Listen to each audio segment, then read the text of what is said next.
Is it working?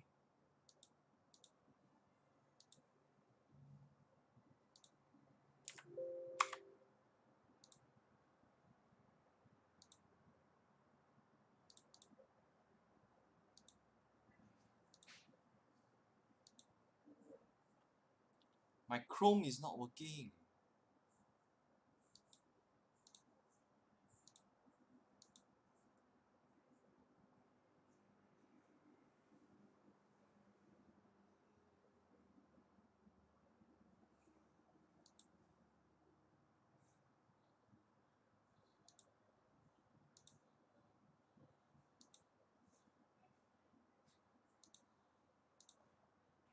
Oh my god, it's getting messy.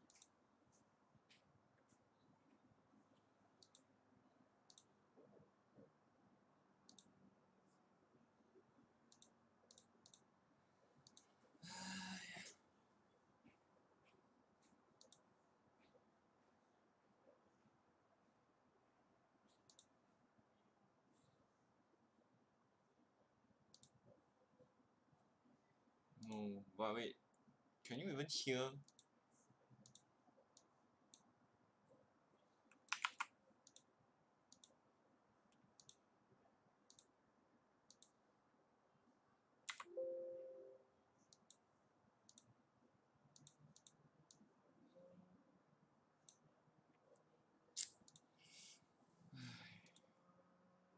Why is it so hard?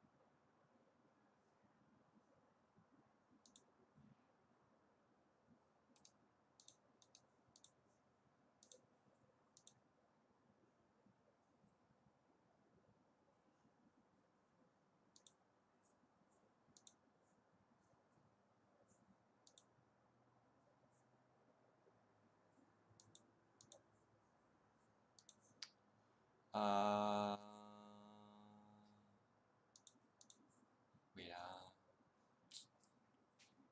should I just use display capture?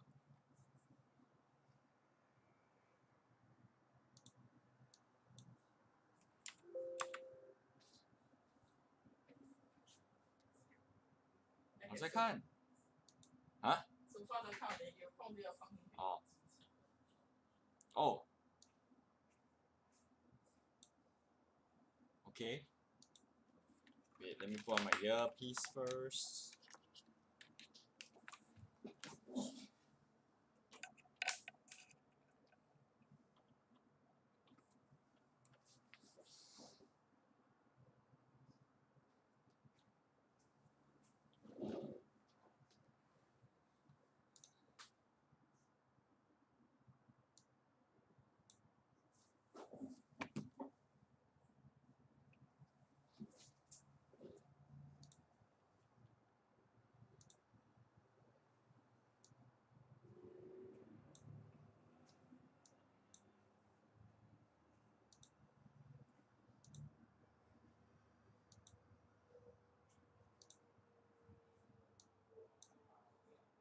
Hey, why pause again? Walao eh. They keep pausing eh.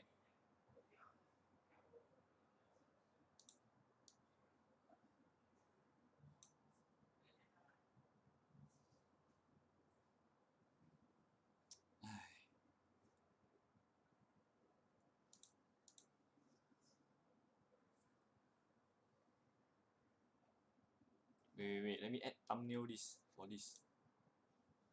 Thumbnail shall be this one. What?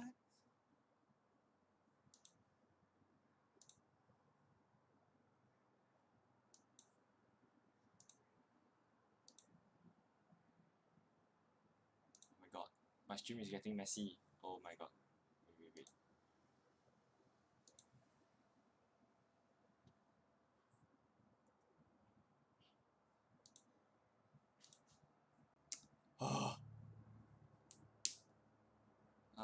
It's okay. I don't care about that.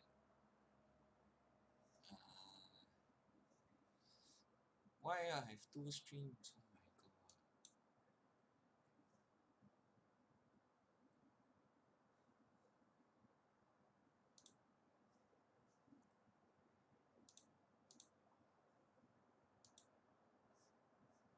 Mm.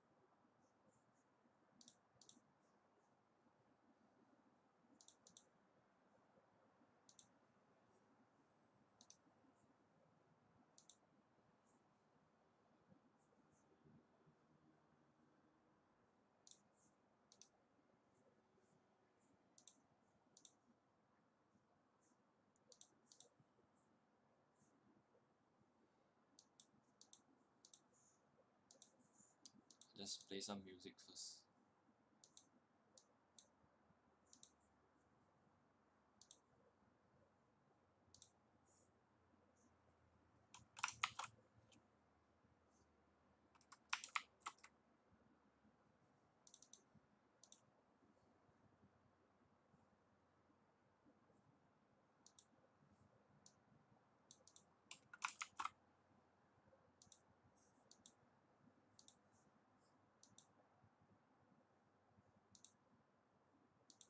Oh, it's back, it's back, it's back.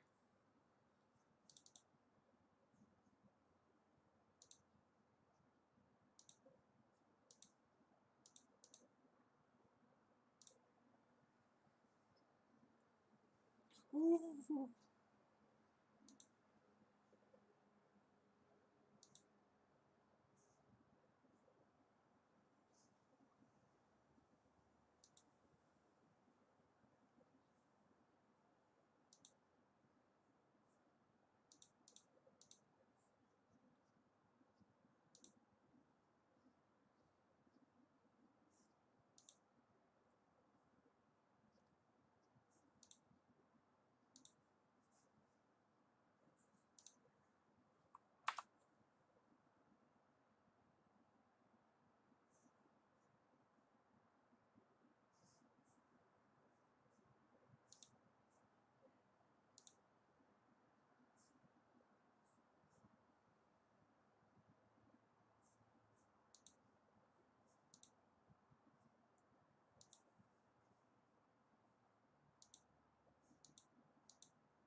But regardless of that, we'll be sticking with Dr. Tan, we'll be sticking with the Progress Singapore Party tonight. They are fielding the largest slate of candidates of any of the opposition party. There's 24 candidates in 9 constituencies. So a lot of action is definitely going to be coming from here tonight. Okay, Yes, okay. Keeping an eye on it for us. Gwyneth Teo there from Dr. Tan Cheng Bok's driveway. That's right. And those of you with keen eyes would have seen that a cat did indeed jump into the gate. We can't tell you whose cat that was. We can't verify its identity. But live now to Deborah Wong. She's on the ground for us. Deb, you're tracking the Singapore Democratic Party. Please don't tell me you're at Chee Soon Juan's house? I don't know. I'm not at Chee Soon Juan's house. I'm actually outside the Singapore Democratic Party's headquarters in Ang Mo Kio.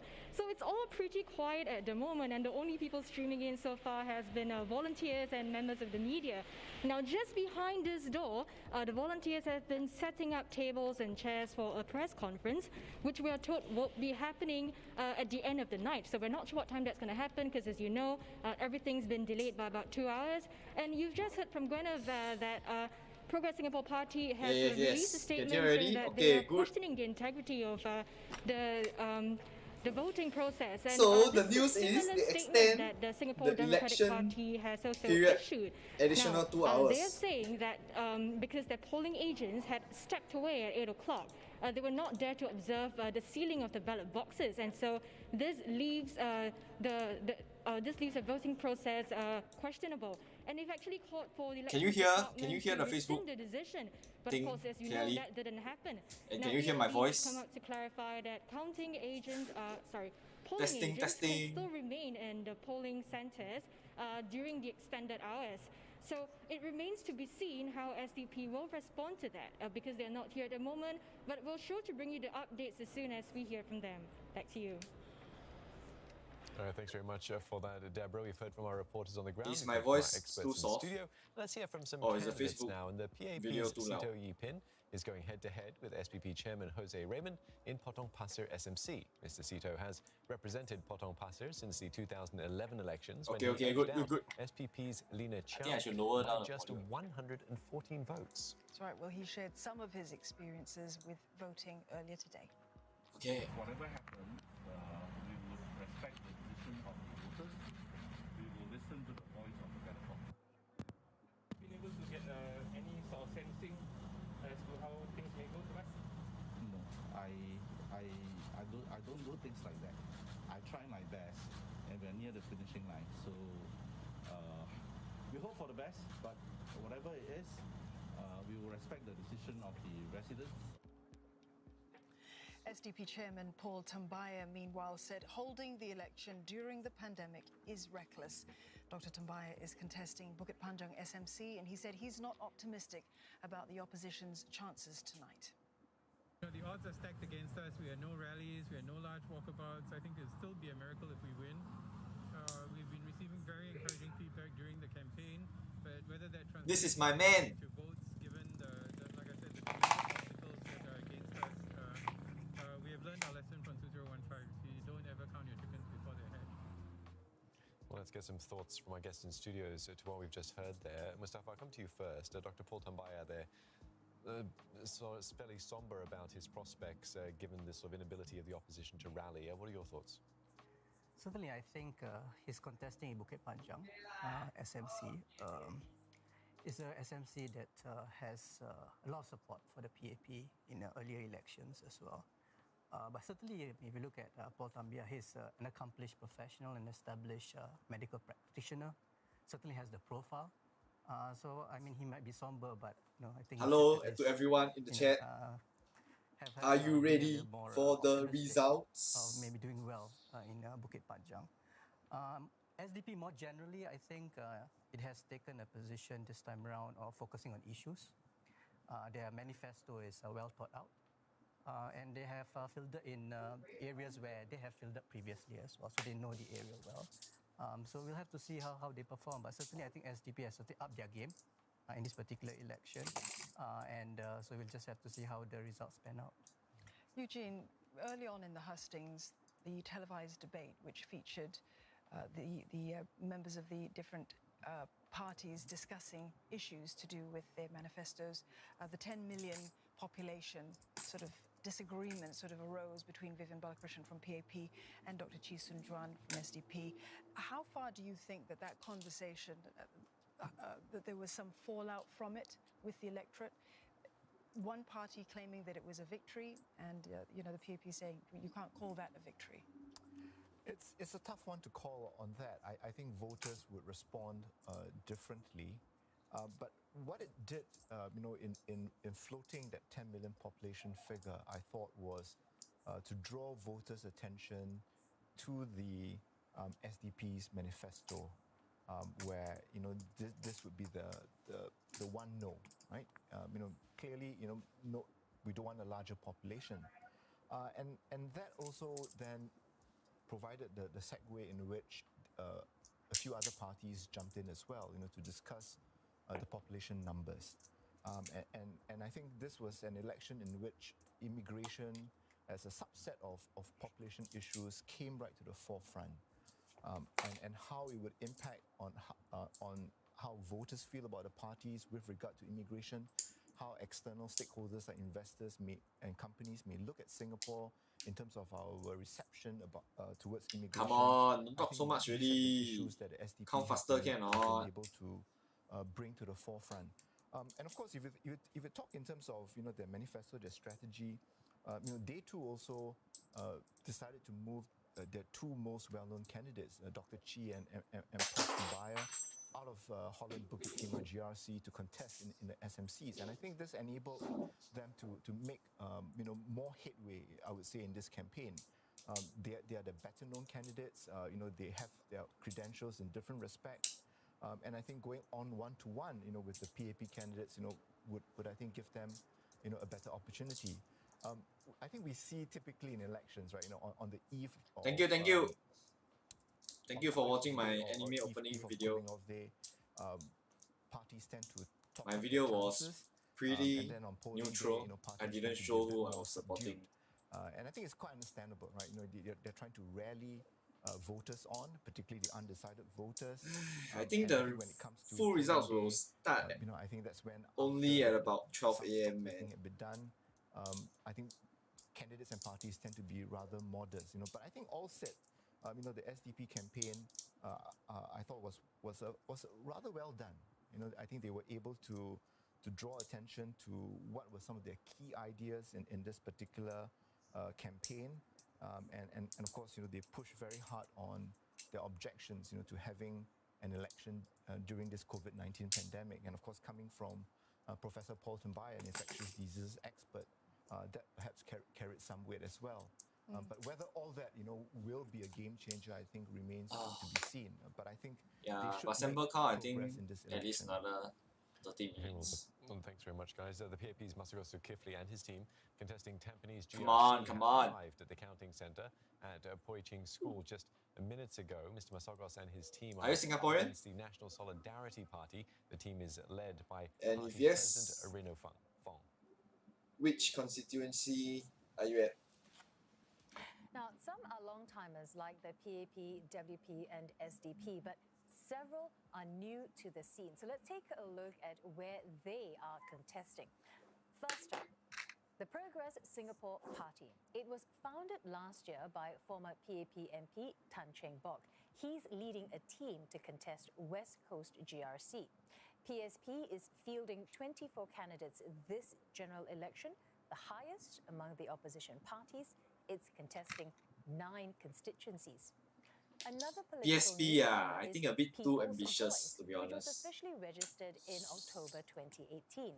Lim Tien is the face of the party. He's leading a team to contest Jalan Besar GRC. PV has also fielded candidates you're working in Pasir Japan? Punggol So cool. GRC and Mountbatten SMC. Oh, you voted. Okay. Then there's also Red Dot United, formed just 2 months back. It's led by Ravi Philemon and Michelle Lee, former PSP members. The party is contesting This just Red Dot, one constituency. confirm during lose one. Now, RDU has said it's Don't even need to wait for results. Confirm lose. And plenty more to come on our coverage of Singapore Votes 2020. We'll be bringing you the sample counts and official results live as and when they happen. Stay with us.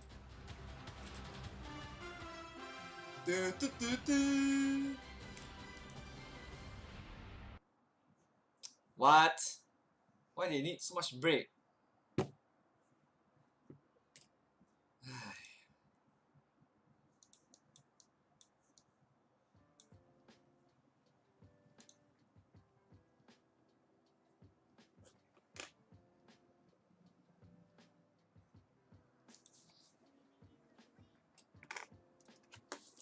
I go also take a break lah. They take break, I also take break lah. Go and go toilet lah.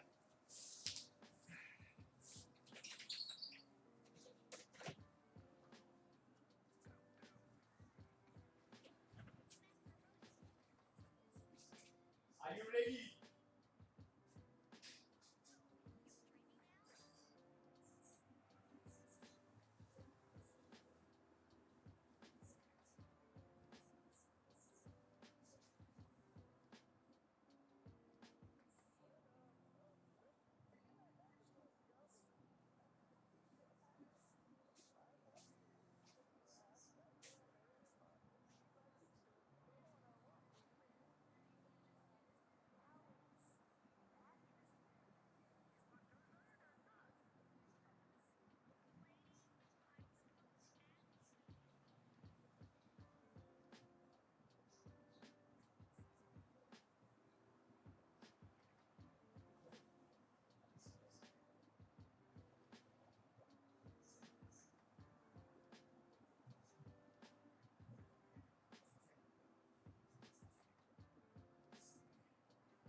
Okay. Back already.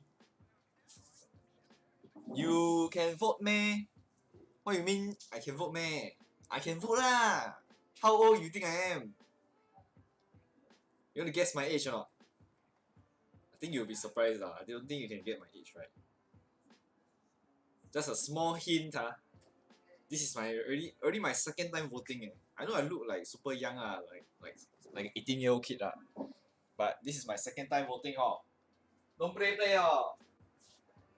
Meanwhile, I can do some packing. My room is in a mess right now. Hey, hello! Batok number 1 Batok number 1 is me.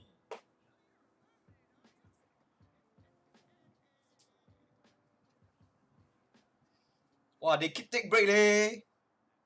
I give them angry face. Okay, back already.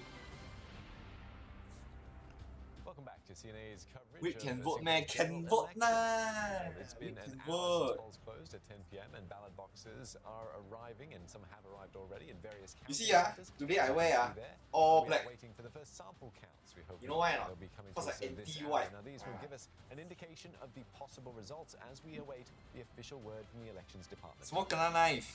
Walao. Our reporter Tan Se Ya lah,被那个人 knife 啦，讲我 weak. Center at Chongfu School. So, what developments do you have for us? Nah. At the moment, it's Confirm really in the world at Chongfu School. It's the a lot of principal closet center for Nisan closet GRC, whips Sembawang GRC, Marsiling UT GRC, as well as Kebun Baru SMC. Now we're actually waiting for candidates and party members to come over to Chongfu School to actually Small select new the season ballot no boxes. Now, actually earlier I'm there was not a little bit very of weak uncertainty, especially after to the be honest. extension, as A lot of to anime whether I also don't the watch. parties and the candidates will I'm be very able to selective inspect the on ballot my boxes. But the elections department said that no procedural changes have been changed, so these people can still come over to the counting centers to inspect the ballot boxes. Now over here, a little bit of context. For Nisan GRC, it was formed in 2011. For the People's Action Party team, we have K. Shanmugam Okay. the Need to team, pack my room. and My he's room up so against messy. Progress Singapore Party, which came as a Oh surprise my. because in the last two elections, it was Today the I unboxed Workers' one new Party thing. that was Show you. contesting in Nisan Beyblade. GRC, but the Workers' Chill now. Party lost in both elections. I buy very long If we already. look Finally at then I Marsiling UT GRC, it's relatively new. It was formed in But I don't know if I want to 2015. do a And video for on it People's lah. Action Party, it's helmed by Mr. Lawrence Wong, and he's up against Singapore Democratic Party. This And if season, you remember, no lah, in I not watching any leh. Madam Halima was part I of watch the on 2015 Netflix eh. team for I watch the People's the Action Cabaneri. Party. But she was she A had bit to like Attack on contest Titan for lah. the reserved presidential election in 2017. So without Madam Halima, it is her seat is replaced by Zaki Muhammad. So we have to see You Singaporean or how not? it would actually affect the Age. voting for this year. And over at And Sembawang if yes, you got vote GRC, or it is the not? Or you oldest too young? GRC among the 3 GRCs that I am tracking. Hey, I over tell you, here. guess It was my age, formed in ma, you don't guess. 1988. And Mr. Ong Ye Kang, he is helming the team for the People's Action I Party. second time voter oh. He's up Play against oh. National No Solidarity third time Party ah. Cause member, got one time is by-election. which lost by 27% So my third of the time, votes. We'll see whether they will be able to get more votes this time around. Now, Ong Ye Kang is also helming the team for the first time since 2006, as we understand. Mr. Koh Boon Wang recently. Yeah lah, but stepped you got down. vote or not? So at the same time, he's only served I as ask a you, you got one-term vote or not? MP. So he's helming the leadership. How I know if you sinking or not? My channel mostly is US viewer. As to whether Oh, residents will you have Jurong ah? that confidence Jurong is with who ah? I Mr. also don't Ong Ye know. Kang. And now we look at Kebun Baru SMC. It's the first time it's returning to its SMC status after nearly 3 decades. Now, Mr. Henry Kwek for the People's Party team. Talk He's so much conducting ah. Kebun They Baru won't start SMC. one He used to be from the At least CGRC 11. team. And now he's Then up 11 against, liao oh. Yeah, Kumar then Pillai, 11:30. who is Then from got the the prelim Progress result. Singapore Party. Then 12 AM then we'll Now it's a brand start new to have the first SMC few. after nearly 3 decades. So we will Today I have to packing see my room lah. whether this Room translates to messy ah. votes for both parties. But from what we understand, it is a People's Action Party stronghold, especially with 2 out of 5 residents are seniors in the Merdeka and Pioneer generation. So we will be giving you updates over the course of the program. So stay tuned. Sehwei, thank you very much for that update. Tan Sehwei there at Chongfu School. Now, many are closely watching this election, including those around the region. There's a watch party underway in Thailand's capital. Singaporeans and even non-Singaporeans have gathered to see who will win this year's general election. And Mei Wong reports. Singaporeans based in Bangkok are not able to vote because Thailand is not designated as one of the overseas polling stations. But that doesn't mean that Singaporeans are not interested in elections back home. In fact, to get What they partying sia? the organizers, What the fuck? aside from You think what? Election party ah? National Day? come up with something Why they come at the bar? coming up with specific drinks They park like that? at discounted Like a bit prices. disrespectful ah. Red and white representing the colors of the Singapore flag, and also having a trivia to quiz and test Singaporeans on the facts of this year's elections. But what's a Singapore get-together without food, of course? So, in order to have a little bit of fun, the organizers I'm not sure why they even allowed feature this. Singaporeans to This vote is for their favorite food for tonight. low-key a Out of bit 5 dishes, they're allowed to lame choose ah. 2. That includes Or even curry chicken disrespectful as well ah. as nasi lemak. And Right, LL right? What the fuck right? they've decided They to go partying for eh. laksa This is election eh. Because of COVID, there was no way that I could fly there. Quarantine myself 14 days in Singapore with my 14-month-old baby, and then come back to Thailand. Oh, so sad. You're in a 16 bar days, having that's nice not food possible. and partying. If things were different, I would have loved to fly back to vote. It's not that I'm angry or sad, it's just that I feel left out as part of the statistic of non-voters now. I've never been that statistic. I've always been the voting statistic. So we are all in the same boat. We all want to vote, I guess, and we are unable to vote. So I think coming together, having a few beers, What 158 news? watching the What is election 158 news? results, I think that's going to be interesting and exciting for us, even if we don't vote. We thought it would be fun to organize a little get-together Fun. with some of our friends and Mothership stream ah? Singaporeans Oh. to kind of witness this very, very important Let me see let me see Mothership stream. I thought all stream is the same eh. event for our nation, which happens, I mean, once every 5 years, right? So, yeah. So we thought it would be But good the to kind of Mediacorp one is the together. There's been official lots mah, online, so which the is result great, should be on Channel News Asia the and fastest mah. on That's what I thought lah. Instagram, Facebook. So, Oh yeah, I've this been catching artwork up on sibei the cool. news, catching up on the election news, the campaign. Oh, okay, yeah, 158. Even Okay, I get it. non-Singaporeans have decided to join in the fun. I'm come Yeah here lah, to but watch the quite election joke ah to because watch we got CNA. friends from Singapore here, So I working choose here, and our this one friends lah. in Singapore So we want to see what we want to Singapore. Before I moved support the to Bangkok, I Singapore. was in Singapore for 9 years. So 3.5 years already I am here in Bangkok, and I miss Singapore big time. And with the elections coming over, I would like to see what will be the results or how things will go forward. More than 4,000 Singaporeans, I understand, are based here in Thailand. And even 4,000 voters in Singapore physically, their hearts and minds will always be with the country, hoping that the next government will be able to make Singapore better and take it further. May Wong, CNA, Bangkok. More than 200,000 Singaporeans live overseas, 13,000 Let me of see, them where's Mothership in Stream? mainland China. Now, most of them are concentrated in Mothership. Shanghai, China's most populous city. Lynette Lim I don't really like Mothership cast actually. their votes there. The Singapore Consulate General in Shanghai is one of 10 polling centers for overseas Singaporeans. It's open for people to vote from 8 a.m. to 8 p.m. Due to the COVID. Let me see this. Oh, live show will resume shortly. Mothership. The comment section, a lot of keyboard warrior lah.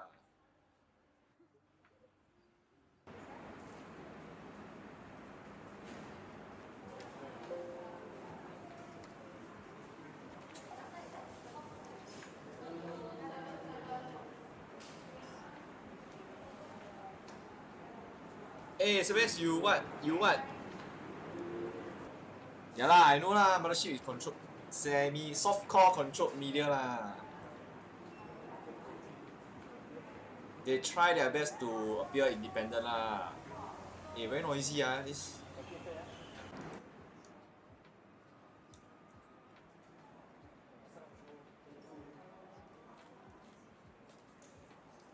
Yeah. It's not hearsay what, it's fact what. Hey, West, you what? Constituent ah? Walao eh, what's this? So gay, this kind of song. The fuck? CNA better lah. More like proper lah. A lot of excitement in the morning, but I feel good. I know I have done what Bishan, I'm supposed to do Toa Payoh as a Singaporean. Yeah. I feel good, you know, just doing our part. You know, we live in Shanghai. Wife and me, we've been here like, almost 20 years. We have, where is this? Japan? 3 elections. So it's been good. It's in good, Japan? You know, feel good to be part of it, yeah. I thought everything was very efficient. It just went very smoothly. In fact, I don't know, maybe because less people. Or China. It's went very fast. I remember in 1.5, right? Probably took about half an hour, 1 hour to clear everything, you know. I think it's important to be part of the nation building process, and since Shanghai is one of the Shanghai. centers anyway, it's quite convenient for me to come down and exercise my right to vote. Now that they've voted, they'll be closely monitoring the vote count, just like their compatriots in Singapore, even though they're thousands of kilometers away. Lynette Lim, CNA, Shanghai. Shanghai. Overseas polling was held in the Japanese capital of Tokyo. Many Singaporeans cast their ballots from 8 in the morning in wet weather. As of June 2019, the Japanese government says there are over 9,000 Japan. in Japan. Just now got one guy It's not clear how many from Japan one to vote in this Then on top of that election. guy, you scroll up the Well, comments voters practice safe one guy, distancing he as voted they in queued Japan. for their turn. They had their temperatures taken, their belongings checked, and underwent a body check before entering the premises of body the check embassy in Tokyo. Yeah, it So was really hardcore. smooth. We just went in. There was a lot of measures taken to prevent coronavirus transmission. I thought it was really well run. I am a bit worried because recently especially Tokyo, the number is rising again for the COVID-19. You worried? You still take the interview? Walao eh, 槟榔椒. It's the safest, except today. Yeah, because I have to vote. Actually from Osaka, so I come all the way from Osaka to vote. Yeah, it's okay, but Shinkansen is 2 hours, so I thought, yeah, I will come here and vote. The Workers' Party is contesting 6 constituencies this general election. So let's take a closer look at some of them. The party is defending its seats in alternate GRC with Chief Pritam Singh leading the charge. The stakes are high. WP barely held on to the constituency in the 2015 polls, and And the team goes Worker into battle Party without should two still win. veterans. Former leader Aljunied, Lau Chia-kiang very woke and one. Chen The Mao. people, they know one. The PAP team going up against them includes Samshil Kama, Victor Lai, and Chua Eng Leong. All of them were part of the 2015 team. The Workers' Party is also defending its Hougang stronghold. The SMC is the longest held opposition ward in Singapore, with WP holding it since 1991. Wow. Former NCMP The most Dennis woke Tan has been fielded here. people are in He Hougang. is battling the PAP's Lee Hong Chuang. WP is also contesting But the it's new no more Sengkang GRC, Hotel Kang and it's already, a relatively young lineup there. The only candidate who has contested an election This before one, is He Tingru, and she's PAP joined will by win Liz lah. Chua, Ng Chee Marisha Meng Tan, the face always and appear on James TV lah. Lim, arguably the WP's most prominent Although new James face sibei this famous general but then election, and they are up against a PAP he's only on team Facebook led by for a few Minister moments Ng Chee Meng. Only all the younger voters will know WP about him. is also gunning for East Coast GRC. Wow, this With one funny strengthened lor, this rounds, one. its But lineup still this Heng Swee time Kiat will win is lah. entirely different. Sengkang suspect Familiar faces Don't know Gerald lah. I Brown and still Leon think Pereira are gone, and PAP instead the win. team includes Kenneth Fu and prominent new face Nicole Seah. But they face a PAP team anchored by the Deputy Prime Minister. Mr. Heng Swee Kiat moved here. Hey, if to Heng Swee contest Kiat the lose surprise can he move still be on minister or not? Nomination day. Cannot, right? As in So, like Gentlemen, I want to get within your the view party on they will elect WP's ministers strategy here. Dr. Mustafa, let's start with you. East Coast, completely new team up against Deputy Prime Minister Heng Swee Kiat, who himself as well was moved from Tampines to contest in GRC. What do you make of this strategy? Well, on the part of PAP, it's definitely a masterstroke. It has helped to strengthen the East Coast PAP team. For the WP, I think it has been a constituency that they have been contesting in past elections. So certainly they will be looking to do well in East Coast. this is what I hate about election. They shift the people around like playing game like that. Looking at Nicole Seah effects, right, to try and get them to do well in East Coast. But I think in the end, when you weigh and you look at the 2015 result, you have to say that the PAP are in the front seat as far as East Coast GRC is concerned. Well, I want to bring up Nicole Seah. Do you think she is as prominent as she was back in 2011? She seems a little bit more quiet. This general election. Why are you questioning her? For the WP? This auntie. Nicole Seah effect on her own is not. It has to be in combination with other factors. So that would include how Workers' Party have worked the ground in East Coast, how have they been able to connect with the electorate, what kind of issues they have been able to raise. So I think all of these things do matter, but certainly with Nicole Seah there, and she has contested in 2011, I think people will still remember who she is, but well, I think perhaps to some extent that would help the Workers' Party team there. Eugene, since GE 2015, the Workers' Party has had to go through something of a reality check. The results back then, it brought them back down to earth. The vote share for the Workers' Party went down. They've had to really reframe some of their strategy. I mean, talking about candidates that they've had to select. They brought out Yeah, but 2015 is because people we didn't expect. Lee Kuan Yew passed away the Lee Kuan Yew effect a group of a certain caliber. And this time got this COVID thing also. Were rather a bit impressive. unfair lah. So what factors do you think they've had to take into account since GE15 that were different for this year?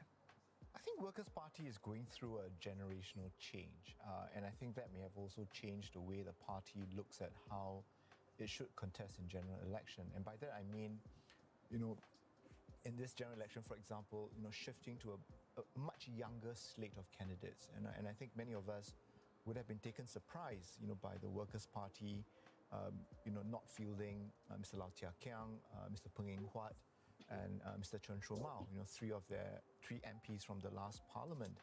And of course, other experienced contestants like Ms. Li Lian, who was MP for Punggol East between 2013 and 2015. And so, I think with this more inexperienced lineup, I think the question of, that may have posed to in many voters' minds was whether there was more change rather than continuity. And so I think in this election, I think they knew that they overplayed, the card of, let's keep the PAP, let's reduce, them to to even less than a 2/3 majority. And so in this election, they have instead gone on the reverse strategy of saying that there is that real danger of an opposition wipeout.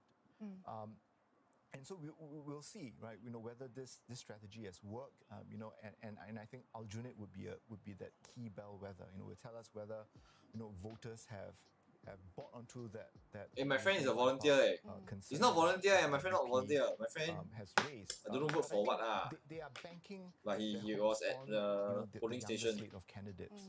I think the idea is to resonate more, with the electorate. We now have more than half the electorate, which are born post-independence, and perhaps the idea here is that the younger voters would more easily identify, with candidates who are around their age, who might come with very ordinary credentials but have the heart to serve the people. But they have to manage these changes, right? So when they decided not to show up for the televised national debate in Mandarin, that caused quite a consternation on the ground, and it took Mr. Lau Tia Kiang to come up with a video message on the last day of campaigning, to assure voters that the Workers' Party is still very much the same. Non-stop one keep saying provide guidance, to young team and so I think here you have WP under Mr. Pritam Singh in his first general election, and so I think all eyes will be on WP to see how they perform in this very challenging circumstances. I think PSP will gonna. If I could add to what wipe out. Eugene has just said, I think it's certainly a political watershed for the workers. SDP also wipe out, same as last time. Pritam Singh. So they will certainly be looking at this particular election. The other opposition, no need to say, confirm one hit KO. Aljunied and Hougang. I think that will be their uppermost priority. Thereafter, they'll be looking at the other GRCs and SMCs as to what they can do to at least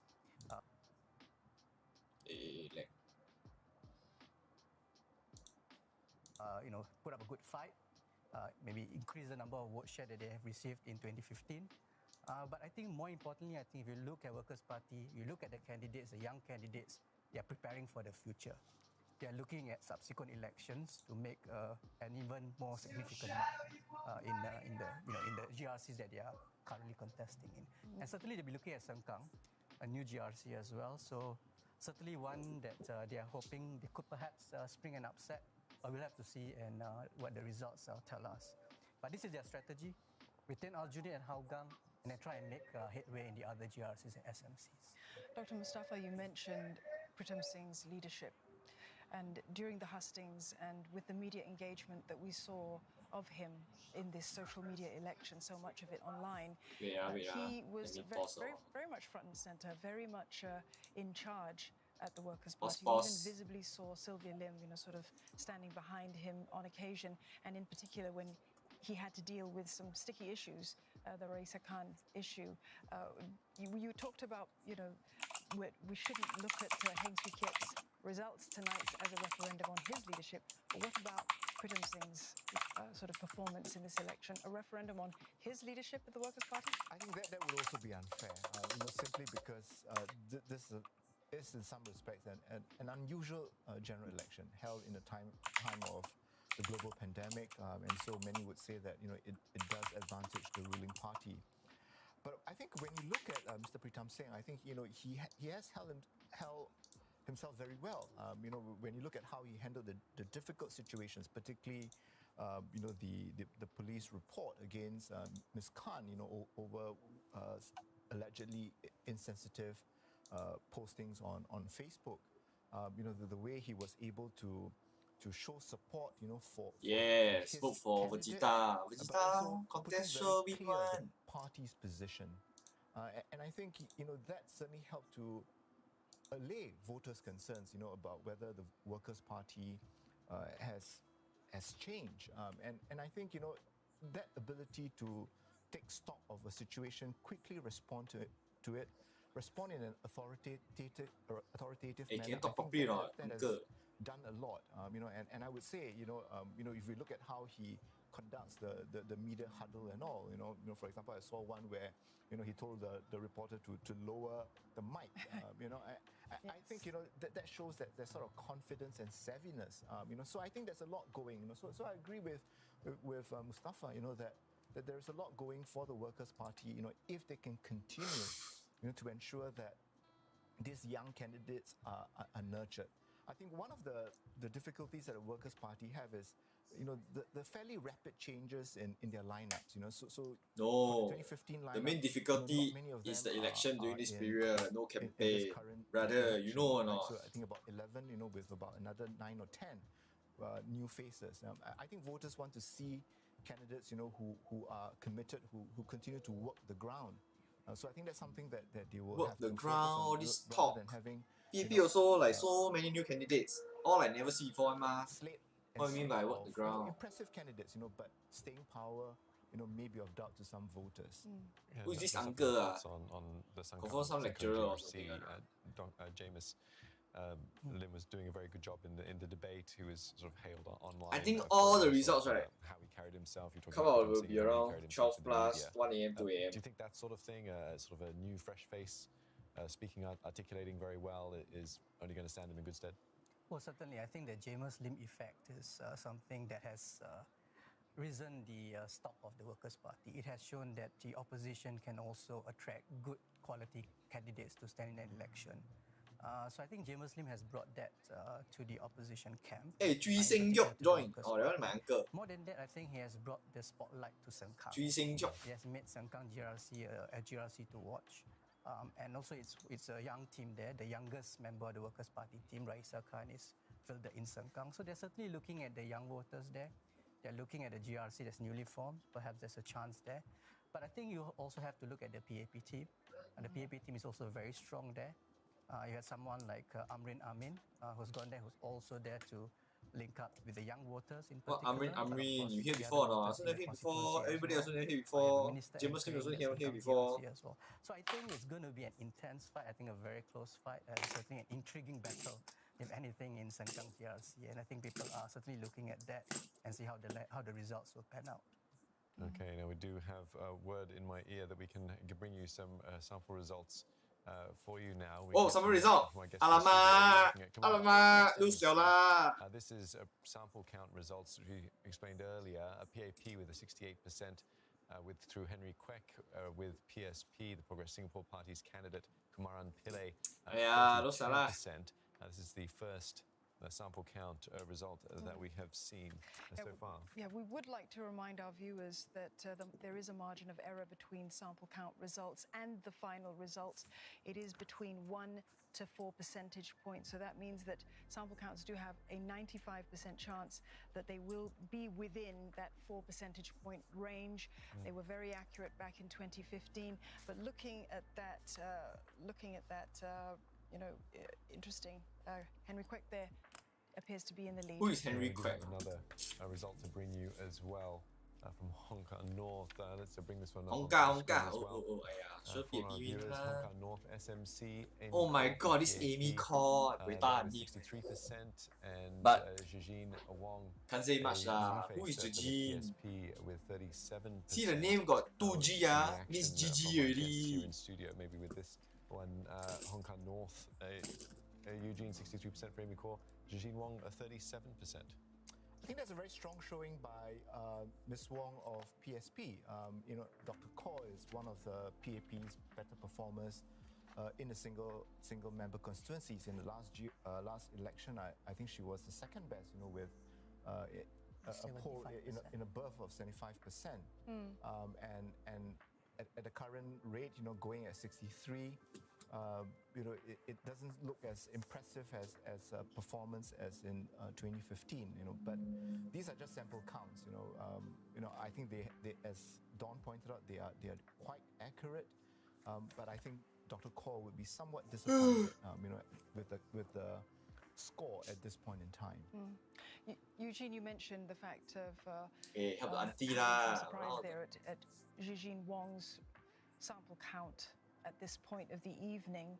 Because she's brand new to politics, she returned to Singapore, having lived in China for a very long time, not known in the area, does not live in Hong Kong North, has said that if she did win, she would move to live with the residents. Now we are getting another report in for sample counts of an update. I'm just seeing if I can see it here for Potong Pasir. This one. Ayo, set lah. Jose Raymond from SPP has garnered 39% in the sample count, and Sito Yipin, this is one we were talking about earlier, from the PAP with 61%. Dr. Mustafa, your reaction to seeing these numbers that we've got? Well, I mean, Sito Yipin has had a strong showing in 2015 as well as in 2011 to some extent. So I think it's not surprising that he has that percentage right now with a sample count. But it also shows that Jose Raymond has also bringing quite a bit of percentage of votes as well. New face, certainly, but certainly making grounds. Ayo! GRC for Marine Parade. Wow, so close ah! A PAP there, led by Tan Chuan Jin with 57%, against the Workers' Party with 43%.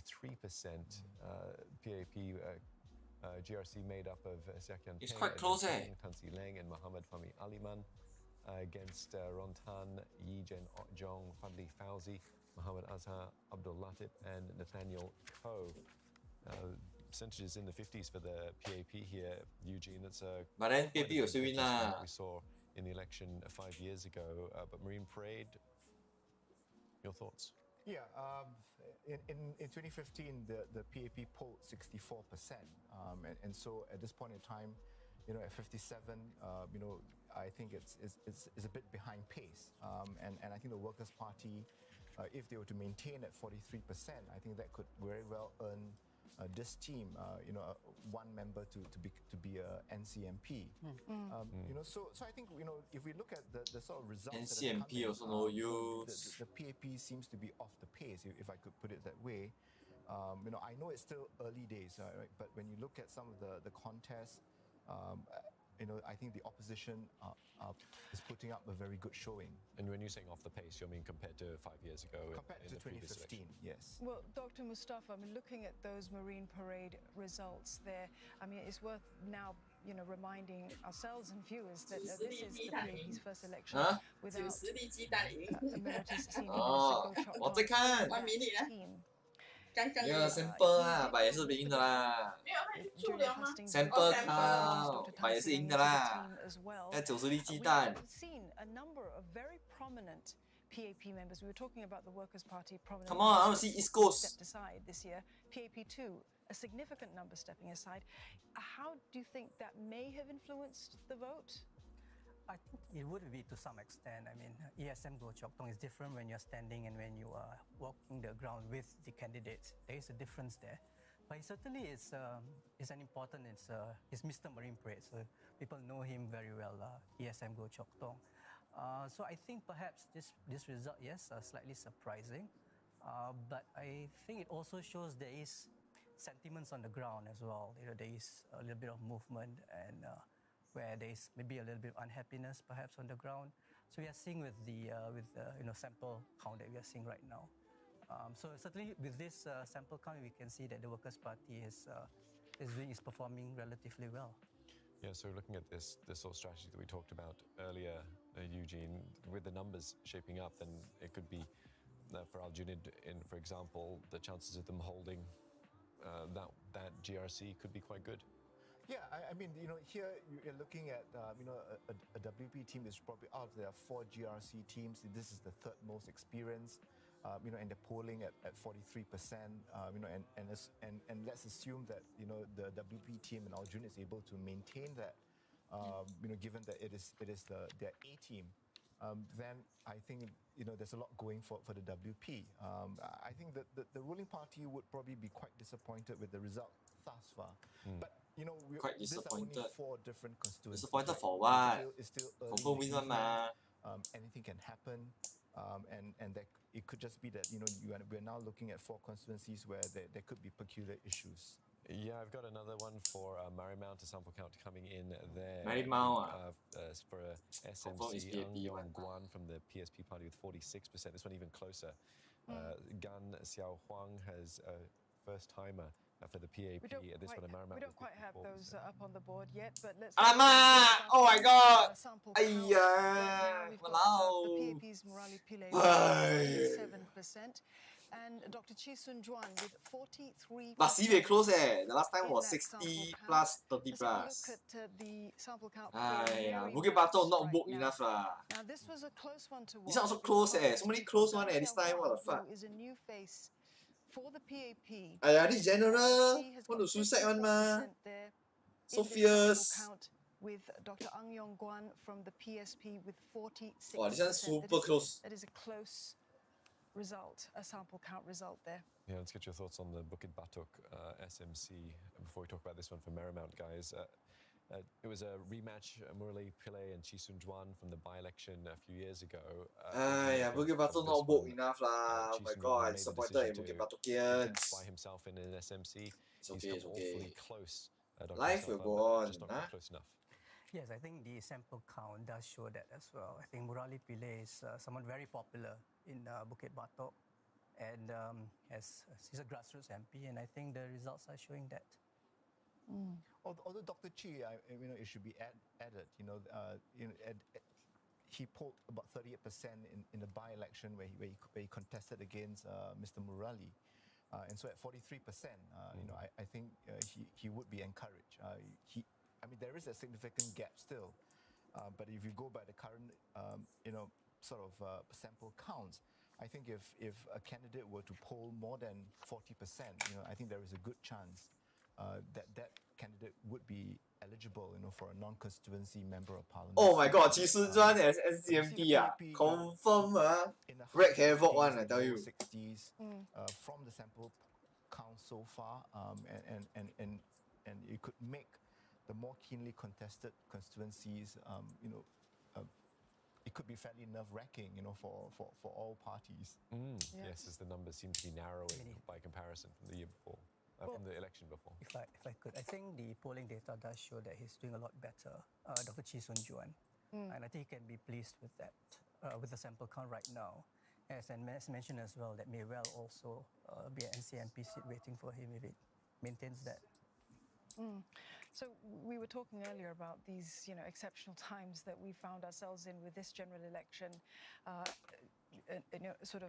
having to deal with COVID-19, having to deal with that.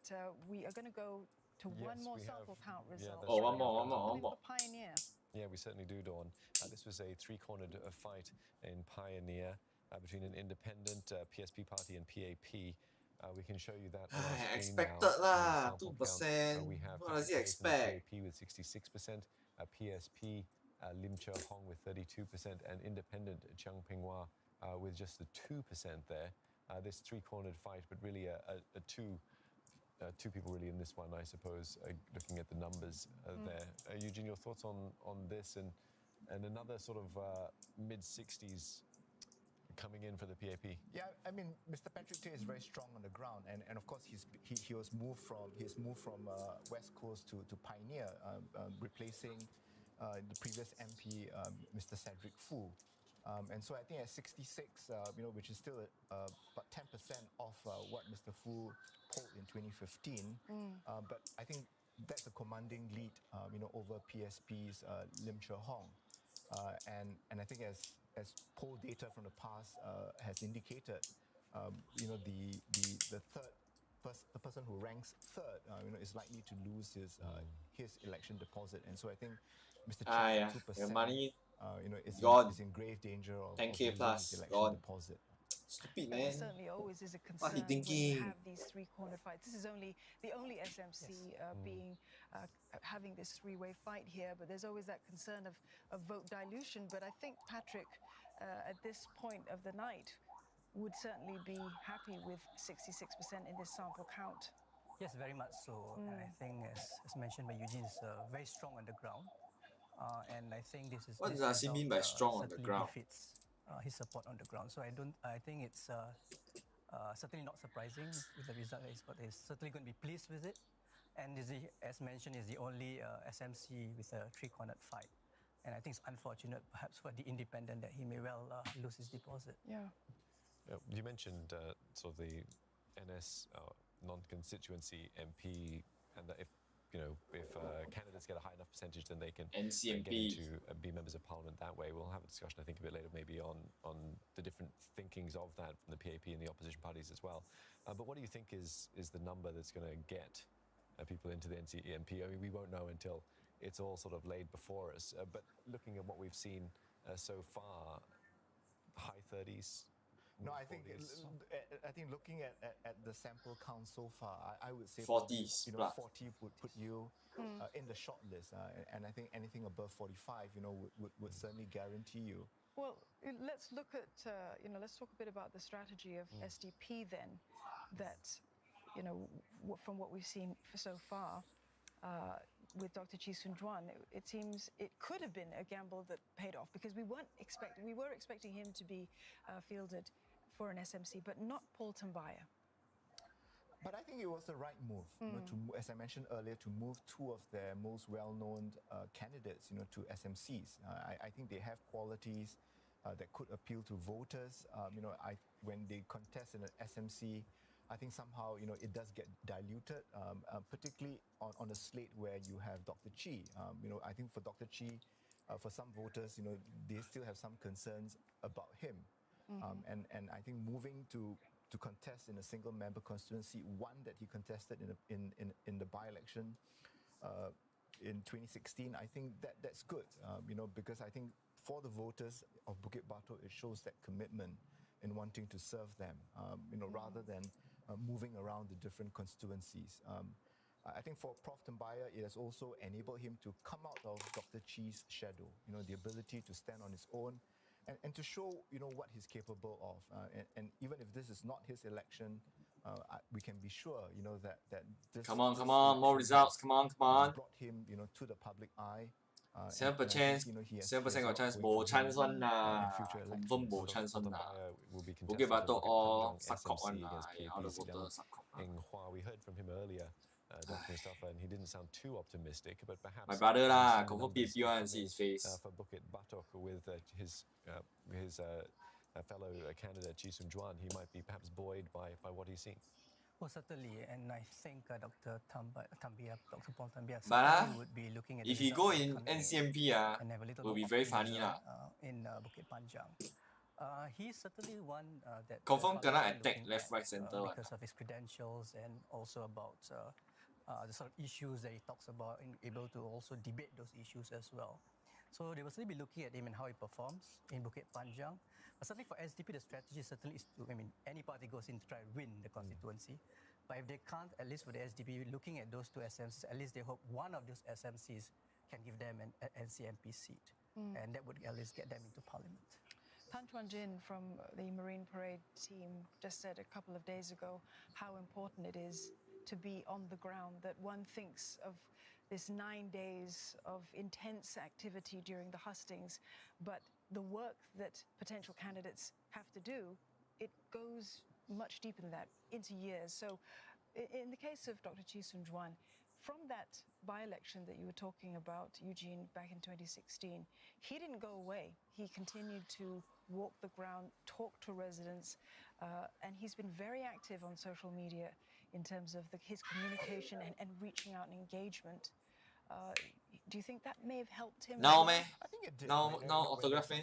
Municipal issues in Bukit Batok, he weighed in as well. For example, there was this fire in one of the blocks in Bukit Batok, and the town council had locked, the box that contained the fire extinguisher, and he expressed his concern. So he does have a sense of what's going on, in Bukit Batok. So I think that has helped him. I think being present on the ground, or at least showing that willingness, to be there to understand residents, I think has helped. Oh, really? Yeah. In many ways, next Wednesday over 了是吗? I saw lah on Facebook. MPs, right?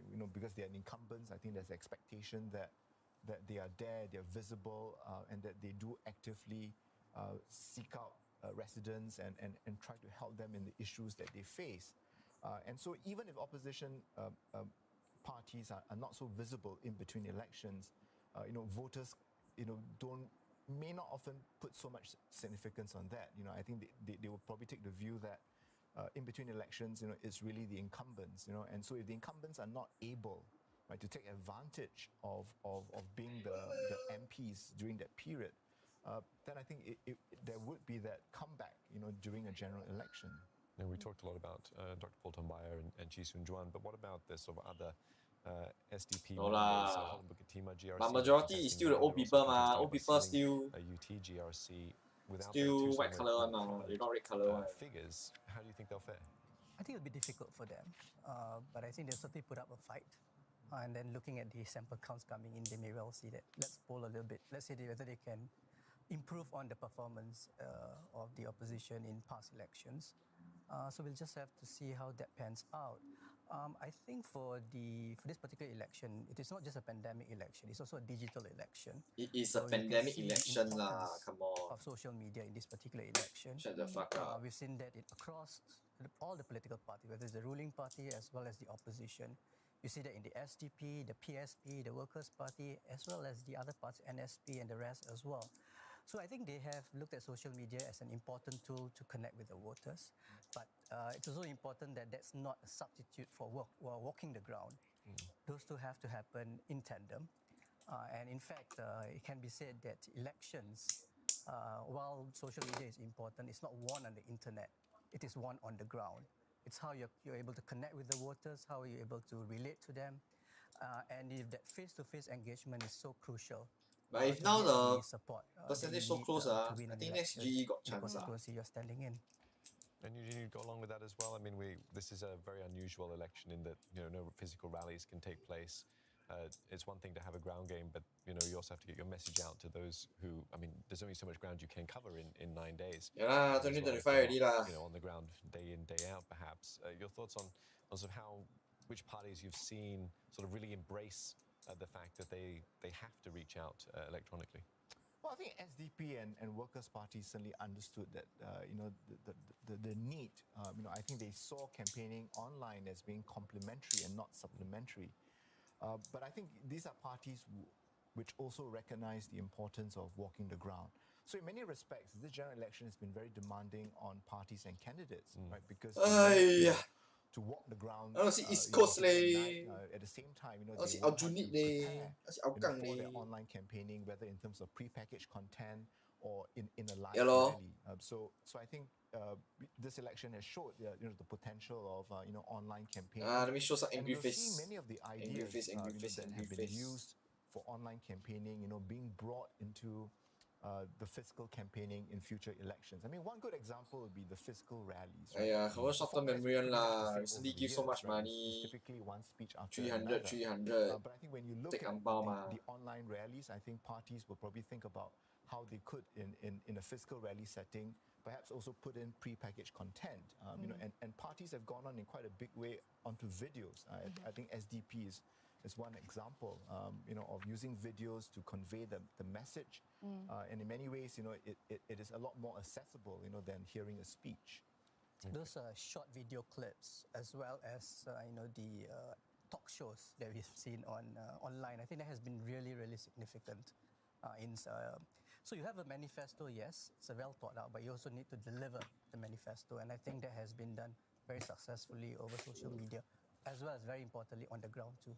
Okay, well, we've had a slew of sample count results that have been coming in, all showing the PAP leading, but the margin of victory in several areas narrowing. That's right. Let's take a look at some constituencies where the sample count is out. The first sample count of the night from a GRC. Marine It's so close, surprising. 57% for the PAP team led by Tan Chuan Jin. 43% for the Workers' Party team there. This is the GRC's first election without former Emeritus Senior Minister Goh Chok Tong, who has been synonymous with the area after helming the constituency for over 40 years. In Potong Pasir, the sample count shows 61% for PAP incumbent Sito Yipin and SPP's Jose Raymond with 39%. And the PAP's Sito Yipin has held the seat since 2011 when he edged out SPP's Lina Chiam by a razor-thin margin to put an end to 27 years of opposition control. Now, this is Mr. Raymond's first electoral outing. He was once Foreign Affairs Minister Vivian Balakrishna's press secretary. In Marymount, SMC sample counts. This one so close, the Walao, PAP this has general 54%. need to while back the up, PSP candidate Dr. Ang Yong-Guan has 46%. Marymount SMC is one of the 4 newly formed SMCs in this GRC, and we have reports now that there is another sample count that's just coming. Oh, new sample count. It is for Yio Chu Kang. Yeah, that's right. Yio Chu Kang SMC, a new SMC carved out of Ang Mo Kio, of course, and the sample count there. Kailalo, the PSP candidate, with 39%, and Yip Hon Weng with 61%. Both of these individuals new candidates for their parties. Yeah, that's right. Let's get you an indication of one from Radin Mas earlier. Melvin Wong, 76%. RP confirm lose one. No need to count lah. Count for what? Just ask the people who count for Reform Party, right? Go and count for other constituency lah. Waste time, sure lose one. PAP party, 61%. Up against Kayla Low, 39%, as Dawn just mentioned. They're both making their first foray into the political arena here. Yeah, we've also got one from Punggol West we can show you as well. This one. Sun Trading up against Tan Chen Chen. PAP garnering 65% rather of the sample count against Workers' Party. Lose already, don't count already. Just bring the manpower to count the others. Guests here, Dr. Mustafa, I can see you nodding along as those results were flashed up on the screen. Now, which one's caught your eye? I think now you see the percentage for the PAP is rising for some of these SMCs, and you can tell that these are SMCs. There's a lot of support for the PAP, and they are incumbents, and they are, I think, doing very well in getting the support. Yeah lah, RP CMI. RP they challenge the Ang Mo Kio Lee Hsien Loong Confirm 70 plus to 20% one. As in 70 plus percent versus 20 plus percent. Is polling really well. Or sekali even lower, like 80. Sample count that we have. So certainly, I think this is the trajectory. I think this SMC would go. It would be retained by the PAP. Right. Well, Sun Xueling, of course, was with the Pasir Ris Punggol GRC team back in GE 2015. A very familiar face in the area now. So she, again, walking the ground. This is part of the PAP's winning strategy of having MPs, sort of first-time MPs, sort of come out, attempt to take an SMC, a single seat on their own. She's in the lead here. Tan Chen Chen, of course, is a political newbie. Her first foray into politics. She has been involved, though, it must be said, in lots of Meet the People sessions. People do know her on the ground, but there is that time, again, the experience versus the passion, when we're talking about the performance of candidates as well. I think it's useful for her to contest here, to give her the political experience. Again, it's about building for the future as well. So it's important to get this political experience, and then take the experience with you and improve on it in subsequent elections. Yeah, Eugene, you mentioned earlier about sort of the turnover of candidates with the Workers' Party. As Dr. Mustafa was alluding to, sometimes the long game is really how you have to sort of approach politics. But you were about to say something. Yes, I think certainly, right? So the need to approach politics is a long game. And, when I look at Punggol West, sometimes I wonder whether the WP would have done better had they fielded. I tell you already, ma, you must say. A lot of people like Murali one. I think it's admirable for the PAP. All the Lawanti like Murali one. In the SMC, I think more office holders should go through that baptism of fire in a single member constituency. Hey, I got. But I always thought that given that if that should win, it's only her second general election, the advantage of incumbency would not be so strong. And had the Workers' Party, fielded Nicosia, I think that may have left a stronger impression on voters. But that doesn't take anything away from Ms. Tan Chen Chen of the Workers' Party. I think for a first timer in an SMC, to poll 35%, I think that's not a bad result. I think, but when you look at the results so far, I think you can see that PSP and the Workers' Party candidates are generally polling better, at this early stage of the counting. Tan Cheng Bock also will lose one. Where the like PAP, 39 versus is up against a Reform 60 Party plus candidate. I think the difference in votes. Go home, RP, go home. Significant, right? Although Radin Mas, of course, it must be said, is a strong PAP constituency. In the last general election, Sam Tan polled 77.25%. But again, credit to Melvin Yong. At least Even if the PAP as part of the put my the face there contest, Lo Xiong he's Yao only a under second PAP time, I think I also can win the RP contesting na. in GE and polling 76. So far the best PAP performer. And again, it must be said at this early stage. Are you alluding perhaps a little bit, when you talk about how well some of these candidates, especially the female candidates, do in SMCs, this sort of push of personality, sort of politics as well. It does lend something into it. If we can pull up the results, the sample count results for Marymount, I want to take a closer look at that because I wonder whether we're seeing some of that at play here tonight because Dr. Ang Yong Guan, a well-known face, I think he would be very happy with his sample count result at this point of the evening. Gan Xiao Huang, are you surprised that the PAP fielded her, a political newbie? Yes, she has been walking the grounds, but this is her first foray, that they put her into, to sort of go into battle alone here? I'm not surprised. I mean, the PAP has been very reluctant, in previous elections to field first-time candidates in single-member seats. They did that in 2015 with just one, Cheryl Chan in Fengshan SMC, and she won. And I suspect the PAP is encouraged by that result. And here you're talking about the first woman general in the Singapore Armed Forces. And I think they probably took the view that she can hold her own. And so far she has, right? Although the lead is somewhat narrow. And super narrow lead, this one. While the rest of the votes are being counted. But I think it is good for the PAP, to move, and field their newbies in single-member seats. I think it's also worth pointing out that Dr. Ang Yong Guan, he's new to the PSP. And he has been in several parties before. He is not new to contesting politics. He's been in several other elections in the past. And, party hopping, a fair amount of party hopping, it doesn't hurt you as a strategy to sort of vote share, to doing fairly well. Yeah, we've got another result to come in. Oh, one more result.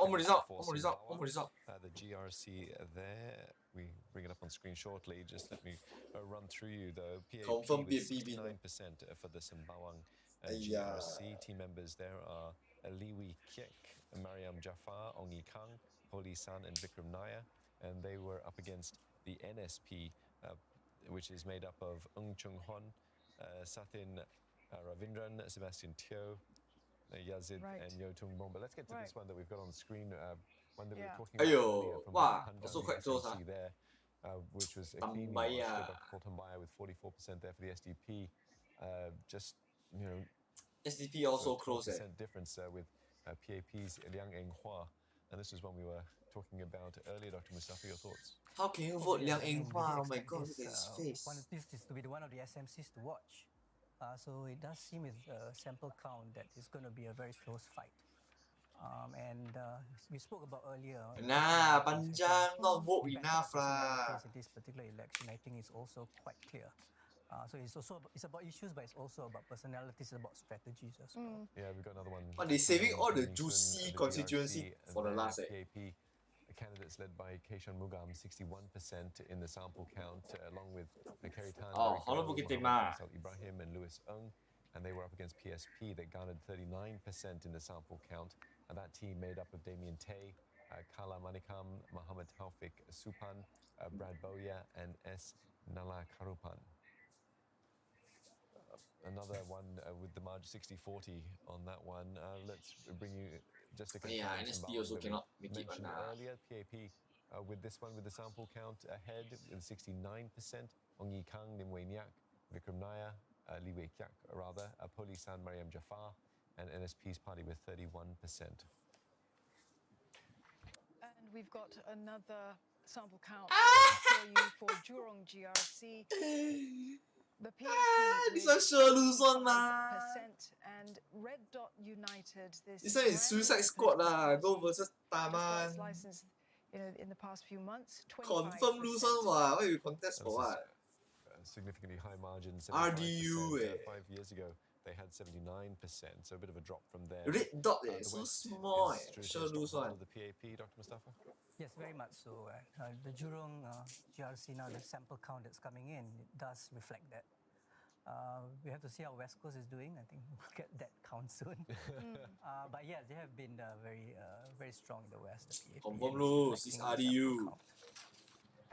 Yeah, this was a slate that the PAP's first-time candidate Ivan Lim was supposed to be on, and then he was replaced by Mr. Xie Yao Chuan, and but anchored by SM Tharman Shanmugaratnam. I think this is so far, I think the best performing GRC for the PAP. 1% short of the Radin Mas SMC. But I think it's against a very new party. The Red Dot United. But I think this is safe in the bag. Where the PAP is concerned. Yeah, do you have to take that into account, the opposition, I suppose, as well, when it comes to a result as heavy as this? Well, we've been seeing a number of David and Goliath fights, in this general election this year. Definitely so for Jurong. Red Dot United, again, two of their key members having been in other parties before. I just wanted to get back to the point we were making before about Don't watch liao. Walao, don't like that. I want to see or this Aljuni. idea of See forming Hougang. brand new parties and making an attempt for a GRC. But explain to us, these parties have passion. They are going in with a reason. They're not going in just to sort of be seen as having made a mistake, or it isn't a joke to them. So walk us through something about their strategy, going against a team like. Just hold that thought. Hold that thought. Because Yeah, we do have more. we're just getting word One more. from East Coast, actually. Yeah, but Heng Swee Keat will win. We'll bring it up on screen for you, but I can tell you that the PAP have, in the sample count so far, 54% What? of So- the vote. so low, ah? Heng Swee Keat is the highest profile there. We'll get that Holy on screen. shit, then if no Heng Swee Keat win liao lah. Which you can see at the moment. Dennis Tan with 58% for the Workers' Party. So they Holy held on, shit. to that one. PAP's Li Hong Chuang with 42%. Oh my god, Workers' Party so Let's good take it eh. from East Coast Yes. though for you now and bring that Oh up on my screen god, there, this one's so 54 to close. 46. An intake of breath from the gentleman in the studio. We'll get your thoughts in a moment. But PAP 54% with Heng Swee Keat, Maliki Osman. Wow, if no Heng Swee Keat, Kiet Hao, Jessica close Tan, shop eh. making up the 5 members there. And for Workers' Party, we have Abdul Sharif Abu Qasim, Kenneth Fu, Terence Han, Dylan Ng, and Nicole Sia. Workers' Party with 46%. Did we think it was going to be this close, Eugene? Yeah, I wasn't expecting it to be that close, right? I mean, here it's a sample count, obviously. It is sample count, right? In the last general election, the PAP polled 60.73%, and now they are polling at 54. So I think they're off the pace again, and it comes as a somewhat of a surprise because this was a slate that the PAP put a lot of effort in terms of deploying DPM In terms of the East Coast plan into the constituency in an attempt to perhaps stop East Coast from being seen as the constituency that is ripe for the opposition's picking. So I think if this continues in terms of how the votes are being allocated, then I think there's a lot of work for this East Coast PAP team. Well, Heng Swee Keat, in moving away from Tampines and in deciding to helm this team to go into East Coast, he did say that he did it of his own volition, that he did it because they wanted to avoid a succession gap, because Lim Swee Say and Li Shan had stepped down from contesting this year in this particular constituency. Look, the sample counts are, it's early hours still for the evening. What would the impact, though, gentlemen, be for the PAP and for Singapore if Mr. Heng were not returned to No Parliament, impact lah. this evening? Who cares? Nothing changes. Eugene, why don't you take this one? Taman become It's not PM. gonna happen, I hope. Everybody will live happily ever after. But I think certainly, right? You know, if But it's a fair question because this is what people were saying. You know, was this the right move for him? It was a gutsy move. I thought it was a checkmate move, on nomination day. No, it is a fair question, right? And with an 8% margin, it can be very close in the end, given the margin of error from these sample counts. But on the question of, what if Mr. Hing was not elected, then I think that's going to throw the whole leadership renewal and succession into. Is going to upend the whole leadership renewal and succession plan, and that is going to cause very significant concerns, with regard to how the fourth generation leadership is going to lead Singapore. As I said earlier in the evening, I don't think we should look at this as a referendum on Mr. Hing. He moved only on nomination day. I think it's probably more a reflection of. How the PAP team had performed over the last 5 years. But we only have two samples if you think in terms of GRC, Marine Parade and East Coast, where PAP is up against the Workers' Party. And it would seem at this early stage, Workers' Party has made up, for that 5% swing that went against the Workers' Party in 2015. So when you add this 5%, you will find that, they are polling to what it was even if he PM 2015, taking into account the 5% no use one. Then Lee Hsien Loong will be minister mentor like his father. Could perhaps confirm. reflect, the actual support that the PAP had in 2015, but for the SG50 celebrations and the passing of Mr. Lee Kuan Yew. It does appear with the sample count coming in that the results seem to mirror 2011 rather than 2015. And I think we can see that with some of the GRC sample count that's coming in. I think as far as East Coast GRC is concerned, I think if you look at the sample count, it's one argument could be now it has been a very important move or important decision for DPM Heng to move to East Coast. Yes. That could be one argument. Yeah, if no Heng Suy Kiat, Kiat, you look at the lose liao. So you're saying what would have happened if he wasn't there? The numbers could have been different. So that could be another argument that could be made. Certainly, I don't think this should be a reflection of him personally. I think it's about perhaps other factors that could have resulted in the voters, casting their ballot for the Workers' Party in East Coast. Not bad, East Coast people also quite woke. Here, I think at the end of it, let's see what the end count would be. But we are in the first past the post system. A win is a win. Yeah, and I mean, credit must go to the WP as well. I mean, this is their second best team. You have 3 out of the 5 candidates who have contested in previous general elections. So they have continued to put that as their second Next best is Hougang already. in East Coast. Yeah, we've got another result coming in now for Chua Chu Kang. This one PAP also quite close. 59%. Gan Kim Yong ma. Lo Yan Ling. COVID time, keep appear on TV. Everybody remember him. Sure vote his face lah. While the PSP team with 41%, their team consists of Francis Yuen, Tan Meng Wah, Abdul Rahman Muhammad, Chu Sean Ming as well. We've got another result for Mas Sealing that we can bring you as well. Another sample count, I should say. 64% for the PAP, up against the SDP with 36%. This is a 4-member GRC. Lawrence Wong leading the PAP team here with Hani So. I don't quite like Lawrence Zaki Wong. Muhammad. For the SDP, it's Daman Huri Abbas, Brian Lim, Kung Hua Yin, Benjamin Pui as SDP well. people also never see before. Team from the SDP. Hougang Worker Party meh? To show you, let's get that one up on the screen. So this is the this one. Sample count result that we have right now for McPherson SMC. Tin Pei Ling there with 73% and the PPP's Goh Meng Seng, the Secretary General, with 27%. All right, one more for you as well. This one also confirm lose on TV. Lim Biao Chuan, 3-term MP, 75% for his sample count, and Siva Kumaran Chalapa, 25% from People's Voice. He was a surprise candidate for People's Voice. His candidacy was not really expected.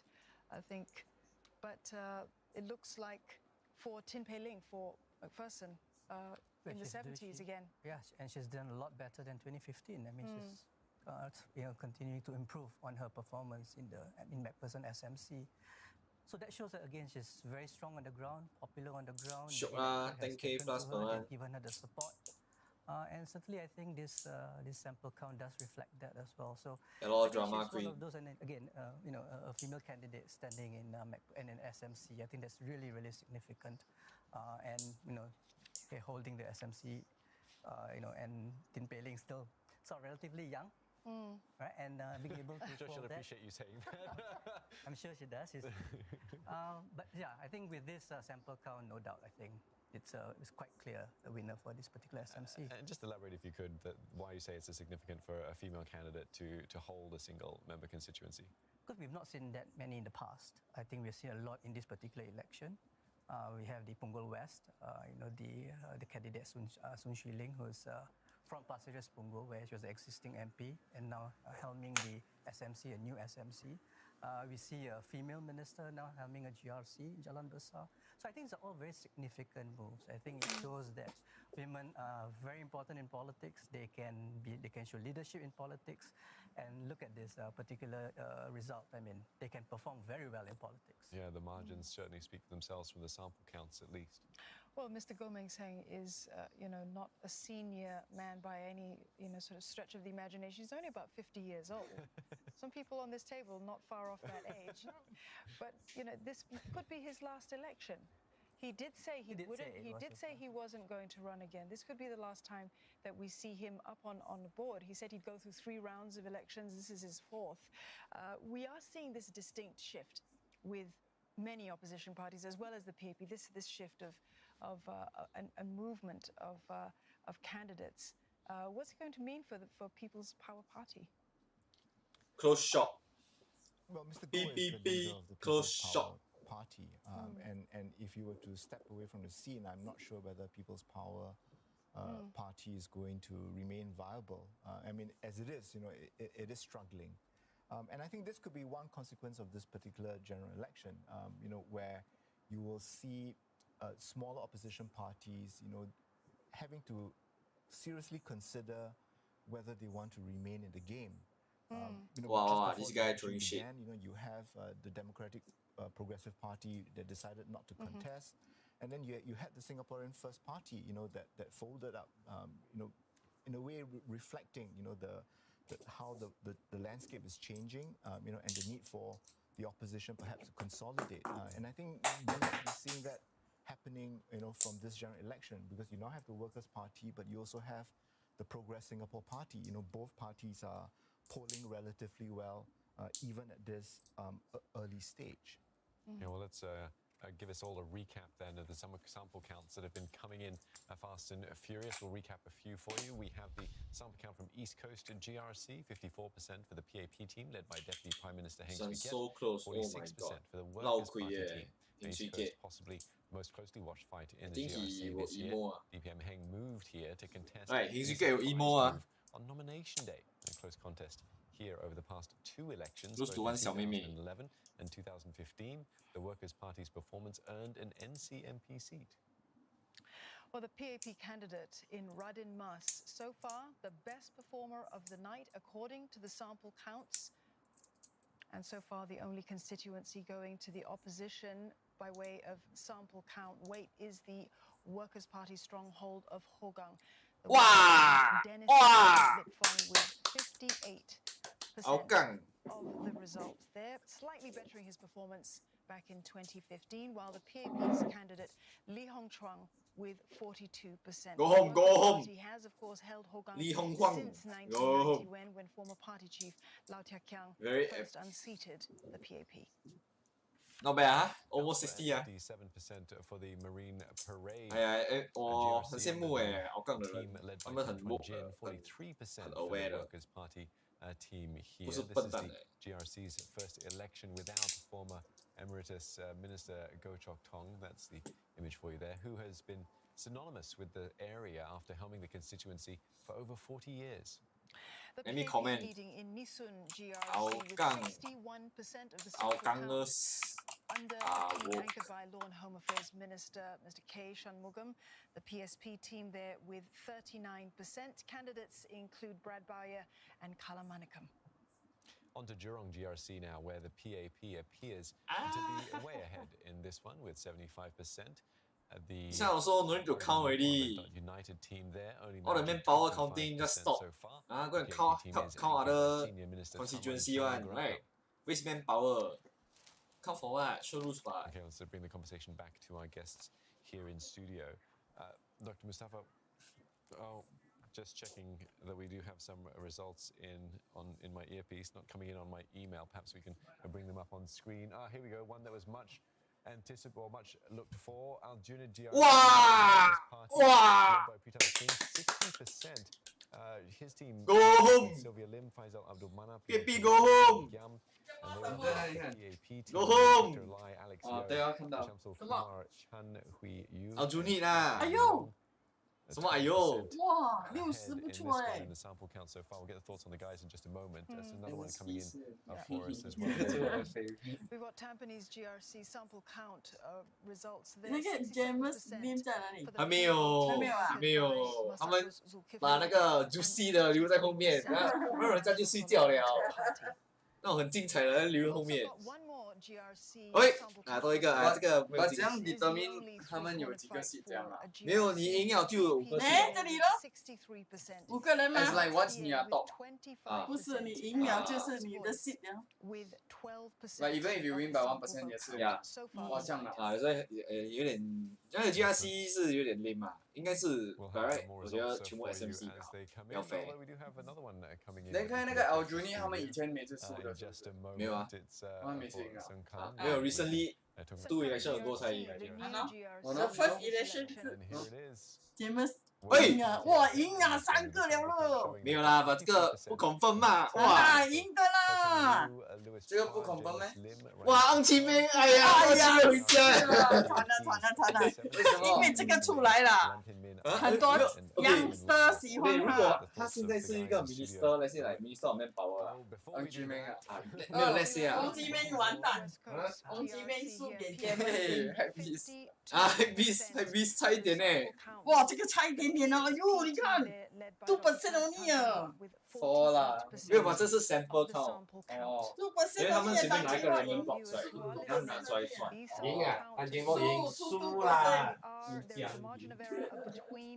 那 OK，for example 李乾隆right，他是现在是 prime minister，then 他 contest 是 Ang-Mo-Kio，let's say Ang-Mo-Kio 他输 right， 他不可以做 prime minister。他真的因为他根本都不是一个 elected minister 啊。elected member of parliament。那些 OK 全部的 ，but then after election 是那些他们全部 all party 要 work together right？Yes。呀啦，把 majority make the decision 嘛，呀啦，来那个他们就会 vote 谁做 prime minister， 谁做 different transport minister 这样哦。哦，那 obviously PAP 会拿到嘛。这么你人那么快的啊？The PAP 哇，恩奇明哎，Facebook 先呢。恩奇明 cannot be minister 啊，哎呦，go home go home。no 啦吧，不一定啊。But it raises questions, as to whether, Dr. Tan Cheng Bok's message, of the PAP being a very different party, and of Singaporeans deserving better, whether that's resonating, with voters of West Coast. Wow, and of course, there are all these other results which, the PAP is struggling somewhat.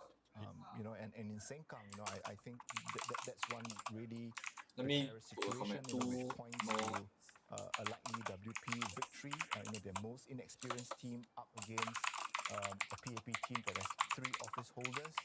So this could be the makings of a massive upset. Yeah, just a 6% differential between those two parties. We spoke about this one earlier, Dr. Mustafa, and you thought sort of the young team led, well, not so much led, but including James Lim had a sort of an interesting prospect, perhaps. Wow. Yes, because it's a new GRC, so we did talk about the unpredictability factor and also the importance of the young vote. And I think we are looking at that being reflected in the sample count. Yes, I think at the moment it seems a sort of a surprise. Uncle, don't cry I know you PAP one. You talk until like so sad like that. For the PAP team. So we'll just have to see. I mean, this is something really we have to look look very closely at. But it's quite obvious, Singaporeans getting unhappy with PAP already. This is something that enough is enough. Spring an upset here. We must, ask the question. Okay, one more. We do have another result though coming out. These results coming out thick and fast this evening. The sample count results, and I just want to remind viewers, sample count results, I think one more G he cannot. 1-4% margin, but yeah, I've got one here from Bishan Topayo. But we'll start Bishan first though. Confirm PAP one lah. For you at home, at Tanjung Pagar GRC, a PAP with 63% of the sample count. So far, Indrani Raja, Chan Chun Sing, Pereira, Eric Chua, naughty boy. See his face, naughty boy. A member GRC team there for the PAP, and for the PSP team that have garnered 37% of the sample count. That includes Michael Chua, Terence Soon, Harish Pillay, Abbas Kasmani, and Wendy Low. Now let's get you up to speed with what's happened at Bishan Topayo GRC there. PAP with Ng Eng Hen, Chi Hong Tat, Chong Ki Hyong, Sektiandi Supat have 67% of the sample count. So far, they were up against SPP with Steve Chia, Williamson Lee, Melvin Chu, and Osman Sulaiman. They're with 33% at the moment. Let's get you up to speed. Another result that has come in. One more SMC, one of the last SMC SDP. results. Graceful will win. Graceful there with 69% for the PAP against SDP's candidate 31% in this sample count. Another female candidate in a single seat doing well. Yes. From the PAP there that Dr. Mustafa was talking about earlier. I have to get back to the Sengkang sample count result. Let's talk about that one because I think it's sinking in a little bit just what the significance would be for the Workers' Party of all the opposition parties. Holy shit! Imagine James Lim in Parliament debate. Workers' Party confirm rape PAP, man. Very, very well. And for Sengkang, if they were to continue with this, I mean, the margin of error is very, very close there. If they were to have a victory, this would be the second GRC, only the second GRC in history to have been wrested away from the PAP. Of course, Sengkang is a new GRC, but carved out from several different wards. You've got Lam Pin Min there, who has been walking the ground in Sengkang for a very long time, well known with residents. What's it going to mean for the Workers' Party if they were to get this second GRC?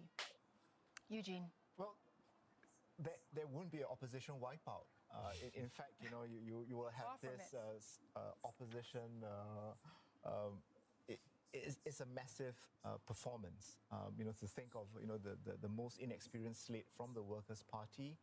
One that was also caught in controversy with Ms. Khan's remarks on Facebook 2 years ago. Yeah, backfire. I think a lot of people support her. Team with 3 office holders. So I think it is something that reflects, that not. Wow, imagine really James Lim debate in Parliament voters and for people to see but then they won't broadcast they will hide him one confirm. Clear looking at the sample poll count so far. The flight to safety is not occurring, and I said at the start of the campaign, that. This flight to safety is unlikely to occur because we are already in a crisis. We are, in fact, in the eye of the storm. And voters would have the chance to look at how the PAP government responded, to the pandemic, over the last 6 months. But I think it's also not just the pandemic. I think that there is also, the voters' assessment of how the PAP had governed over the last 5 years, and here we're not talking about super lame whether the policies were right or wrong. I think it's confirm they won't show James in Parliament debate confirm hide maybe show 1 or 2 only to be lacking, inadequate, and I think the results are showing. And if you look at Sengkang, I mean, this is a massive performance, and I said, it's an opposition blowout, in the sense that it's a massive outcome for them. And in many ways, it would change that you will affect the psychological barrier, right? First, you have a GRC taken by the opposition, and now, the fact that, you could have, a second GRC falling to the opposition. Never mind that there are 3 office holders on that slate. And Dr. Mustafa, earlier you were saying that the first objective of the Workers' Party was to hold what they had already with Aljunied and with Hogarth. Ng Chee Meng got what? We asked, what would be the position, next step, and I suppose Sung Kang would be it. Let me see. Certainly, and then what you're saying is Sung Kang is a messy coup. I think he's not only a member. Party, if they're able to win. I mean, we had a sample count right now. Parliament. So I think we have to be a Secretary little bit General cautious, of National NTUC. yeah, NTUC kia lah. We're seeing right now, there's certainly that's a massive coup for the Workers' Party. And it's exactly what the strategy was. Yeah. Aljunied and Hougang. Hi, David. And expand from there. And we see Aljunied on the screen right now. My impression of Ng Chee Meng is that he a bit hao lian one. And the PAP, as things stand with no, NTUC, just like that only. 5 years ago, Here put one. 2% and went to a representative of current Secretary General of NTUC. Yeah, I mean, so in a way, the Workers' Party has not MOE. MOE is Ong Ye Kong. In 2015, they polled just short of 51%, and if you take into account that 5% swing against the WP, in 2015, which suggests that the actual support would have been somewhere about 56%. NTUC they are doing much better, but that's even if you all. don't take into account that 5% swing against the Workers' Party in 2015, they are now looking at a 10% improvement, and that's despite the HTC issue. He don't have over Mr. Pritam Singh and Ms. Sylvia Lim. So again, right, he don't have major role opposition Ng Chee Meng, you but he got transport. He is leading the charge. Second minister and position 2 for transport and education. Nerve-wracking moments for the PAP. Yeah, I think Hi. So, are you Singaporean? Did you vote or anything? Although you are in Perth. PAP team there. It's actually a very strong team. It's not just ordinary team. There's a strong team. There's office holders there. Come on, man. I think this is something the PAP would be. Confirm they ask for recount this PAP. Particular GRC. So again, it's a sample count. Let's see what the end result would be. As far as Aljunied goes, I think yes, they have improved on their performance in 2015, and it was 2%. Now solid in range, and the trend that we are looking solid at. Aljunied. I think it's fair to say that they would retain Aljunied. So again, go back to the strategy. All the smearing on their AHTC no use. No use. Political observers, Aljunied getting up booked to election day, had made the observation that just as in GE 2015, when we had my room a bit dark.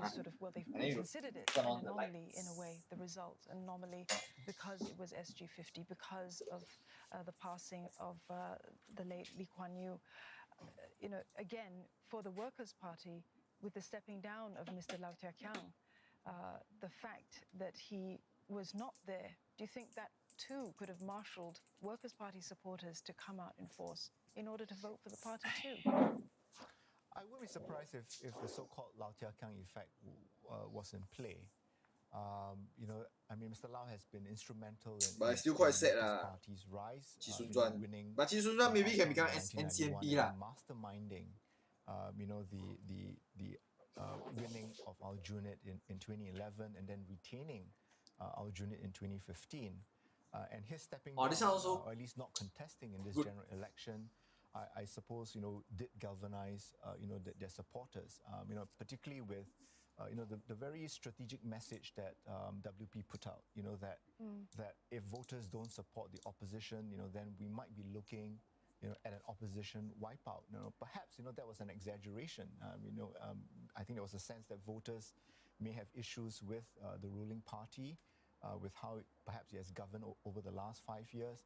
But I think certainly Mr. Lau, campaigned vigorously, despite just recovering from a fall, and I think it's paying dividends.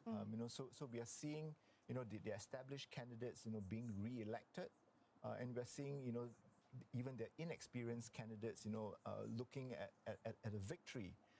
And if you look at their slate in Marine Parade, they're also giving the PAP a run for their money there.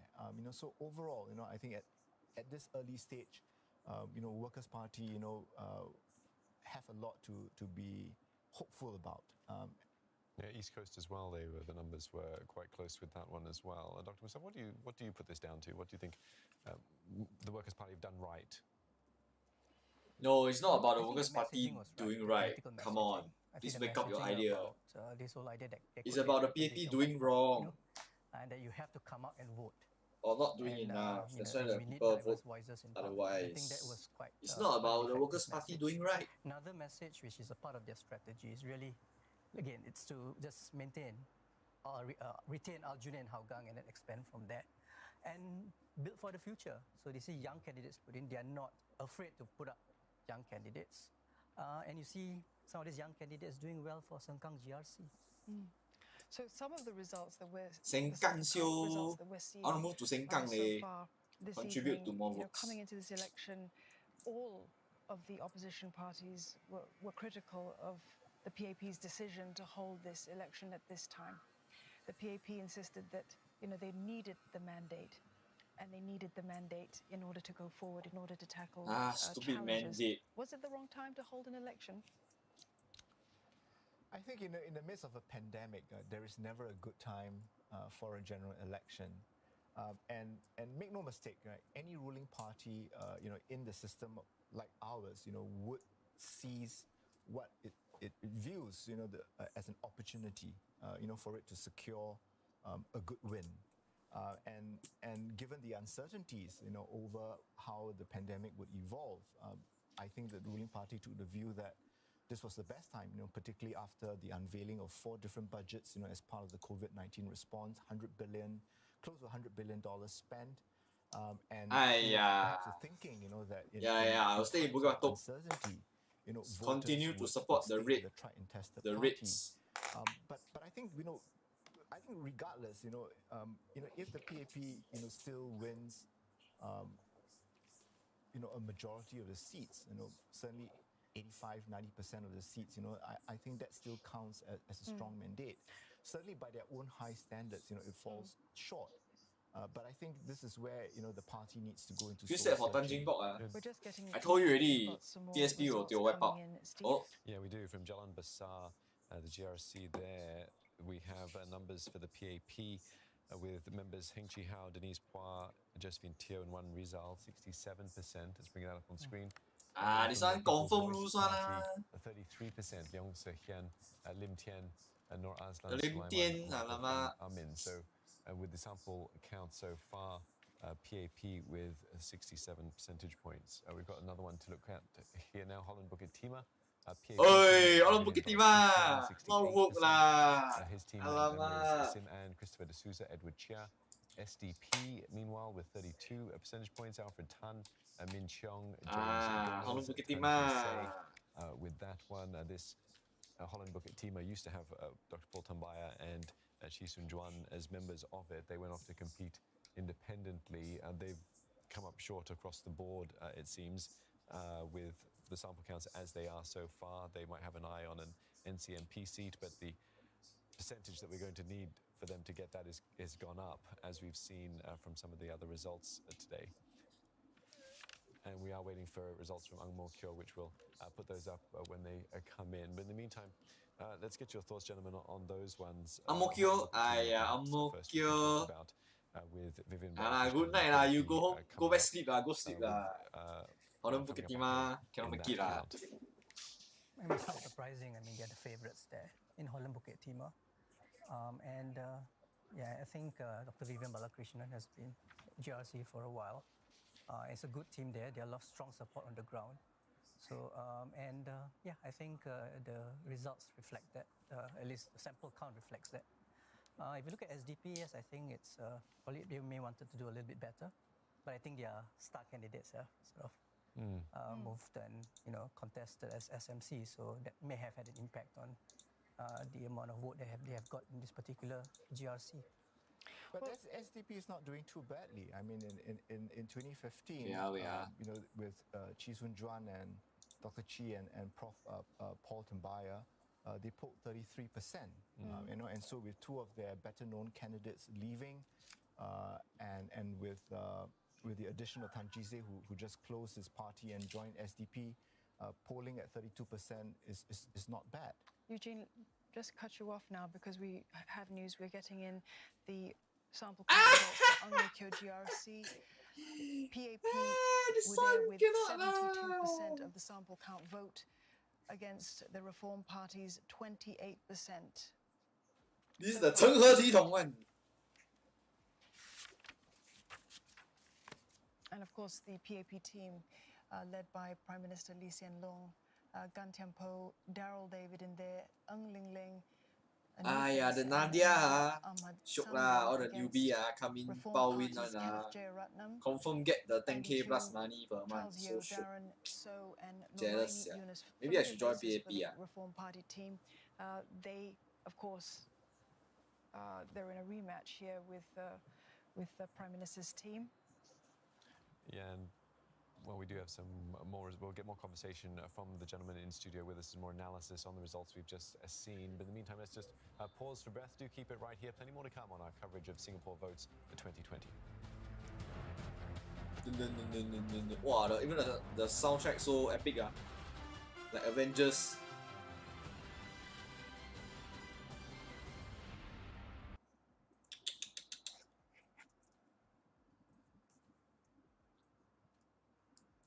Steady bo, Sengkang.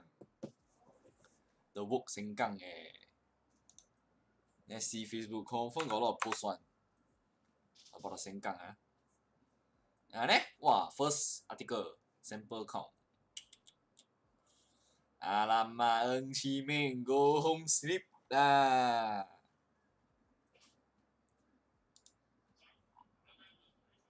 Wow, so patriotic yo.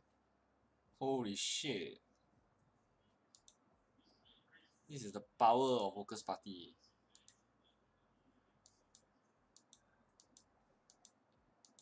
Then you see all nobody carry PAP flag and wave one. It's all the silent voters lah, all the old people lah. They still living in Lee Kuan Yew era lah. Hougang, man. Let me share this.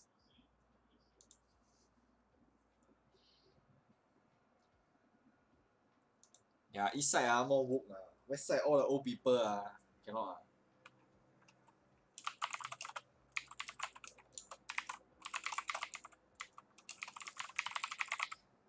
The woke Singaporeans. What? Recognize my top fan? Fuck off lah! I don't want to be a top fan lah. Wow, this one just carry play. share this. Carry player. All the article coming out already.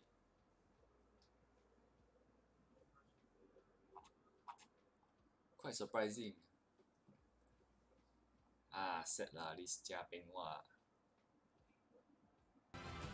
Oh, we're back. We are back.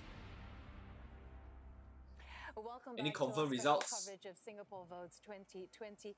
The sample counts are in, so let's go through all 31 of them right now. So let's take a look at this 60-40, first sample not bad. count, and this is for Aljunied, where we have the Workers' Party with 60% of the vote against the PAP's 40%. Once again, these are sample counts with a margin error of 4%. Well, let's go to the next one, and this is Ang Mo Kio GRC, and with a sample count joke of of this 72% election. for the PAP, and for the Reform Party, 28%. Now, the next sample count This one I see pain and this is against PAP's Murali Pillay with 57% of Pillay the meh, vote not Pillai against meh. SDP's Dr. Chee Soon Juan with 43%. 43, of okay the lah, vote. 43. Now we're going through This one another also one. not Bukit bad Panjang SMC, Liang Eng Hwa's PAP with 56%, and SDP's Dr. Paul Tumbaya with Murali I understand, but who is 54% Yang of Eng the Hwa? vote. I don't know The who is next he. one that we have here is Bishan Topayo GRC, PAP 67%, helmed by we have there Dr. Ng Eng Hen, and then we have the SPP's 33%. So let's go with the next sample count vote is Chua Chu Kang This one also GRC, quite okay, quite PAP close with 59% Gan against Kim Yong I think a lot of people don't like him because of the 41%. COVID That's why job We have East Wow, Coast this one, GRC this one contested wasted. here. PAP's Wasted. 54% helmed by Mr. Heng Swee Kiat against WP's 46%.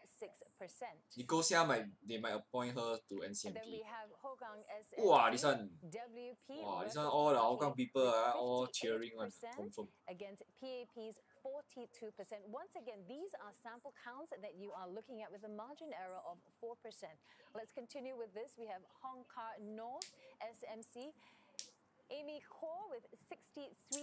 Amy Khor, the one that buy a lot of eggs. PSP's Jijin Wong with 37%. Next, we have Holland Bukit Timur GRC PAP with 68%. Go sleep lah, Nicholas, go 去觉啦. Yeah. Jalan Besar GRC PAP 67%. Still quite surprised against People's Voice. The Josephine Teo still win so much. Jurong GRC this one. 75%. Red Dot United 25%. Kebun Baru SMC with the PAP with 68% against PSPs with 32% there. And next we have Marine Parade GRC, the PAP with 57%. Yeah, also quite decent. As you can see, 43% of the votes. Once again, sample count votes that we're looking at right now. We have Mountbatten as SMC, PAP with 75%, and People's Voice with 25%. The next one we have is McPherson SMC, Tin Pei Ling's 73% Drama for queen. the PAP against PPP. 20. She want to laugh already when she say PPP. And now we have Marymount SMC, PAP with 54% of the vote against Wow, this one was so PSP close. with Oh my god. 46% of the vote. Let's look at Marsiling UT GRC here. We have PAP with 64% against the SDP's 36%. Now we have Nisun GRC, the PAP with 61% of the vote against PSP with 39%. Following that, Pioneer SMC, the three-cornered fight for the single-member constituency. We have PAP with 66%, we have PSP with 32%, and we have an independent with just 2% there. Pasir Ris Punggol GRC, another three-cornered fight for the GRC here, with PAP 63%, SDA 25%, and People's Voice 12%. Next, we have Potong Pasir SMC, PAP with 61% and SPP with 39%. I thought he was at least 43%. Punggol West SMC, let's Tan look Chen at that. Chen, PAP with go home. 65%. Why? And Because Sun Xueling more WP chill. Women's Party there with 35%. Radin Mas SMC, PAP with 76% and Reform Party with 24%. Once again, for those who have just joined us, these are just sample counts that are coming in with a margin error of 4%. Now, let's look at Sembawang GRC, the PAP with 69% here against the NSP with 31%. And the next constituency we're looking at this one, wow, Sengkang, another hotly contested. Wow, she cannot speak already. She see James so handsome, then she hotly. 53% and PAP 47%. Ng Chi Ming go home. Tampines GRC. I don't like the Masagos. Like how late. Against the NSP 33%. See lah, Goh Po Kun also. Tanjung Pagar GRC, the PAP with 63%, the PSP with 37%. Need to get some water. West Coast GRC, another constituency that a lot of people had their eyes on. PAP with 52% and PSP with 48%. Yio Chu Kang SMC, PAP with 61% and the PSP with 39%. Yuhua SMC, PAP 69%, SDP 31%. Okay, let's go live now to our reporter on the ground, Eugenia Lim. Tell us where you are and get us up to speed with what's going on. Well, from what we understand, it seems that Sengkang GRC team for the Workers' Party is pulling through quite well in the terms of the sample count, with 53% of the votes versus 47% for the PAP. Now, I brought in terms of the snacks. members that Like watch movie, right? have been put across and fielded for the Workers' Party, they include Herting Ru, Louis Chua, Raisa Khan, as well as the so-called breakout star of the election, James Lim. A lot of attention has been put on him since the debates that were televised last week. So it seems that has paid off, and in terms of the messaging from the Workers' Party, it seems that it has really resonated with voters in terms of what we see in the sample count so far. Now, as for the PAP team, Ng Chee Ming has been leading the charge there. He also brings with him Lam Pin Min, Amrin Amin, as well as newcomer Raymond Lai. So historically, this is quite quite interesting to watch, because Sengkang GRC is, after all, a newly carved out GRC, and it includes some of the old WP stomping grounds, so to speak, including the Punggol East SMC that it held between 2013 and 2015. It also includes parts of what used to be Sengkang West SMC and Pasir Ris Punggol GRC, both of which were were looked after by the PAP, so to speak. In terms of what we can look at in terms of the historical data, Sengkang West, which was led by Lam Pin Min, he managed to garner 62% of the votes, and in Punggol East, Charles Kong managed to get about 51% of the votes. So it doesn't seem, it seems that it is turning towards the WP's favor so far from the sample votes that we've seen. Well, all right. Yeah, we're going to get you now to Afifa Arifin. She's standing by, and she joins us now. Afifa, get us up to speed with what's happening over there. That's right. So as you've heard, the sample counts for all of the constituencies that the Workers' Party is contesting in has been released. And based on this, it looks like the WP could fare better than in previous elections. So from the sample counts, as we've heard, the WP team in Sengkang has 57% over the PAP's 43%. And there are already videos circulating online showing the residents in Sengkang cheering as they heard the results of the sample count for that constituency. But then again, these are just preliminary results, although they have been proven to be fairly indicative in the last polls. But what this could mean is that the Workers' Party could just win a second GRC. As we know, Sengkang is a newly formed constituency, but the Workers' Party has been walking the grounds there and has if Workers' Party win this GRC, in that next election they confirm cut away this GRC. It's also been said that the Workers' Party could put up a keen contest in that area. Now, as for the other constituencies, the sample count also seemed to indicate that the Workers' Party could retain some of its strongholds, especially in Hougang SMC, which its candidate Dennis Tan has 58%.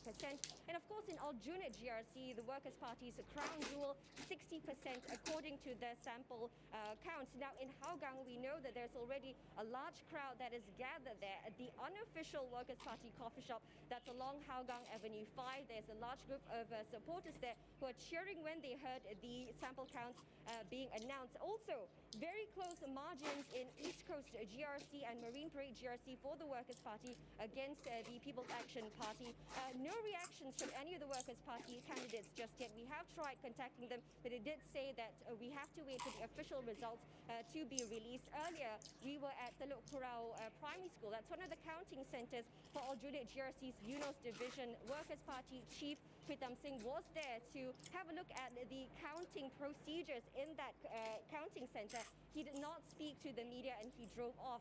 We understand that some of the Workers' Party candidates could still be visiting some of the counting centres in their respective constituencies, but what we do know is that they will all gather here at the party's headquarters, where they will be live streaming their thank you speeches. So we will be on the ground and we will track the latest developments as they come. Come on. Thanks for that, Afifa Arifin there speaking to us. Now, based on the sample counts that we've seen so far, if we do the maths, we can see the Workers' Party are on track to retain Aljunied with 5 seats and retain Hougang with 1 seat, and perhaps also gain 4 more seats from Sengkang, giving them 10 seats in total, which would mean that there would just be 2 NCMP seats left available, assuming no other opposition member comes out ahead by the end of the day when the official results do come in.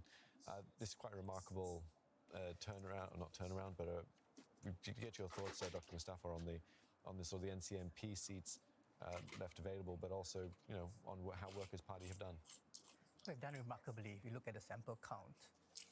I think Sengkang GRC, if it goes the way of the Workers' Party, is a massive coup. It's certainly an endorsement of Pritam Singh's leadership. He's shown leadership by example. I think it's quite clearly shown in the sample counts. So I think the Workers' Party strategy for 2020 has been very effective. It has worked out for them. And it's reflected, one, in having this Sengkang GRC possibly in their bag, as well as also improving on their performances in the other constituencies as well. So I think all in all, I think just based on sample count, I think we've got to be careful. It's a sample count. We can say I think Workers' Party is an election that Workers' Party will be remembered for. Yeah, and wow, Lao Tia Kiang confirm very proud. The unknown faces, the young faces of the GRC members there, with contrasting stories, I suppose, within this election. Jamus Lim hailed for doing well during the debate. Raisa Khan coming under a lot of flack for comments made in Facebook posts from 2 years ago. But it seems like voters seem to resonate with the message of the Sengkang GRC team. Yes, I think it does suggest that voters in Sengkang, you know, look at the complete picture, right? So they're not going to zero in on any one particular issue, you know, and so Ms. Khan's postings, you know, didn't seem to have significantly affected their chances at all. Do you think perhaps the backlash that she, or the attacks that she suffered, may have worked in her favor? It may have, right? I think, you know, we are now looking at younger voters, you know, who are particular about or very mindful about how parties campaign. You know, they respond quite strongly, you know, to what they perceive, you know, to be unfairness. I think that's something which you know, parties will have to take into account. You know, that it's not just about campaigning hard, but it's also about campaigning fairly, because a campaign where it's seen to be based on unfair attacks, you know, could potentially backfire. And I think here, you know, when you look at Sengkang, I mean, when you look at the constituency political broadcast. Oh, so Tan Cheng Bock almost win like 2% difference. You know, to the demographics of Sengkang, right? They spoke very much, you know, to the young families, right? They spoke to not just about, you know, estate upgrading, you know, but also about what is it that young families would want, you know, as part of raising, you know, their families in a particular community. Right? So in many ways, right, we are seeing voters in Singapore, I would say, you know, moving beyond just bread and butter issues, you know, looking at what I call post-material concerns, right? So concerns which are not solely grounded on bread and butter, you know, but looking at, you know, what sort of society Singapore should become. You know, how are we going to deal with social inequality, you know, the sort of discrimination, issues of discrimination. And I think all these were issues that the Workers' Party team were able to identify and were able to respond in a way that resonated with voters, right?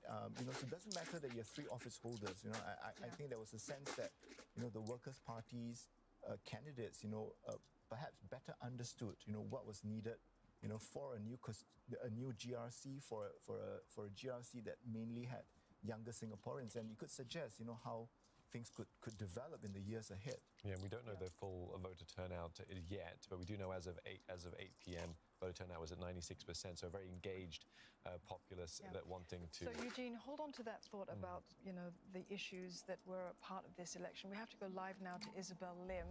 Isabel, good evening. Tell us what's happening where you're at today.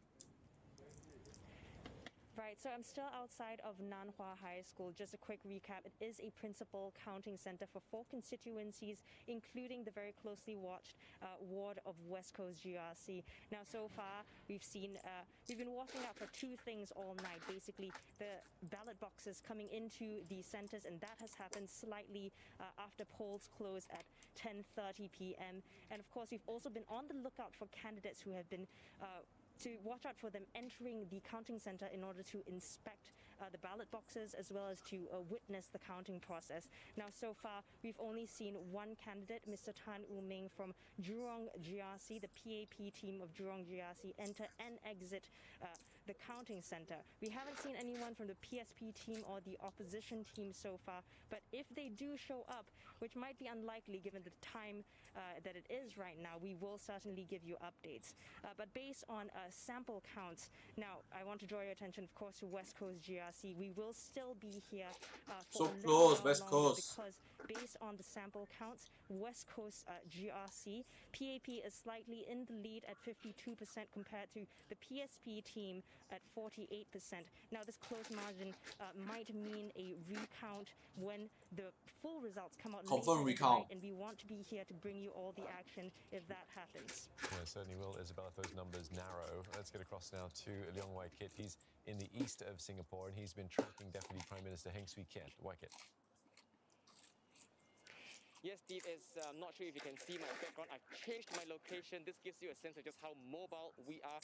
I'm here at Expo, and some 30 minutes ago, we spotted Deputy Prime Minister Heng Swee-keat walking into this place. Now, this is a significant place, perhaps, for the East Coast GRC team, because one of the rooms inside the Expo has been turned into a makeshift studio where they record their live rallies as well as talk shows for their campaigning, which is, of course, one of the ways that political parties have been doing so for the last 9 days, going offline to meet residents as well as going online to organize Zoom sessions as well as Facebook Live. So this place, in a way, is significant to the East Coast GRC team because this is the place where they've discussed various issues, including jobs, COVID-19, and their plans for local residents in East Coast. So far, I have not seen any other GRC member in East Coast walk in here, but because Deputy Prime Minister Heng Swee-keat is here, we are quite likely to see the rest of the team members streaming their way here. Of course, the talk has been that the sample vote count for East Coast GRC is 54%. I'm now going to borrow the words of Glenda and Don, who said earlier that these are all sample vote counts. There's still a margin of error, although they can be similar to official results. Of course, there's also been a lot of talk in the studio with Dr. Mustafa, with Dr. Eugene Tan, who talked about the East Coast slate. Scared lah. Things I want He to humpty already, scared already. Dr. Eugene Tan said that this should not be seen. East Coast people never give him the mandate that he wanted. Whom we know was a surprise move from Tampines Ward to East Coast GRC. Guys? Wai-kit, thank you very much for that update, and we will be checking in with you as the evening goes on. Let's get back to I have 7 people viewing. Can you say hello? With us this you know, I feel like I'm talking and to who have myself. been with us all this evening. Gentlemen, after GE 2011, to its credit, the People's Action Party was very responsive to some of the issues, the big burning issues that came up then. A year when we were talking about how low could that vote share go. 2015, we sort of reversed all of that. How high could they go? And now we're here in GE 2020.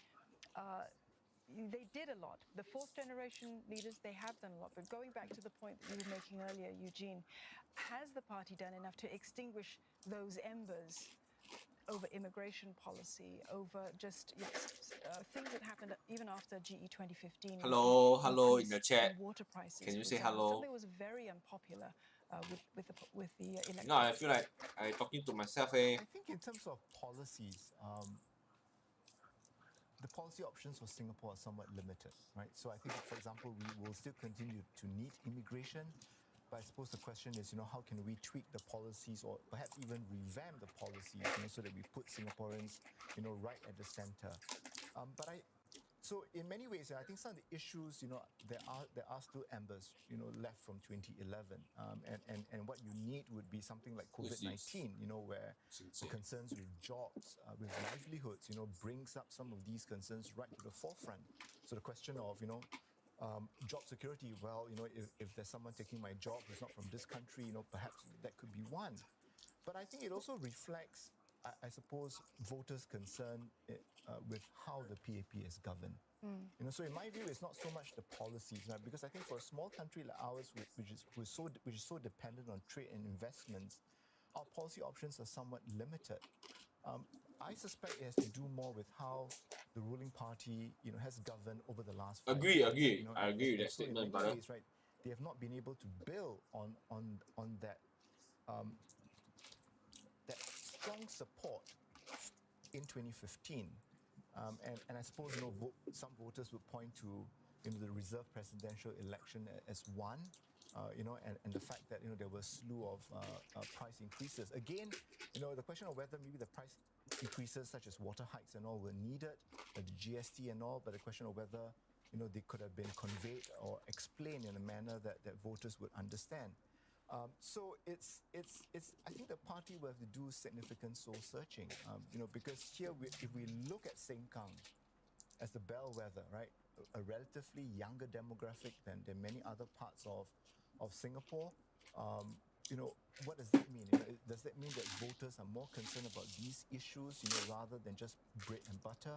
Are they now at a point where they expect the government to deal with bread and butter issues and will focus more on how the government governs, right? So the how question, right? Not so much about whether we need immigration or whether we need a GST hike, but how do we deal with these sort of issues, such that Singaporeans are put at the center, or at least the sense that, Singaporeans are not put in the center, which I think perhaps is driving, some of the concerns, that voters have, and they have used the election, to send that hello. signal, right? I mean, so you have the 24, party, Nakib. with about Are you a voter? Slightly 89% of all elected seats, it all goes Are you according Singaporean? to what the sample poll counts indicate. That's by any standard still a reasonably strong mandate, but I think there are cracks, given the sort of margins that the different slates are performing. It does suggest that there is not just localized unhappiness or the fact that there is too much concern that it may be peculiar to certain constituencies, but it seems to be something that is across the country. It is a bit hard to put your finger on Okay. especially if you're talking So, about how where do you stay? The government does things. You need to it do up seems your to be research. intangible. Dr. Mustafa, just get your thoughts. You will be eligible to vote if in we follow on with 2 Eugene's elections thinking time. of how the government has done things. Policies aside, things like POFMA perhaps, or how police reports have been used during this election, things like that. Do you think those sorts of initiatives work against them? I think first and foremost, I don't think we should dismiss bread and butter issues. I think it's still very important in an election. And I think we see that in some of the sample counts in some of the GRCs that we have witnessed. But I think what this election has also showed, that it takes a lot more to win the hearts and minds of voters. You really need to communicate better, you need to explain better. It's not necessarily the policy may be right or wrong. It's whether how you explain and communicate, even if you need to change or tweak it. And when you do, you do that as well as explain and communicate why you have done so. So I think that communication, the explanation, perhaps could be something that. Hey, you are new to my channel, is it? But more than I that, never see you in my live stream But before. this election has also shown that other issues are also just as important. Issues which particularly are of interest to young people, global Oh, where issues, do I buy my water kits? climate change, There's a shop in Jurong environment, East. sustainable development, Near things like JQ. social injustice. These are issues that are I type out in the chat for great you. interest to young people. I highly including recommend this shop. legalization of a political landscape in Singapore, and having diverse voices in parliament, robust debates. Google I think this these are some op of the station. issues that were in the thinking It is of young near voters. And I suspect Jurong many East. of the same As in, thinking it is in having Jurong the East, voters of the near young the voters in JQ. Sengkang GRC. So the loss of vote share that we're seeing in the sample count results for the PAP is indicative of many things, perhaps, and no doubt in households all over Singapore, they must be thinking about what it's indicative I support them of. a lot. Perhaps indicative of a people no, it's not a gem. that want more. Eugene? It's at the market, not market, not really market, beside JCube that brings in the people in a more inclusive manner. I think there have been concerns about whether Singapore has become a lot more unequal. And while the government has been putting a lot of effort, in trying to resolve in general, that, model kits, right, don't buy from departmental store.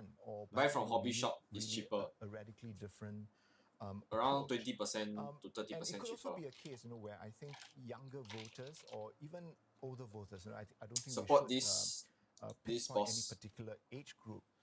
You can see the map here, idea of one-party dominance, and here is JCube, may not be good for Singapore. It's somewhere here. Beside beside the CPF building.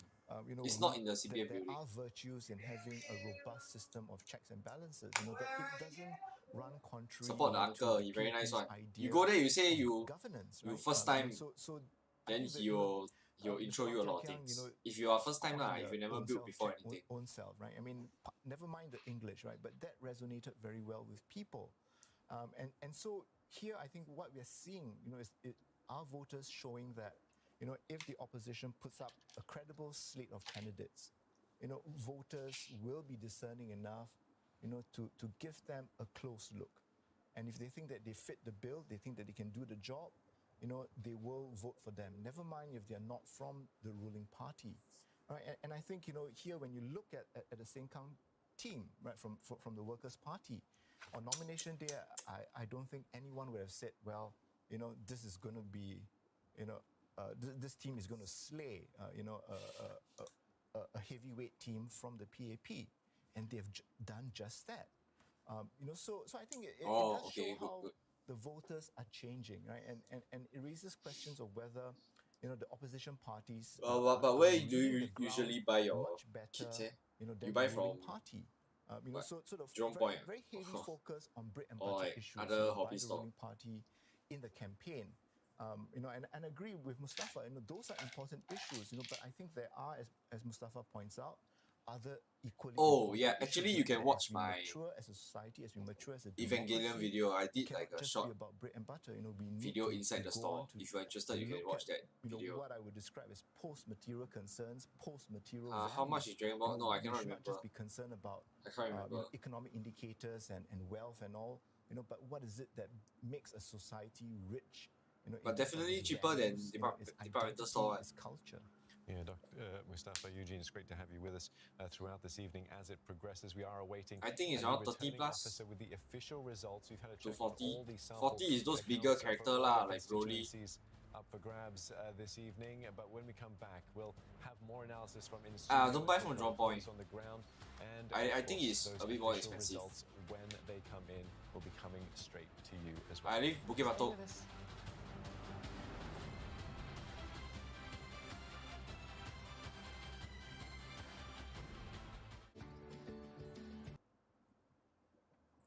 Bukit Batok.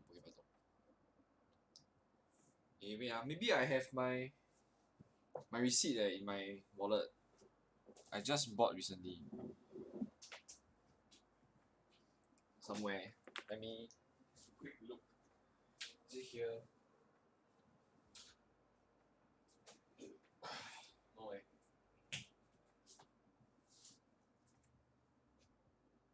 No don't have I don't have the receipt already. You bought Goku for 35. I'm not sure. I can't remember the price.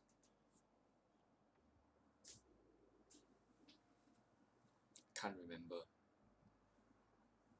I can see the chat lah. Sometimes I got ask the boss how much.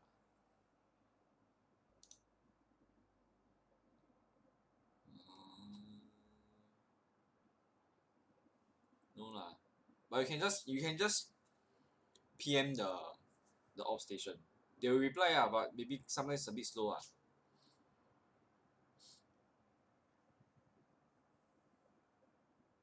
Then you can reserve also. You see in my chat here. Once Gogeta come out, I reserve. I just say I want to reserve this one. This one I say reserve, then they reserve . But maybe because I regular lah. But you can try also.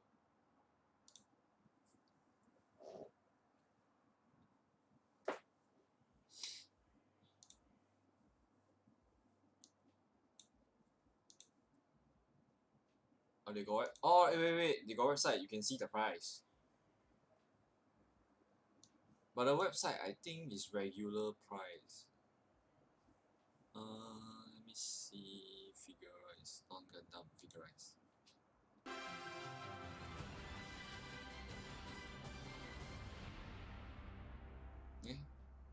Goku Welcome back to Singapore Votes Bardock is 2020. 45. We now have sample counts from all 31 constituencies. They show the Super Saiyan PAP Goku, leading 37. in 13 But I out think of this the one is 14 SMCs and not in the real 15 price. out I of the think it's 17 cheaper. GRCs. While it is But I got moving member broadly, also, it so maybe appears that's why that it's its cheaper. vote share is on a downward trend. The party is pulling ahead with This one so strong expensive, man. This performances in Broly several $70, man. I SMCs, forget already. performing best according to the sample I can't count remember in it being so Running expensive. I Mass think it was SMC. 60. NTUC Assistant Secretary General Melvin Yong is the PAP's pick, and he's been 70, moved here from a neighbouring Tanjung Pagar GRC to replace Sam Tan, who is retired. PAP getting 37. 76% there as opposed Yeah, to they got website lah, 24% so you for just go and visit all. RP. Don't buy also, never PAP's mind. Just go Tin visit. Pei Ling also The way environment is ahead very in good. the sample count against the PPP's Goh Meng Seng in McPherson. The count has her with 73%, while Mr. Goh has only managed 27%. Let's take a look at Ang Mo Kio, led by Prime Minister Lee Hsien Loong with a strong lead of 72%. The team includes two new faces, Ng Ling Ling and Nadia Samdin. The Reform Party, led by Kenneth Jeyaretnam, with 28% of the vote. Senior Minister Tharman Shanmugaratnam also with a commanding lead for his PAP team in Jurong with 75% of the vote. You can see there. He was up against brand new party Red Dot United with 25%. Now, one of the toughest fights of the night, however, according When to I the remove the sample, marks, I got appears to tutorial be on that. in You can go and West check my Coast. channel. The PAP team there, led by SSwaran with You 52%. search marks on The my channel. PSP I have a team tutorial. with 48% led by Dr. Or you can just go to the shop, right? Then you ask the uncle. The He will sample teach you one, counts even if you show don't the buy. Workers' Party leading in 3 of the 6 constituencies it You go to fielded the shop candidates this in. Sunday and you If ask the uncle. You this say holds up when the you say I official intro you results one. come in, You it say will this give guy the on YouTube party intro. 10 Okay? seats in Parliament. He will This teach you. He includes really will the teach you new one. GRC of Sengkang. Like on the The spot. Workers' Party If team he see pulling you really away new, there right? with He will teach you. 53% of the vote against the PAP But don't ask team too led by complicated Labour chief question Ng lah. Chee Meng Of course, he with cannot show you on the spot 47%. lah. If the WP's lead holds, the newly carved out Sengkang GRC would be the second Sengkang. representation Sengkang. constituency to fall to the opposition since the GRC scheme began in Okay. Bye-bye. 1988. WP also bettering its performance in Aljunied, Pritam Singh leading the team for the first time as WP chief with 60% according to sample count. Workers' Party also effectively defending its Hogang stronghold, getting 58% of the vote. The SMC is the longest held opposition ward in Singapore, with WP holding it since 1991. Former NCMP Dennis Tan has been fielded here. He is battling the PAP's Lee Hong Chuan. Over in East Coast, though, the sample count shows WP trailing behind the PAP. Wow, team this one's led so by tight. Deputy Prime Minister Heng Swee Keat. DPM Heng If Heng moved Swee Keat here lose, to oh my contest god. in a surprise move on nomination day. He has 54% according to the sample count. Two leaders of Singapore Democratic Party contesting in single-seat wards are both trailing behind in the sample count. In Bukit Batok, the PAP's Murali Pillay leading with 57%. Party chief Chee Soon Juan faring better than his showing in the 2016 by-election in Bukit Batok. And from the sample count, he has, we can see there, 43% of voters' approval compared to 39%. This was back in 2016. SDP chairman Dr. Paul Tambaya performing roughly as well. Yeah, that video. The sample count from Bukit Panjang showing him with 44% of the votes. That's behind the PAP's Liang Inghua, who has 56%. Once again, remember, this is only a sample count, and the final result can be different. Counting is Final still result, I think ongoing. 2 AM.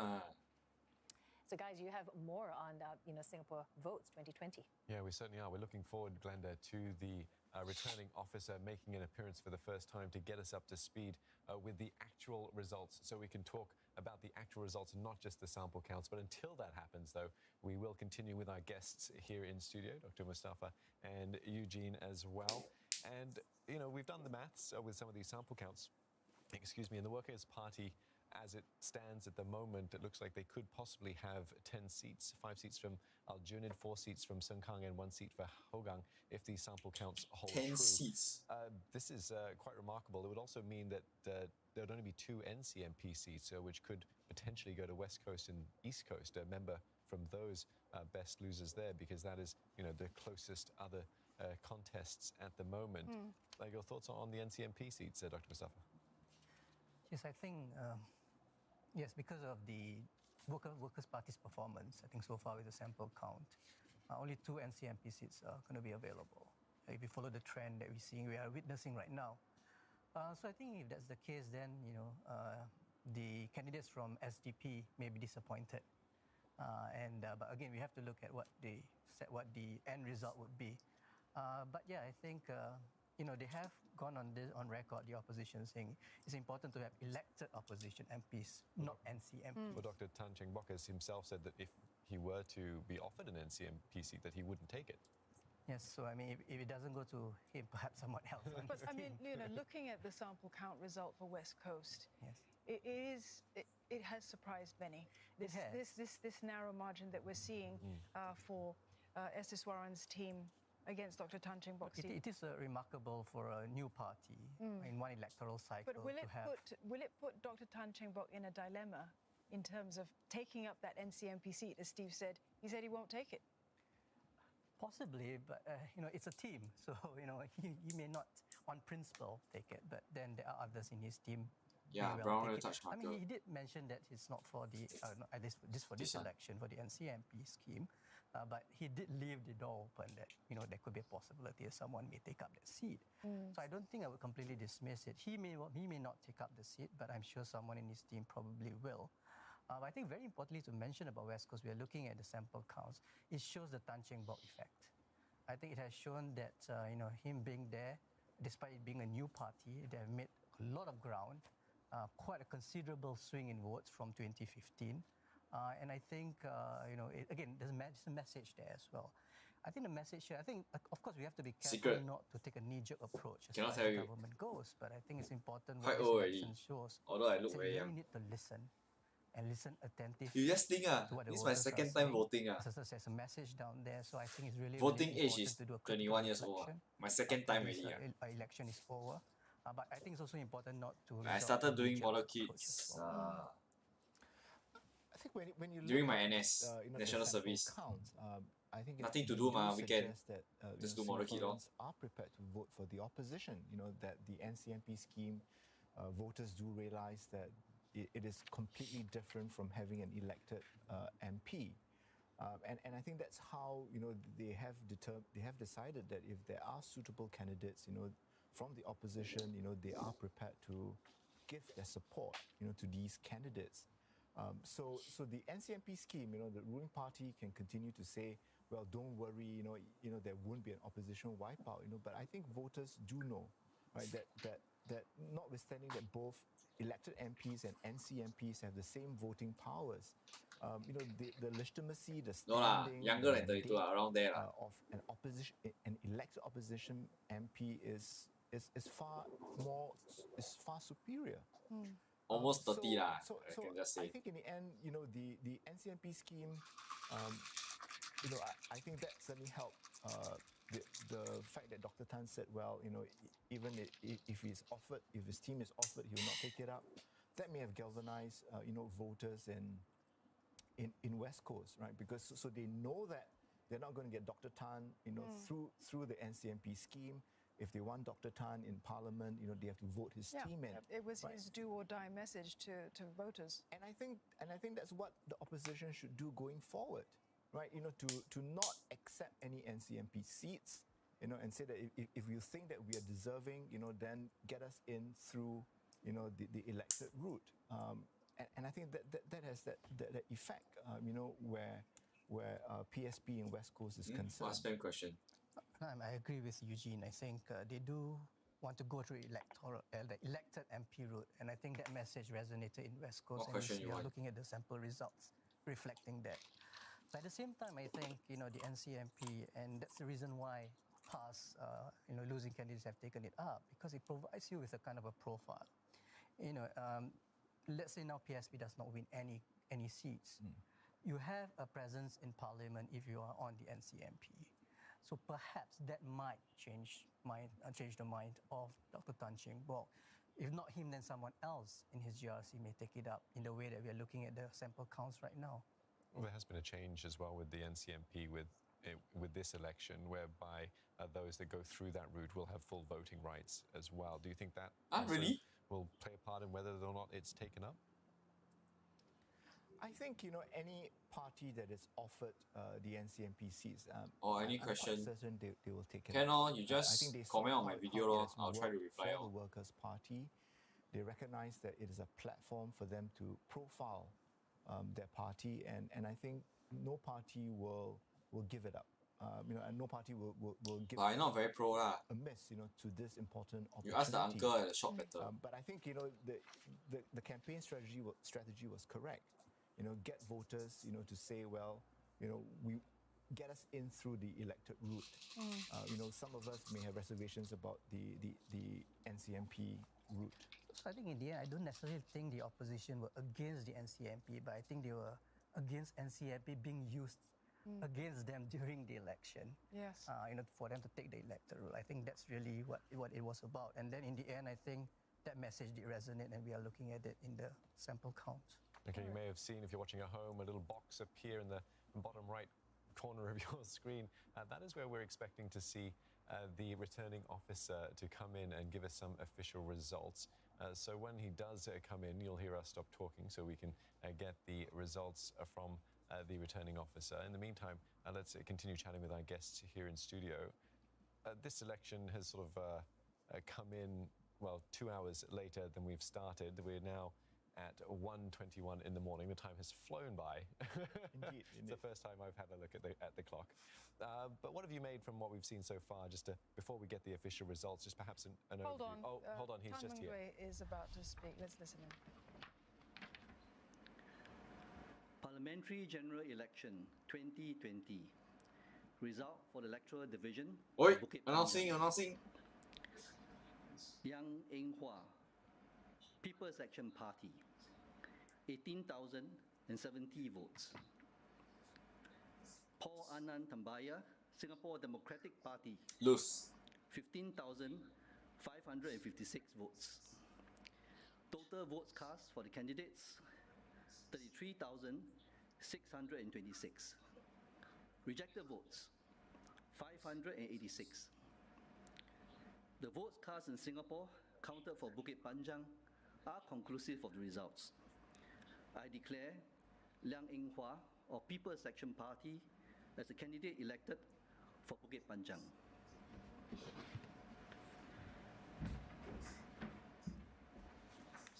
Yeah, so there we've got some confirmation there from the returning officer that the Bukit Panjang SMC has gone in the favour of Liang Eng Hwa.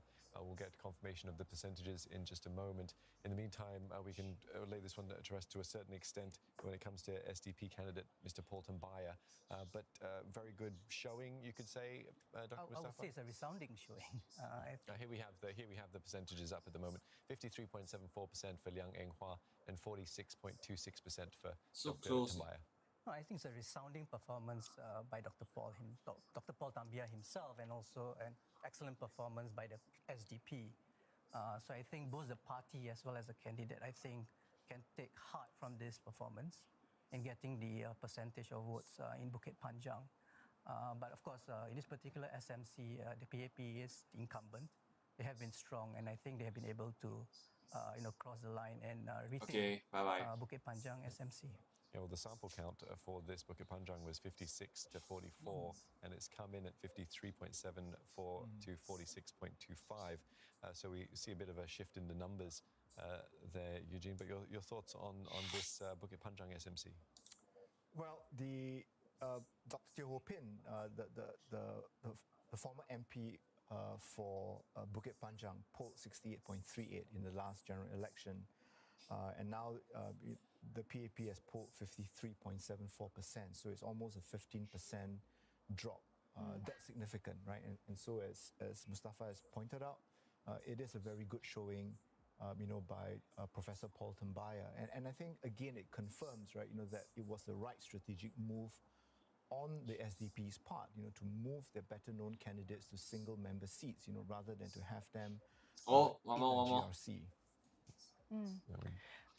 So, that loss of vote share that we're seeing with the PAP, I mean, despite this win here by Liang Yinghua in Bukit Panjang tonight, gentlemen, what does it telegraph to the nation about, Singapore's political landscape, the shifts that we're seeing? Because the SDP has done well. The PSP, this is its first showing in an election as a political party. And they will be happy with the sample count vote results. We haven't seen any confirmed results yet. But West Coast, with that percentage. Also, even with Jijin in Hong Kong, even with Dr. Ang Yong Guan as well in Marymount.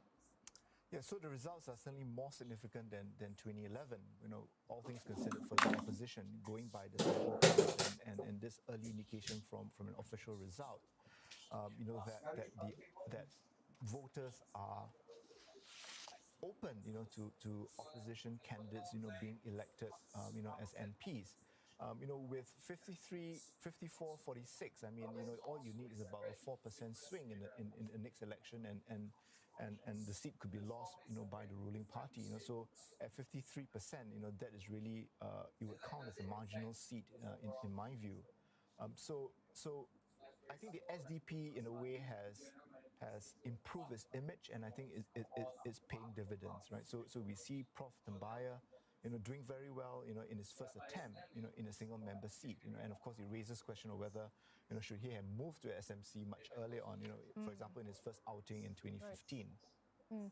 Well, it certainly does put him, in line possibly for an NCMP seat. I think I said earlier that you probably need a minimum of 45%, and so 46% does put him in a fairly good position. But there's some variance, right, between the sample counts and the official results. So it's going to be a long night, for everyone, in terms of whether someone will get an NCMP seat and the very close contest, for example, in West Coast. I think also what this result signify as well is that the ground is shifting, and I think it's more difficult now to kind of understand or predict how the ground is feeling. So it is really, really important again to really understand and communicate and really find out what voters need, what are they, what their concerns are, and why exactly they voted in the way they have. So the listening, I think, has to be really, really important in the critical reflection or post-reflection of this particular election. But it's very important to mention here as well, Liang Yinghua, I mean, he has been MP for many years. I mean, he's moved to Bukit Panjang, and PAP is the incumbent here. And I think his experience, I think, has been important as well. Taking all into account the shifting of the ground and Paul Tambaya being an excellent candidate and putting in a resounding performance, that his political experience and able to also still mobilize the ground has helped him to cross the line in this particular SMC, the Bukit Panjang SMC. So maybe the earlier footage that we saw of Prof. Tambaya, looking a bit somber, I think maybe he probably had higher expectations, and Dr. Mustafa said he should have been more optimistic. Is where he is now something he can be optimistic about? I would think so. I think he puts him in a fairly good position, to secure. I mean, of course, he would have wanted to win. I mean, that would be ultimate optimism. But I think he's showing. I think he'll be very pleased.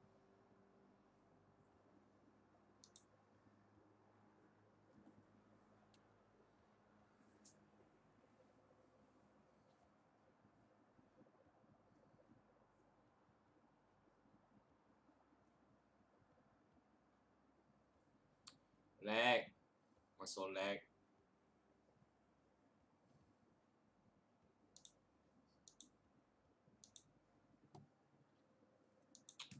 What the hell, man?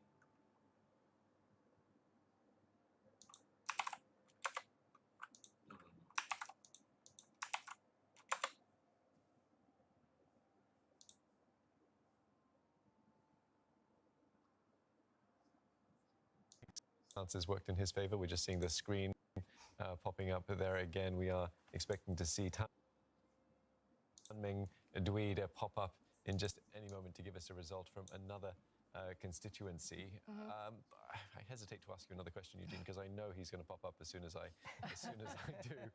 But just a quick word on Dr. Tambaya. COVID-19, perhaps of anybody contesting in the elections, probably works in his favor the most, being an infectious disease expert. Does, right? It does, but he can certainly leverage on this, in subsequent election. I mean, the leverage meaning, that he has established himself. Yeah. He's a known entity. Well, but he himself said, though, that you're not electing a doctor when people suggested, look, maybe, your known face over this COVID-19 pandemic, the fact that you've been seen so often, you've become a trusted voice among Singaporeans, that's going to weigh in your favor. He said, you're not electing a doctor, you are electing an MP. And he's been very, very keen to sort of frame the messages of SDP very clearly on that, on what he would bring to the table. Yes, and I think if you look at SDP showing, at least for Dr. Chi and Prof. Tambaya, I would say that, SDP standing has improved, compared with previous elections. So again, I think that's something that they can take away, as a significant outcome, from this general election. Here is Mr. Tan. Parliamentary General Election 2020. Result for Electoral Division of Potong Pasir. This one sure Jose PAP Raymond, win. Singapore People's Party, 7,275 votes. So little. Yipin, People's Action Party, 10,000. 11,232 Sad. votes. Total votes cast for the candidates, 18,507. Rejected votes, 278. The votes cast in Singapore, counted for Potong Pasir, are conclusive of the results. I declare Sitoh Yipin of People's Action Party as a candidate elected for Potong Pasir. Result for the electoral division of McPherson. Goh Meng Sing, Lose. People's Power Party, PPP. 7,477 votes. Ting Pei Ling, People's Action Party, 18,983 votes. Total votes cast for the candidates, 26,460. Rejected votes, 625. The votes cast in Singapore, counted for McPherson, are conclusive of the results. I declare Ting Pei Ling of People's Action Party as the candidate elected for McPherson.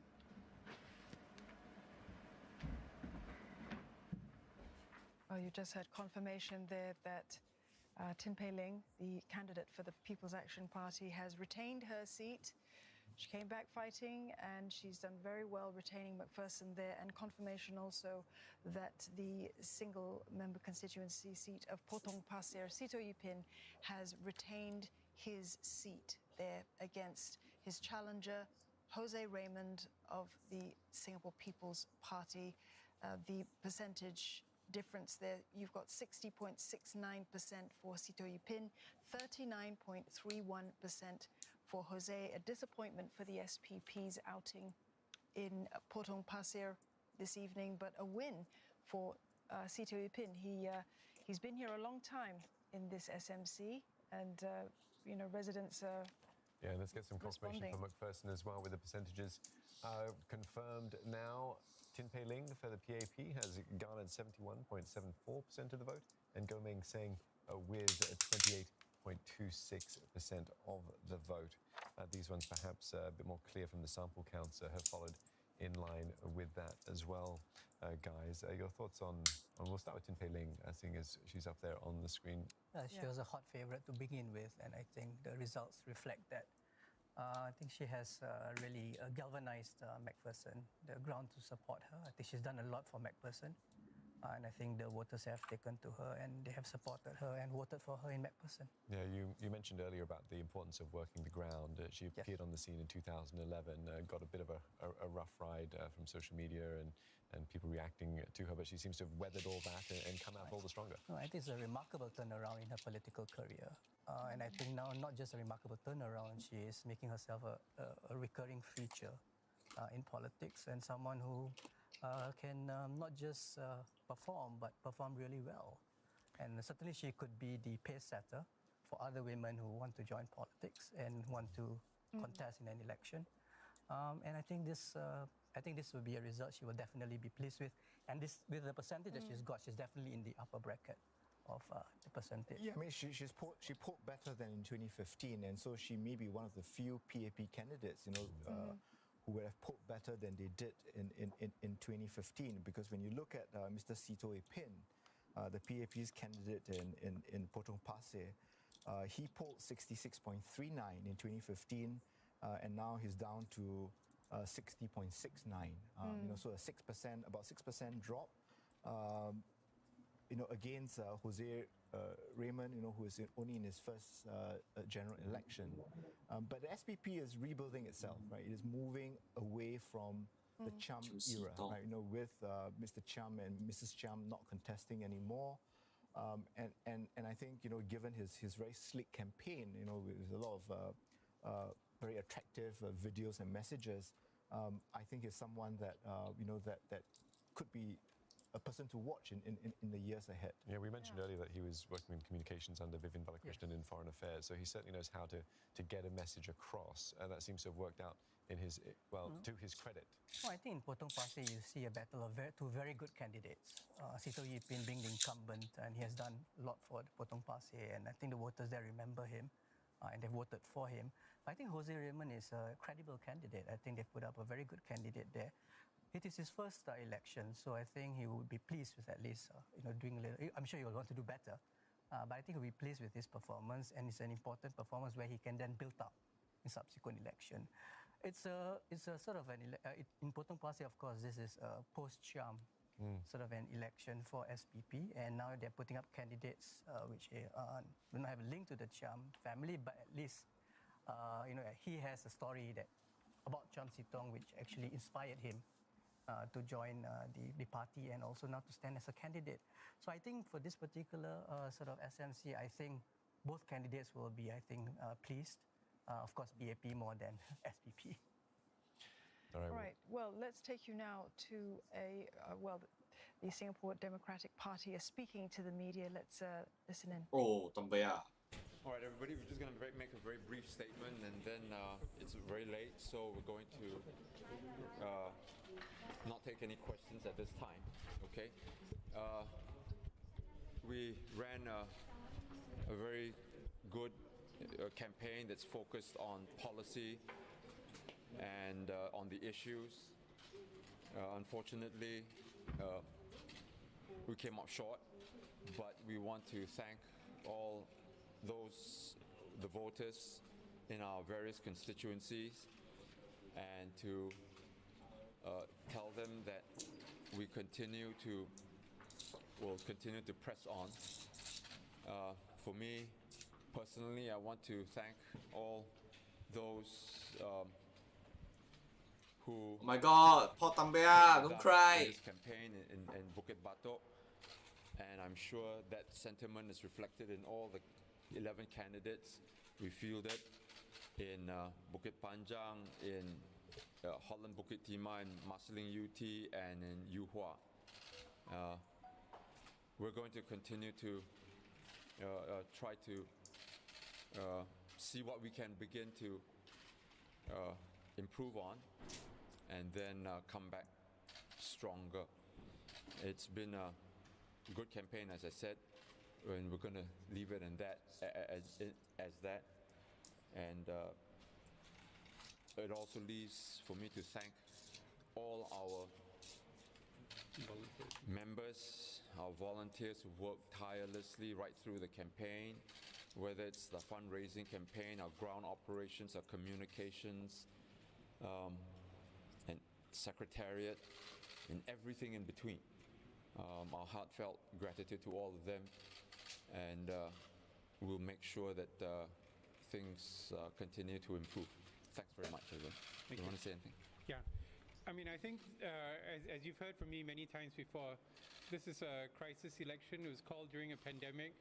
We've seen a number of the events that occurred today with the fiasco about the gloves, about the PPE at the end of the day, where polling agents had to leave the polling stations, which just emphasized the recklessness and the opportunism of the PAP in holding the campaign in the middle of a pandemic.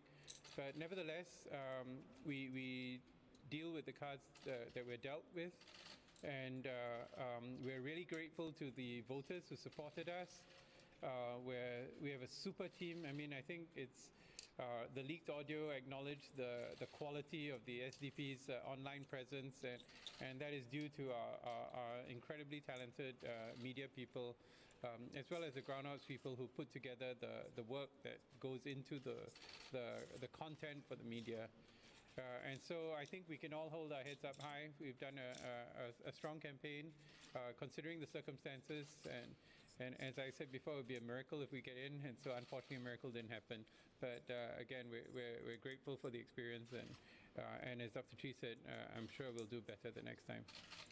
Thank you, everybody. Thank you so much.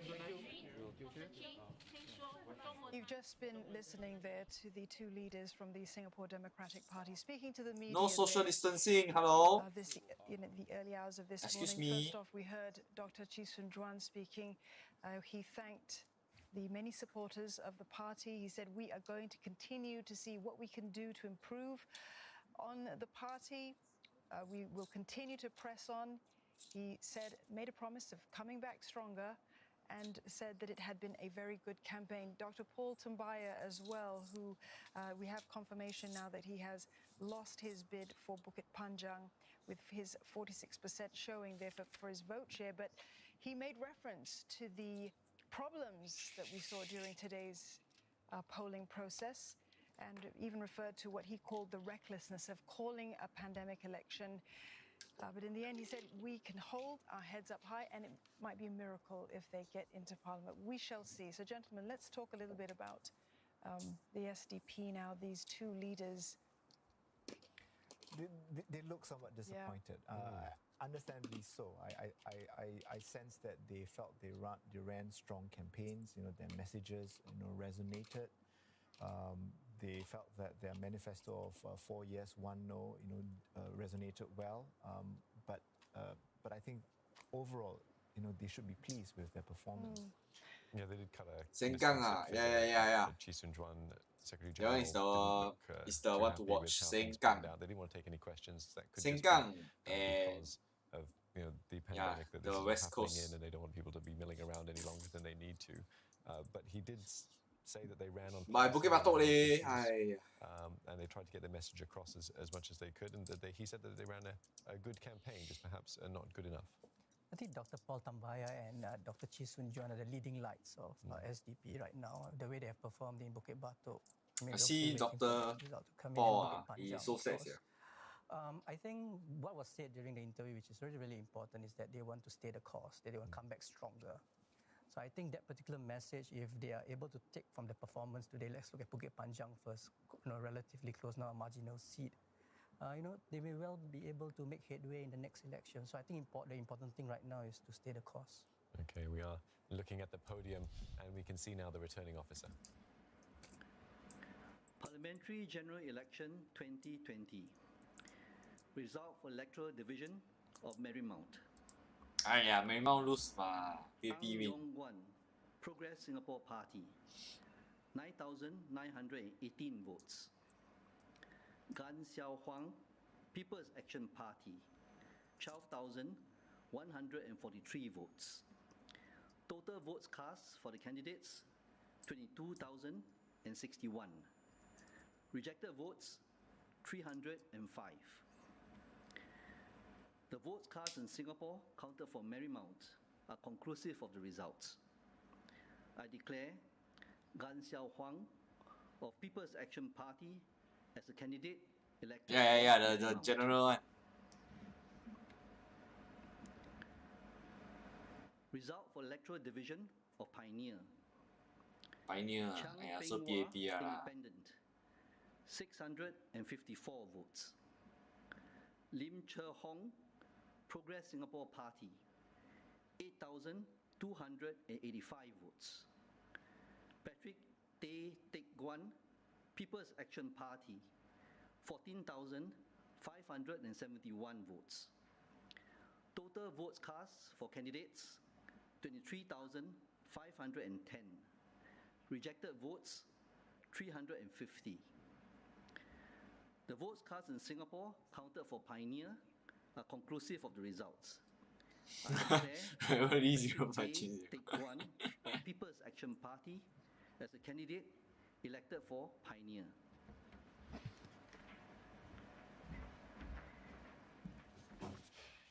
Okay, two confirmed results there for SMCs from Marymount and from quite close, Pioneer, which was a 55-44. fight there with one PSP also taking new part in party that ma. one. But if we start PAP got the PAP effect. SMC, we can see the percentages there. Gan Xiao Huang with 55% in the end against Ang Yong Guan 44%, of just under 45%. I'd have to say it's a good Let me showing comment. for a first Time to candidate do competing. 5DX. Yes, I would think so. But I think they would certainly wanted a higher percentage.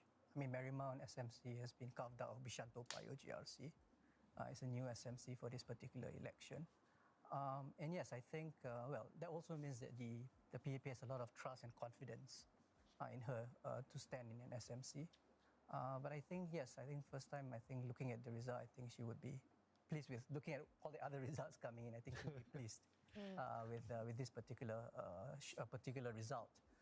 Well, I think for the PSP candidate, I think it's a commendable performance, certainly. Again, shows the PSP's attraction in this particular election. And I think, again, this result seems to show that. Let's take a look at the Pioneer SMC results for tonight, for this election, for GE 2020. One more time, Patrick Tay there confirmed as the candidate who has won Pioneer with 61.98%. The PSP's Lim Chah Hong with 35.24% vote share. And the independent candidate, Chang Peng-Hua, with 2.78%, 654. Again, looking at what the sample count results were earlier on in the evening, these pretty much tally with the victory that Patrick Tay has seen. He'll be happy with this result. Gentlemen, your thoughts on Patrick? Patrick is a very well-liked figure, well-known within NTUC. Was there any doubt that he wouldn't take this particular battle? I don't think there was any doubt. Although I suspect, he probably would be disappointed, with the performance. He was moved from West Coast GRC to fill the vacancy as a result of the retirement of Cedric Foo, who polled 76% in the last general election. Now, by no means, we they are not direct comparisons, simply because 2015 was a very exceptional year for the PAP. But to regard almost to see that there was about a 14% dip. Again, right? Something that's food for thought. Yes. It could be due to the fact that PSP was contesting there, right? And Pioneer is essentially surrounded by West Coast. But he said he don't want to be NCMP. So NCMP one wonders no whether, voting rights. There was also that Tan Cheng Bock effect, that flowed into Pioneer SMC as well. But I think it is a good showing. I suspect, Patrick should be pleased, and I'm happy. He was my law school classmate, so so you know some insight. Maybe we should ask you some more questions about Patrick. Maybe I should say Tin Pei Ling was my classmate. Yeah, all the ones with the high percentages. I think what this Pioneer SMC also shows the PSP's attractive pool as well. Again, they reduced the percentage for the PAP, but I think PAP would take this result from Pioneer SMC. Is the margin perhaps a lot of this? It's not just the results as well, but the margin is what's going to be telling us the story. Because that would, of course, affect the overall popular vote. Yeah. Yes, because I think when you look at Patrick, being that popular MP, polling about 62%. It may not reflect, his individual qualities. It could just be the voter unhappiness, with the ruling party as a whole. Although certainly people will point to Tin Pei Ling, whose vote share rose. So I think you know, Yeah, we not could look voted at the a results bit in like different ways, you know. But I think like that, loser moving still into accept Pioneer, the job. taking over a long-time MP there, polling 62%. In my view, I think that's a good showing. I think he'll take it. Yeah. They'll take it. I will take it. Let's get you now to some images from some celebrations from Workers' Party supporters based upon sample count results earlier for Aljunied GRC. This is for Hougang, I think. For Hougang Dawn. Wow, This was Hougang, the election after the sample counts were announced. You can see a lot of supporters out on the streets making noise, somewhat observing social distancing. We're a bit concerned when you see images of so many people out on the streets like this, but you know, they are very excited. I don't think you could socially distance them this evening. Yeah, Steve. it's going to be tough. It's certainly going to be tough, and that was I think he maybe will let other people take the election NCMP at this spot. time. That Dr. Paul I'm not Thomas sure was lah. talking Maybe he about, will take but lah. He's so old already. I think supporters in he Hougang cannot certainly very happy contest too on many hearing GE at the already. sample count. 80 years old. Confident that they have it in the bag, and that's why they're out in the streets celebrating. Two more already, But it two just more shows you GE the at sort the of most. support I think that one the more young lah, not team two, from one more. The Workers' Party had been able to rally, you know, in that short space. Well, I mean, but speaking of rally, big rallies weren't allowed in this in the hustings this time. Here's the crowd. Yeah. The crowds that Confirm police come on, so many people. in the traditional rallies that See we if would we have can had make in the out general if there's election. anyone familiar in the car. No, to just no. I suppose at least they are wearing masks. Okay. It's just continuing with this theme then. Yeah, tomorrow Newcastle. Hougang. We could be seeing Not tomorrow, next week. like that in different parts of Singapore as the official results come out as well. We've talked a lot about Sengkang, but let's talk about Aljunied perhaps. The one that they had already held already and have held on to again. Well, based upon the sample count. Based upon the sample counts, yes. I think the images you saw earlier, you may see the images in Aljunied if Workers' Party hold on to it, which based on the sample count, they probably will. So yes, I think in a way, again, I mean, a lot of sample counts have given us a very good indication of the results so far. So I see no reason to believe that the Aljunied GRC will not remain with Workers' Party. Yeah, Eugene, your thoughts on how they've sort of come out so strong? Well, I mean, just talking about sample counts, I mean, you know, looking at how the parties are acknowledging the results. I think Workers' Party, their marketing is not confirmed, and many of the up other 10 times constituencies this time have not been confirmed. And looking at the celebrations in Sengkang, you know, I think that there is a lot of trust placed in the sample counts, and of course they have proven to be fairly robust. And I think that helps to take a lot of the speculation and uncertainty. Robust. Because if you I recall hate that word. in 2011, there was this, massive speculation. Results sort of came out, even before the returning officer had unveiled the results. And so I think, it helps to manage people's expectations, and to ensure that yes, people don't Jaden. Hi, overreact Jaden. when What do you mean by eventually I'm the results guy are that made confirmed. Dragon Ball figures? But again, I think Aljunied. Am I the guy? Are you talking about? I'm not sure which guy are you talking about. They have made up for their. But yeah, I am a guy against them that do all the from Dragon Ball 2015. figure stuff. And overall, it would seem to suggest that they may also improve. Okay, one more that 5%. result. So I think they would for Aljunied, the Workers' Party, if it continues to hold, I think they will be very pleased because it means that Aljunied is now an even more secure. Are you like surprised I'm Singaporean or what? Set of seats for the Workers' Party. I mean, with 51%, in 2015, and just a slightly more bigger margin in 2011, and now with 60%, I think this makes it, a seat that they'll be comfortable with, but they still have issues ahead. The HTC case is hanging over them. It's now with the courts, and depending on how it pans out, it could affect, the team there. Yeah. And now let's cross over to the returning officer, Tan Meng Dwi, and find out more results. Are you Singaporean or Malaysian? Okay. Parliamentary General Election 2020. Result for the electoral division of Radin Mas. PAP wins. Kumar Apavu, the Reform Party, 5,905 votes. Melvin Yong Yik Chai, People's Action Party, 16,834 votes. Total votes cast for the candidates, 22,739. Rejected votes, 817. Can I create an ad for you all? The votes cast in Singapore counted for Radin Mas are conclusive of the results. I declare Melvin Yong Yik Chai of People's Action Party as a candidate elected for Radin Mas. You have one more result? Result for the electoral division of Punggol West. Sun Xueling, People's Action Party. Sun Xueling win lah. 15,637 votes. Tan Chen Chen, the Workers' Party, 10,012 votes. Total votes cast. Even though he lose, right?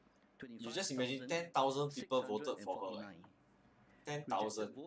Yeah, like you lose by 5,000 lah, but there are 10,000 people that voted for you. The votes cast in Singapore counted for Punggol West are conclusive of the results. I declare Sun Xueling of People's Action Party as a candidate elected for Punggol West. Well, every single vote, you know, every single sort of seat is going to count towards that parliamentary majority. Let's take a look at Radin Mas SMC, the result there. Melvin Yong, 74.03% over Kumar Apavu, who, of course, this is his second time round. He was here in GE 2015 trying for this seat as well. 25.97% for him. A very comfortable win for Melvin Yong there. Yeah, let's take a look at Punggol West as well and get you confirmation of the margin of victory in this one. Sun Xueling there was 60.97%, and Tan Chen Chen there with 39% is still not bad for first timer. Another victory for the PAP, securing those seats in Punggol West and Radin Mas SMC. Gentlemen, Dr. Mustafa, I'll come to you first, and your thoughts on these two smaller, perhaps, SMCs that have gone the way of the PAP. Well, certainly, I think for Radin Mas, it's a strong PAP, foothold. It was Sam Tan was the MP before this, and it's slightly less than 2015, somewhere in the 70s range. So I think the PAP would be happy, very happy, in fact, with that performance, and retaining Radin Mas SMC. I think as far as the Punggol West SMC is concerned, I mean, it's a new SMC. I think the Workers' Party polling, I think close to 40%, like 39%. So I think they would, the WP, I think, will also be happy with the performance. It sort of adds to the sample counts that we're looking at as far as Workers' Party is concerned. Is following the trend. And I think, again, it's the first time she's contesting there. She has experience in Aljunied, I mean, working on the ground. And I think this would be, again, a platform by which they can build up. So, again, one of the Workers' Party strategy in this particular election is to provide the experience for the newer candidates so they can build for subsequent elections. Yes, her showing, Tan Chen Chen's showing of the 39.03%. I mean, indicative of what might be termed as this swing of support towards the Workers' Party as far as vote share is concerned, in comparison to what we saw in 2015. I mean, there was speculation about that. Eugene, earlier you talked about the issues that still overhang the Workers' Party. Didn't seem to have any bearing on this. No, certainly, right? So I think voters are prepared to recognize that opposition parties, will have issues, and they may cut the ruling party less slack. But I think, WP has now, cemented its reputation, as the leading opposition party. And I think, anyone who contests under the WP banner, carries that sort of that strong endorsement, from the party. And so that puts them in a very good position, when they go into contests. I'm just wondering, for Punggol West, I'm just wondering, had they fielded Nicosia, whether the outcome would have been even closer, even more competitive, right? But then that would have but then it would have had an effect on the sample count. It may, right? These calculations, perhaps They they'll enlist you for some guidance for the next one. Hard to tell. Eugene, let's get some words then. Our reporters have been out on the ground, as you know, all of this evening, speaking to all the candidates if they can get their hands on. And here's some words from Reform Party's Kenneth Jararatnam. He has been reacting to the sample counts. Listen in. Yeah, Jararatnam cry again. This is a respectable result. We're pretty pleased with it. Given all the obstacles we've faced, this has been an unnecessary election called during a pandemic, this is new territory for us, for this team. We expect, we lost we were pushed out of one GRC and out of another GRC as well, and lost an SMC. And this Ang Mo Kio is the biggest GRC in the island, 185,000 voters, so extremely difficult to cover. And of course we're up against the Prime Minister, so there's a reason why no other party wants to fight Ang Mo Kio. But we've proven that Reform Party is a party of substance. For the first time, people have discussed, we've got our manifesto and our ideas out there, and we're very pleased with the response. So, we're going to build on this and take it forward. We've got focus groups working on the manifesto and consultants as well. And of course, we had some new infusion of talent into the party with Charles, who's our rising star. And we've got quite a lot of youth interest in joining the party. So, Mr. Chair, right now, we're still waiting for the final tally, but whatever the results are, will Reform Party continue to walk the ground? Yes, of course. Yeah, we are here, as we made clear, we are here for the long haul, and we congratulate our colleagues in Workers' Party on their results tonight. All right, and up until a few days ago, you were on stay-at-home notice. How do you think did this affect your campaign at all? What are some of your thoughts? Also, the campaign was largely. Well, I think that's all reflected in the result. As I said, if the Prime Minister had called the election or given more notice. But, I think the voters of Ang Mo Kio have marked his scorecard, and his scorecard has been marked island-wide. Mr. Kenneth, I think just based on sample count alone, it looks that sampling will be quite close to the actual results. Yeah, and of course we are not happy about the result, but we respect the view of the voters, and we of course thank those who have voted for us. Right. Given the fact that NSK I want to cry already. happening in 2015, and I think it did about 27.94%. With the sample count of 82%, of course it's not the official result. But how do you think your performance fared in this GE as compared to previously? Well, there are a lot of circumstances from the last GE as compared to current, right? As a whole, we felt that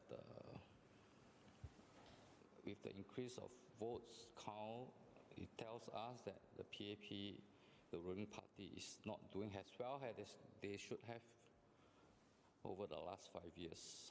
Xiala, don't cry, uncle. So, tonight we also heard from the ELD that there was an extension to the voting times. What's your reaction to this, and were there any specific challenges within the Tampines GRC that you guys faced because of this extension? It don't really affect us, especially Tampines, but what we like to say is once you set up something, that is as serious as an election, an extension of 2 hours can make a lot of difference.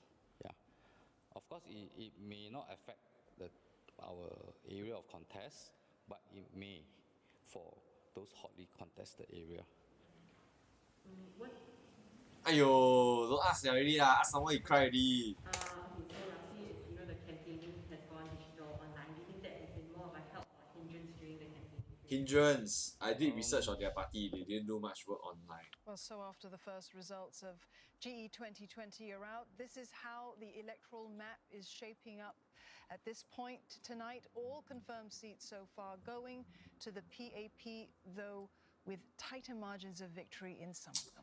Show majority show this kind of so just then we heard image some for what? Sound bites there after the sample counts were released, and we heard from Reform Party Kenneth Jairatnam. He was competing in the Ang Mo Kio GRC versus the Prime Minister Lee Hsien Loong's. That's his constituency. We also heard from National Solidarity Party Renu Fong competing in the Tampines GRC, both conceding a defeat on their part, it seems, though we are still waiting official confirmation from the returning officer. Let's get to the Reform Party first, Eugene, and talk about the struggles that Kenneth Jairatnam faced coming into this election. For one, he was on stay-home notice for pretty much the whole of the campaign period. That's never going to help your party. But also, as he alluded to, he was pushed out of various GRCs that they wanted to contest in. Yes, I think the Reform Party is not making much headway, and I think it didn't get off to a good start where the campaign was concerned. With the leader being under stay-home notice, and so I think the results are showing, right, for the Reform Party. Generally just polling in the low to mid 20s. Which in a way any political party, in a straight fight with the PAP would probably garner that level of support, because I think enough results over the years have shown that an opposition party would typically, poll minimally 20%. That seems to be the sort of, regardless of who they are. Yes, in a straight fight. So losing deposits in Singapore is actually quite rare in the last couple of elections. But I think if they want to make headway, they need to go beyond just polling 20-25%. And the question now is, whether they would be prepared to merge with another party. Oh, some more results form an coming. alliance of sorts, so that they can pool their resources. And I think in the same way, I think NSP is also facing that sort of struggle. Right? A couple of elections ago, they fielded the most number of candidates, I think in 2006. And now, they aren't as competitive as they used to be. And again, it reflects, the issue of, when parties are just contented with contesting an election and polling, in the 20s, then that doesn't make them electable. And if they continue it after several elections, they run the risk that voters may not take them seriously. We can just see the box for the returning officer pop up in the corner over there, so we are expecting another confirmed result very shortly. But what I noticed about Kenneth Jairatnam in that short clip, he was smiling. He wasn't in such a bad mood. He was in a better mood than okay. Come. It's not confined to home, so. Parliamentary General Election 2020. Result for Electoral Division of Tanjung Pagar. Abbas bin Kasmani, Chua Teck Leong Michael, Harish Pillay, Loh Wei Ling, Sun Junwei Terence, Progress Singapore Party, 45,609 votes. Chan Chun Sing, Eric Chua Sui Leong, Indriani Turai Raja, Joan Pereira, Alvin Tan Sheng Hui, People's Action Party, 78,079 votes. Total votes cast for the candidates, 123,688. Rejected votes, 1,930. The votes cast in Singapore, counted for Tanjung Pagar, are conclusive of the results. I declare Chan Chun Sing, Eric Chua Sui Leong, Indrani Turai Raja, Joan Pereira, Alvin Tan Sheng Hui of People's Action Party as a group of candidates elected for Tanjong Pagar.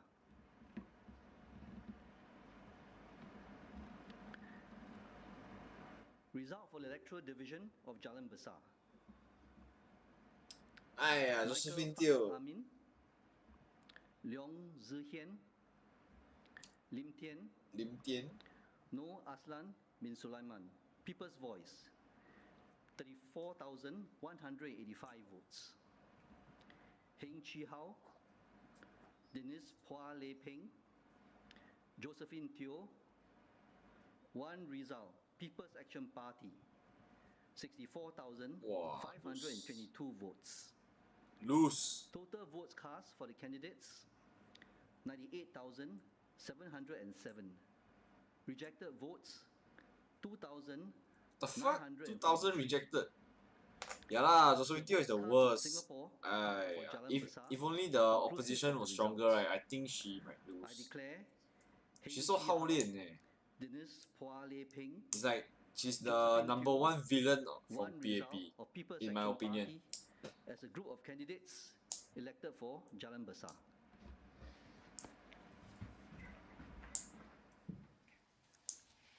All right, so 2 more confirmations there for PAP.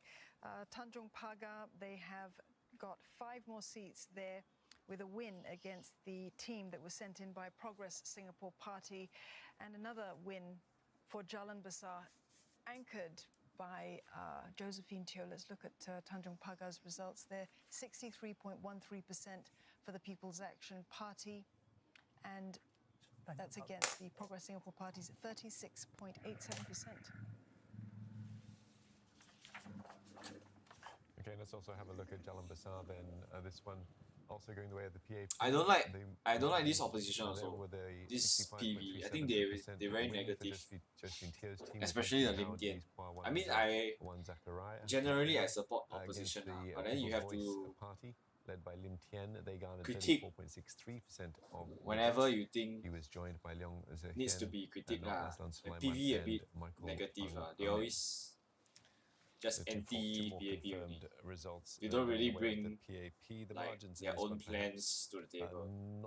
That's my opinion. Much talk about perhaps. I got follow all of them. Both these GRCs were headed from what we saw with the. If it's like Tan Cheng Bock or Workers' Party, I think even if it's a PSP team, opposition lose, I think it will be like very close, 40-50%. Points to the facts indicative of PSP's pulling power and their performance thus far in this election.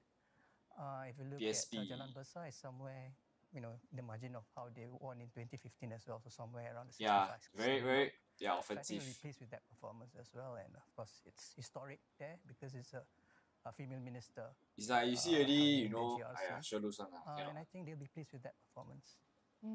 Yeah, she now becomes, in fact, the first female minister to helm a GRC. So this is a historic win for her. And to win it. Yeah, exactly. So she's done very well. I want to go back to what Dr. Mustafa, what you were saying earlier about what you perceive to be this ground shift. Yes. And I want to ask you both, gentlemen, how far... Some more is Josephine Teo and Chan Chun Sing. You agree Chan Chun Sing is also another naughty boy. PAP this year in this election. Yeah, I don't like a from the somewhat PAP. polarizing campaign. Just those 9 days, but the conversation has been going on a lot. Yeah, smaller opposition need to. But the campaign. I think for smaller opposition, just need to find better people. A heavy use of POFMA. As an example of that. But I actually never pay much attention on them. Played into what we're seeing. Like, I'm not sure if you watched that. I did the anime opening video, right? Then I also did quite a lot of research on each party. And then like NSP, PPP, RP, and the red dot, right? And maybe even People's Voice, right? They don't do much online. Like they are not prepared for this election at all. Maybe People's Voice maybe got lah, but it's all quite offensive lah. But the other parties, right, they didn't even do much on social media and everything. I try to search a lot of info, but it's not there. They didn't take the election seriously, in my opinion. Their online presence is like zero. Especially for like RP.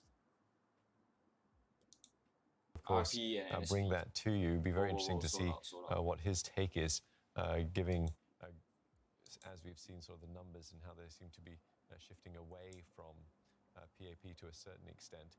Just wondering if he's about to do a safe entry procedure with his mobile phone, perhaps wherever he's. Yeah, Workers' Party big budget. SDP also big budget. On the conversation then, Eugene, with what you were saying. Their production quality like top notch. Mentioned earlier that sometimes it's not what you're saying or what you're doing, but how you're doing it that can also perhaps irk or rub. Yeah, then it justifies that it translates into their good results this year. POFMA earlier. Correct. I think it's possible. I think there were concerns about POFMA being wielded. And I think in the end. Bukit Batok lah. Wait, why keep pausing ah?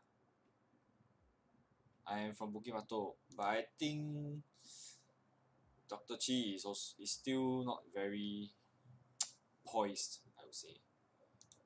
He's still a bit to be able to determine whether radical. Something is a falsehood. A little bit, the issue has been that the conversation about POFMA has been ongoing for a long time, well before this election. But the fact that we saw it used so much, at the so maybe another election or two, he might have much better results. One here, and there may have been. But I hope he doesn't give up. Sort of times when it was used, but again, the very nature of it, I think. And then Murali is also very well liked unilaterally last year. Has been in question. We can see the box for Tan Mengdui, the returning officer. I want to see Bukit Batok result. We are expecting him to arrive any. But I know Murali will win. With yet another confirmed result. Yeah, that's right. We've been hearing them in batches of 2, so perhaps we'll see 2 results come out. I want to see East Coast something more to talk about. Thank our viewers for joining us throughout the night here. I think the older generation people do like him. Of the polling ending later, but let's get some more official results. Parliamentary General Election 2020. Result for Electoral Division of Hong Kong North. Hong Kong, I forget it's who. Amy Kor Lian Suan. Oh, Amy Kor. Party. 16. The person who bought 90 eggs. 3 votes. Jijin Wong, Progress Singapore Party. 10,452 votes. Total votes cast for the candidates, 26,785. Rejected votes, 403. The votes cast in Singapore, counted for Hong Kong North, are conclusive of the results. I declare Amy Kor Lian Suan of People's Action Party as a candidate elected for Hong Kong. A lot of people in Bukit Batok like Murali. He's quite active. Result for the electoral division of Choa Chu Kang. Abdul Rahman bin Mohammed. Chu Sean Ming. Tan Meng Wah. Oh, this is the PSP one. Progress Singapore Party. 41,942 votes. 41,000 votes. Gan Kim Yong. Low Yen Ling. Don Wee. Zulkarnain Abdul Rahim. People's Action Party, 59,462 votes. Win by 19,000 votes. Total votes cast for the candidates, 101,404. Rejected votes, 1,410. The votes cast in Singapore, counted for Choa Chu Kang, are conclusive of the results.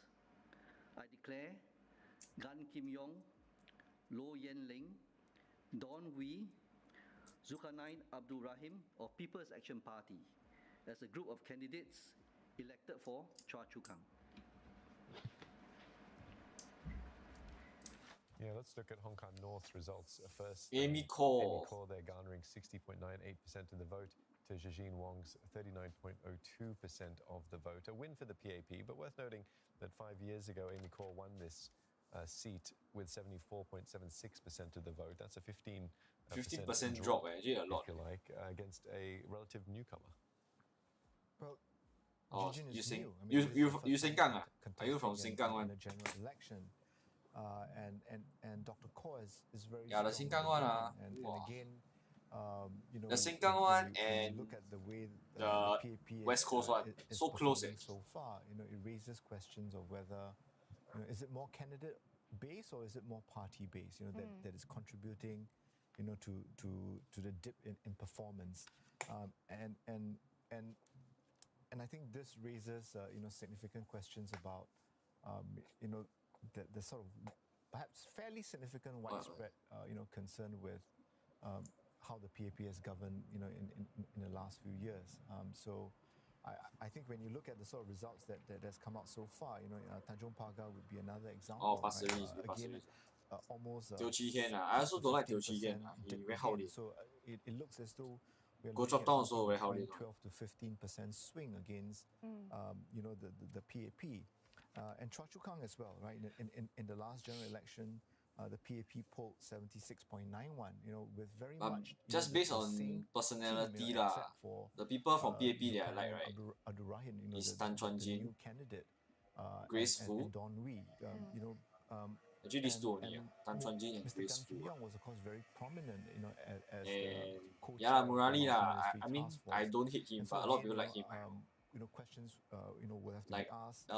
based you know, on what I hear whether from it's my more relatives who live also in issue-based or Bukit is it, Batok, he's very or is active. it something to do, you know, with how voters are viewing the So party? it's And quite of course here, expected that they're up against, he will you win. know, the PSP But again. So I'm in quite the surprised that last few actually results, you know, we see, Chee Soon Juan got you know, PSP 40+% polling very well, from the you know, sample count. for a new I party. expected him to do like high 30+%.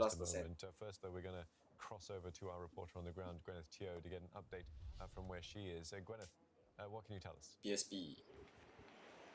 So I'm here outside of the Progress Singapore Party's headquarters. We've just gotten here, and you know, this is where they've actually set up for a press conference already, and more than there are 24 of the candidates that they fielded for this election. You know, most of them have arrived except for Ms. Jijin Wong from Hong Kong North SMC, as well as Mr. Lim Che Hong, who was standing for Pioneer SMC. Now, but most of them have arrived already, but they were ushered into a rest area, and we weren't able to really talk to them, but we did manage to sneak a couple of questions. Of course, Party Chief Dr. Tan Cheng Bok, he told us that he was feeling okay. He thinks they've done pretty well, and the percentage points look good. Now, of course, he's standing in West Coast GRC, and that's where the sample count has his party at 48%. To the PAP's 52%, and that's just the sample count that's not confirmed yet, the official result. Looking at the way that the sample count has gone tonight, with some of the official results that have come out, the margin of error for the sample count, it may be possible that we're looking at a possible recount for West Coast GRC. Earlier on, when we were outside his house, we asked one of his staffers, is there a possibility of a recount for West Coast GRC? He said, well, we'll let you know. So they've been quite tight-lipped about it. We don't know what's going to go on in the press conference tonight. We don't know whether they're going to be speaking specifically about West Coast GRC or any other constituencies, the 9 constituencies that they fielded candidates West Coast and Sengkang. I think also Sengkang also will recount. Take up the NCMP seats, because the way it's going tonight, if the sample counts are correct, there may only be 2 NCMP seats up for grabs, and it may be both for the PSP, because if we have 48% in West Coast GRC as well as 46% in Marymount, I mean, these are the likelihoods for tonight. Hey, just now you say you are in Japan now. Is it you? We'll bring you that when we know what's going on.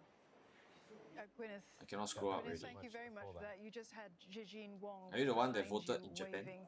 She's right behind you. Yeah, so but thank you very much for that update. Yeah, she certainly arrived. She certainly has. Well, the official results have been trickling, and we now have results for several SMCs, for 3 GRCs so far. This is how the electoral map is shaping up.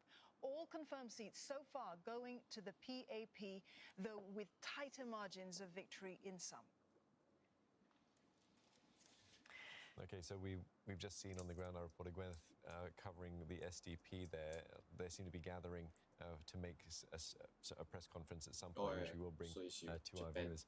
when it does happen. In the meantime, let's continue our conversation with Dr. Mustafa and Eugene Tan. Dr. Mustafa, let's come to you then and talk about the SDP and how they've sort of fared. Oh, just hold on. I'm just hearing that we've got a soundbite from Indrani Raja from Tanjung Pagar GRC. Let's get to that first. On behalf of the PAP team from Tanjung Pagar, look at his smirk, man. Joan, This Eric, Chan Chun Alvin, and Sing. myself, we want to thank the voters of Tanjung Pagar. Indraji looks like a nicer person than him. We will make sure that we honor. Look at him, like how in one, walao. Cannot For all tahan him. those who have voted for us, thank you.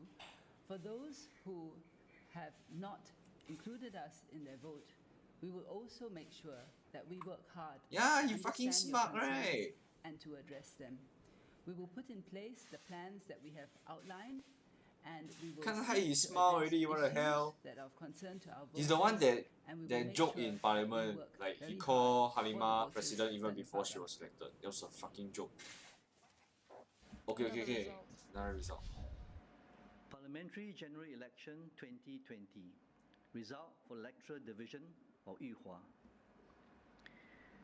Grace Fu Hai Yen, People's Action Party, 14,111 votes. Robin Low, Singapore Democratic Party, 5,000. Oh my god, lose by so much. Holy shit. Total votes cast for the candidates, 20,005. Rejected votes, 406. The votes cast in Singapore counted for Yuhua are conclusive of the results. I declare Grace Fu Hai Yen of People's Action Party as a candidate elected for Yuhua.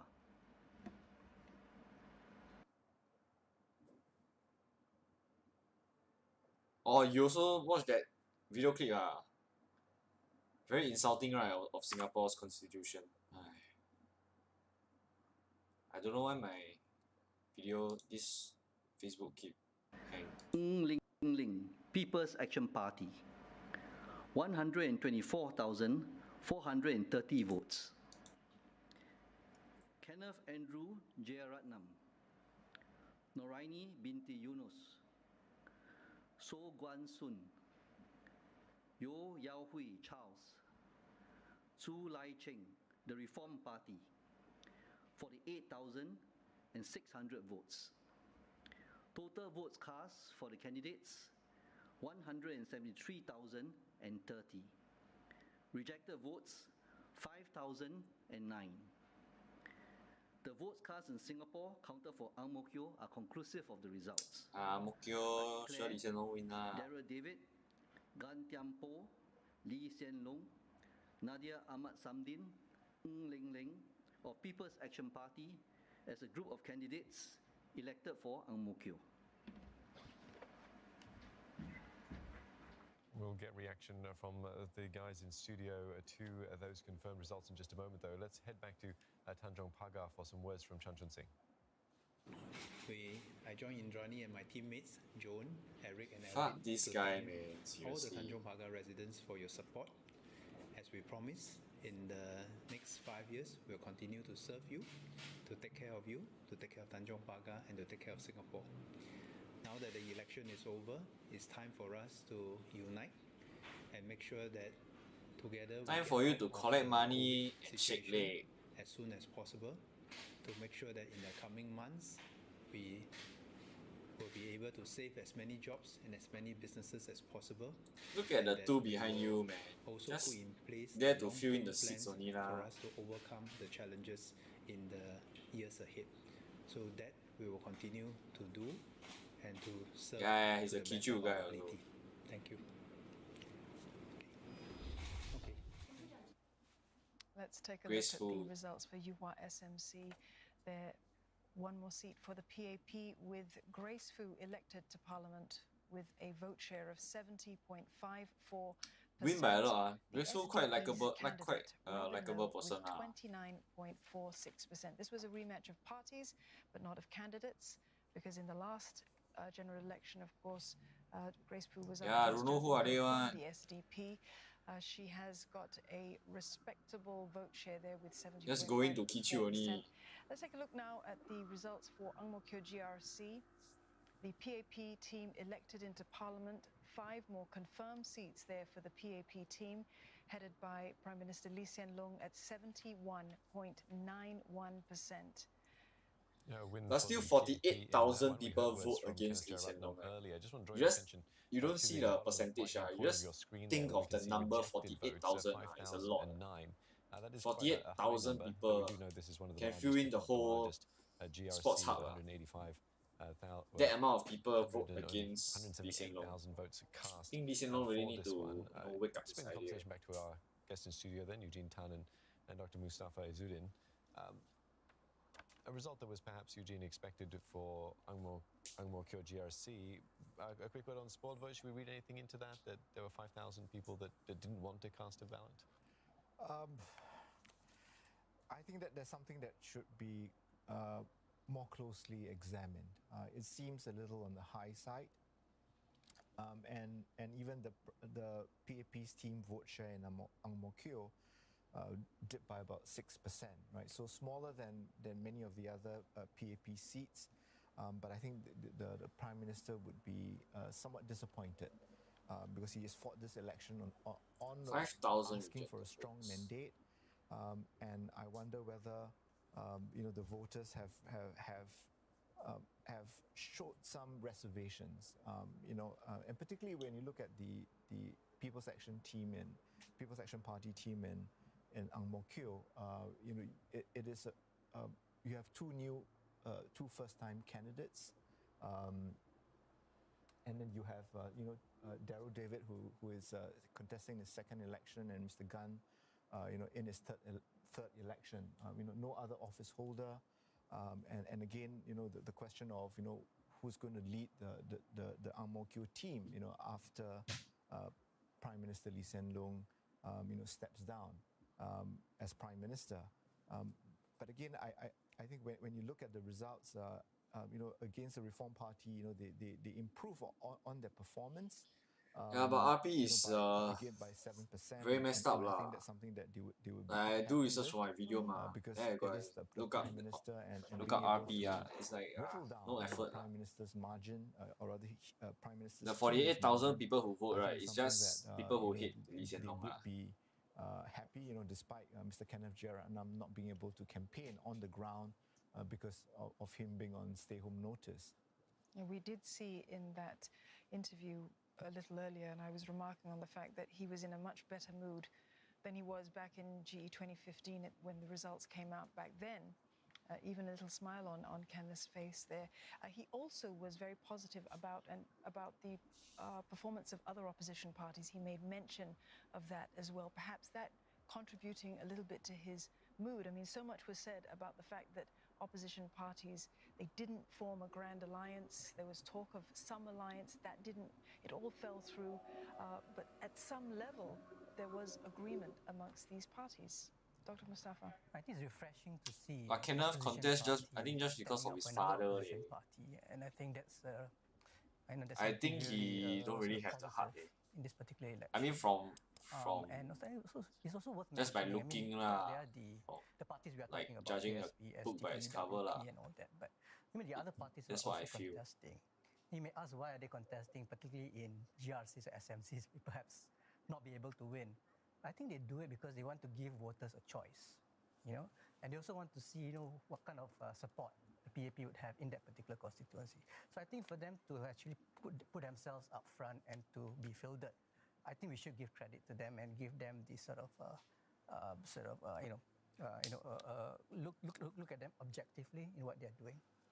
We've just heard that Prime Minister Lee Hsien Loong will be speaking shortly. We'll be getting across to that as soon as he does come onto our screens to share his thoughts on this victory for him, it has to be said, at Ang Mo Kio. But before he does that, we can continue on the conversation with our gentlemen in studio, Dr. Mustafa Izzuddin and Eugene Tan, that have been with us throughout the evening and into the early hours of this morning as well. We've still got a long way to go. We've got a lot of results to come. Well, I think the results. But when Prime Minister broadcast only 4 a.m. and when we hear him speak, what sort of tone do you think or what sort of mood do you think he's going to be in, given what we've seen with the numbers and the margins for PAP? we shouldn't be surprised if the Prime Minister is in a somber mood, you know, because I think he was seeking a strong mandate, and I think if they were to win, let's say, 83 seats, to me that's still a strong mandate, but certainly not one that the ruling party was specifically looking for. I think, you know, they would have felt that given the four budgets that they've unveiled. I don't like the word you know, ruling given, party. you know, the fact that it feels very authoritative. they have fought this I think campaign they on should the basis just of say like the majority protecting party lah. jobs and securing The ruling livelihoods, party you know, feels preparing Singapore for a post-COVID world. doesn't The sound good to outcome, me. you know, was not as expected. So I think that there is that disappointment Yeah, because we're voting seeing extent, significant swings, you know, against not by that now, away should be from done the, already. from the ruling party. You know, I think Oh, just some looking more at results. just a ballpark figure, as I mentioned, we're looking at probably a 12 to 15% swing. You know, and I think that's very significant. You know, at a time, you know, when the Prime Minister, as the leader of the PAP, had specifically asked voters, you know, for a strong mandate. You know, in a way to signal to investors and to others that, you know, Singapore is united and that we are determined to fight COVID-19. But I don't think the results show in any way that Singapore is not united. I think we shouldn't read the results as, you know, Singaporeans being somewhat divided. I think they have used, you know, this election, you know, to send very nuanced messages, you know, to the different parties, but particularly, you know, to the ruling party. And I think, you know, if we talk about the mood, I think, you know, we can look and be sure, you know, that the ruling party is in a very somber mood. I think they really need to examine, you know, what has contributed to I want to see you know, Sengkang, to this performance. West which Coast, I think, you know, and East is Coast. East something Coast, they will Heng Swee find will win medicinal. lah. But I want to see how close is it. And they would have a lot of soul searching Quite to do. quite you know, shameful lah in for the Heng days Swee ahead. get to And win just for a get small on, you know, margin. with the job of using the Come mandate on, announce. I for need to go 2047, toilet. Come on. and take Singapore forward. Dr. Mustafa, do you think that perhaps an adjustment of expectations also has to come into play here? To be one party and dominating for so long, and with as you know, absolute majority as well for many years, that there has to be a sort of adjustment. We'll get your thoughts. Sorry, Dr. Mustafa, let's get some more results. Parliamentary General Election 2020. Result for electoral division of Yio Chu Kang. PAP lah. Kayla Low, Progress Singapore Party, 9,500 votes. Yip Hong Wing, People's Action Party, 14,756 votes. Finished. Total votes cast for the candidates, 24,256. Rejected votes, 413. The votes cast in Singapore counted for Yio Chu Kang are conclusive of the next results. election. I declare Yip Hon Wing of People's Action Party East Coast already? the candidate elected for Yio Chu Kang. Next. East Coast. Result for electoral division of East Coast. Ooh! How close is it? Abdul Sharif Abu PAP will win lah. Fu But Sek Guan, by how much? Dylan Ng, Nicole Sia, Terence Tan Lee Chen, the Workers' Party, 53,228 votes.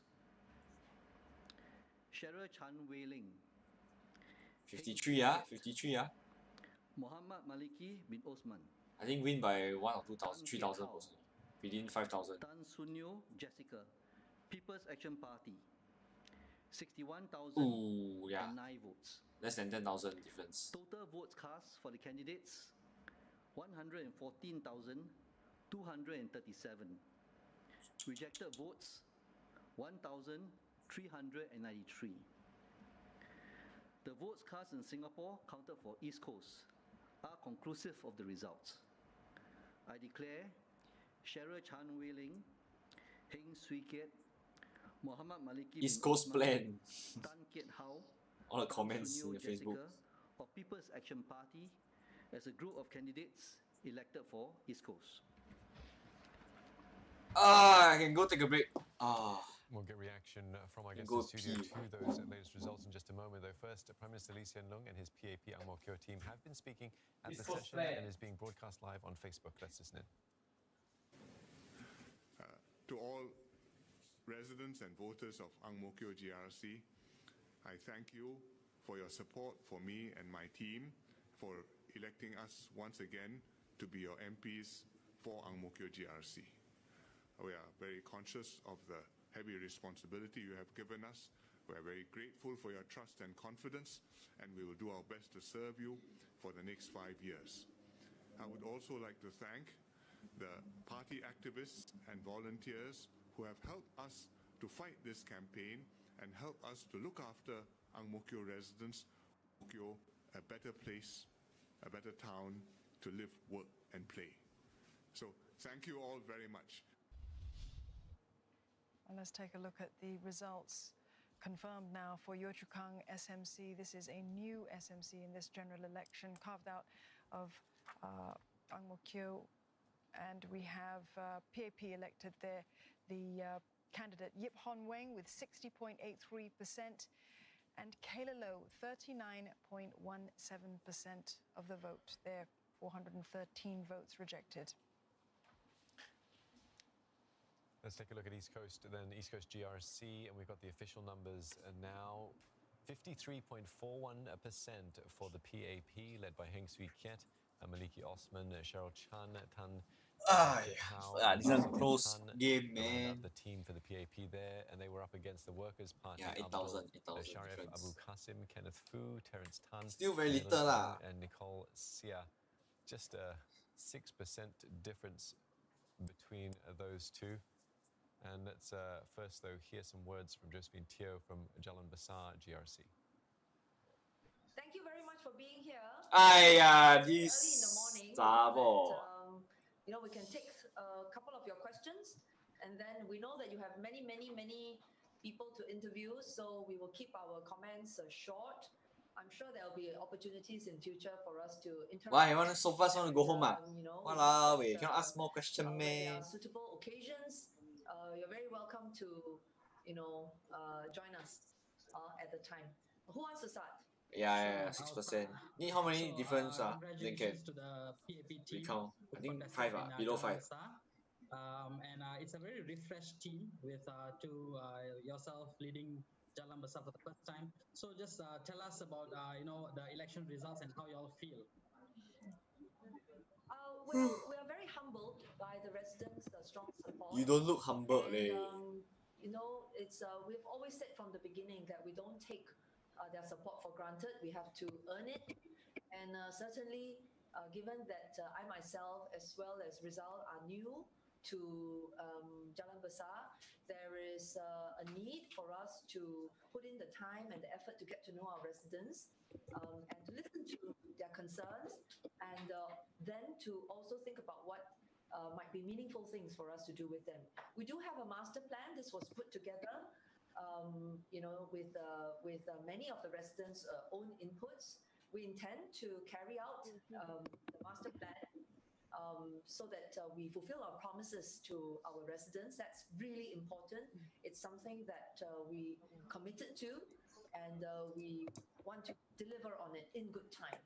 I think the other very important aspect, apart from the relationship building, is that because Jalan Besar is a mature estate, we do see the need to constantly rejuvenate it. We are very happy to welcome the younger families who have moved in as a result of all the BTOs that have come up. We also want to outreach to them and develop that relationship with them. So this theme of relationship and rejuvenation will be very much, you know, part of our team's approach. Apart from that, I would just also like to add that, as we said during the campaign, there is also a shared commitment on our part for people development, social development, and jobs and skills development. How is in the labour movement, I myself as Manpower Minister, and Denise as Mayor of Central CDC, and Rizal, an educator himself, we feel very strongly, that we want to help the disadvantaged Wait, why still families music in on? our constituency, in our GRC, especially the children, to make sure that they have good opportunities, and especially also for our residents who are What's that middle background aged, sound? What the hell? we know that with COVID-19, they are worried. They are concerned about the future. They are concerned about their job security. And we would want to do our best. Ah, Let's can I cut cross over off? now Talk live so to much. Leon Wykit, who's standing by for us. Wykit, you've got an update. Well, Dawn, we've heard through the studio, in the words of the returning officer, that the East Coast GRC team for People's Action Party, they have won against Workers' Party with 53.41%. Now, if we look back in for the 2015 elections, back then, apart from the PAP not being able to win back Aljunied back then in 2015, East Coast GRC back then was its worst performing GRC. So with the official results now 53.41, it does seem that it is a worse performance than in 2015. But of course, I must give you some context. There have been some boundary changes. Fengshan SMC was reabsorbed back into East Coast GRC. I have been refreshing the Facebook pages of the East Coast GRC team members, hoping to see some form of update from any of the team members, because of late they have been very active on Facebook, updating sentiments, updating their campaign photographs as well. But I understand that the East Coast GRC team, at least I've seen Deputy Prime Minister Heng Swee Keat and Dr. Maliki Osman inside the expo. One of the rooms inside has been turned into a makeshift studio, and I understand that the team is likely to be giving a media conference anytime soon. Of course, we will try to bring you that as soon as we have them. Yeah, many thanks for that, Wykit. Do thank you for standing by into the early hours, waiting for official word. As Wykit mentioned, when we do get someone speaking to us from there, Heng Swee Keat, hopefully we'll bring that to you as well. In the meantime, we are also waiting for more official results from the returning officer. Still plenty more to discuss into the early hours. We've now just gone 2:46 in the morning. Where has the time gone? We're joined in studio by Eugene Tan and Dr. Mustafa. Dr. Mustafa, I owe you at least 3 questions. Oh, right. But unfortunately, I'm going to have to interrupt you again because the results again. Here. Parliamentary General Election 2020. Result for Electoral Division of Mountbatten. Lim Biao Chuan, People's Action Party, 16,227 votes. Siva Kumaran, Chilapa, People's Voice, 5,748 votes. Total votes cast for the candidates, 21,975. Rejected votes, 584. Come on, let's see Sengkang. The votes cast in Singapore, counted for Mountbatten, are conclusive of the results. I declare Lim Biao Sengkang Chuan, recount, People's so Action long. Party, as a candidate elected for Mountbatten.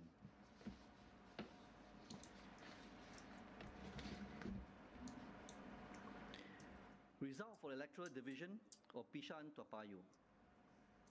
Chi Hong Tat, Chong Ki Hiong, Ng Eng Heng, Saktiandi bin Supaat, People's Action Party, 62,853 votes.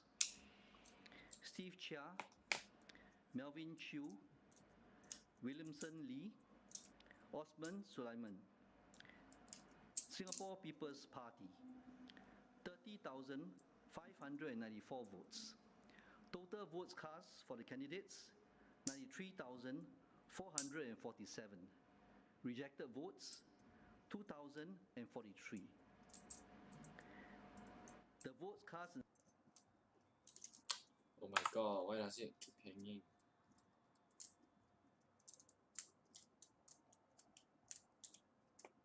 Stupid Facebook. Group of candidates elected for Bishan Toa Payoh.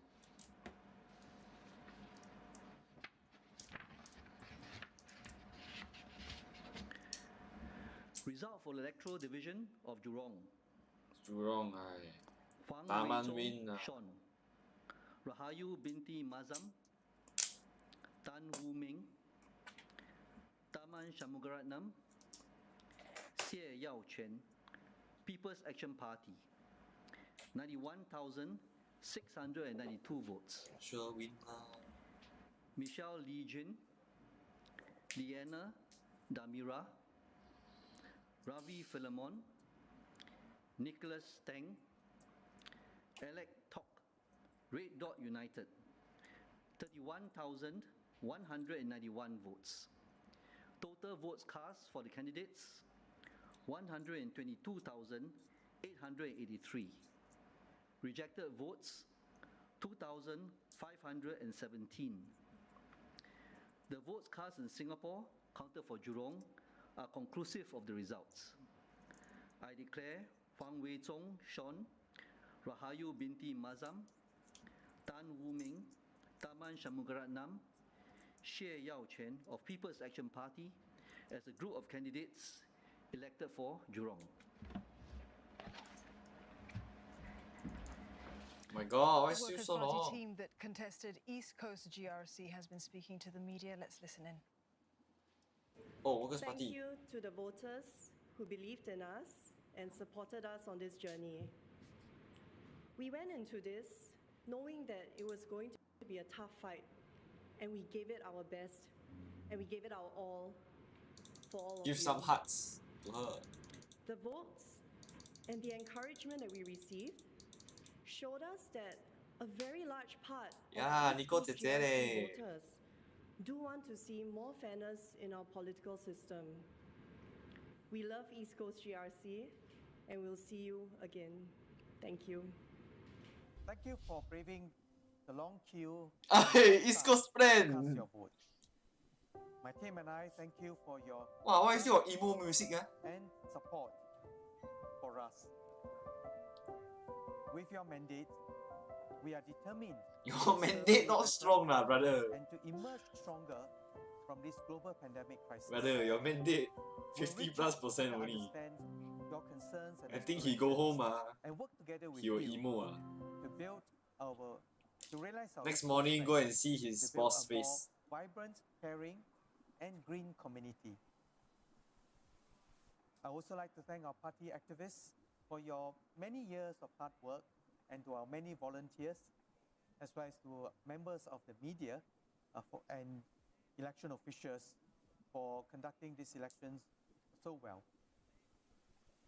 Let me also thank the Workers' Party team for giving us a strong contest. Let's recap the results for the single-member constituency of Mountbatten now. Confirmation My that friend East Lim Coast Yao Sun, Chuan, a three-term MP from before this election, has secured that seat with 73.84% of the vote against Sivakumaran Chilapa with 26.16% from People's Voice.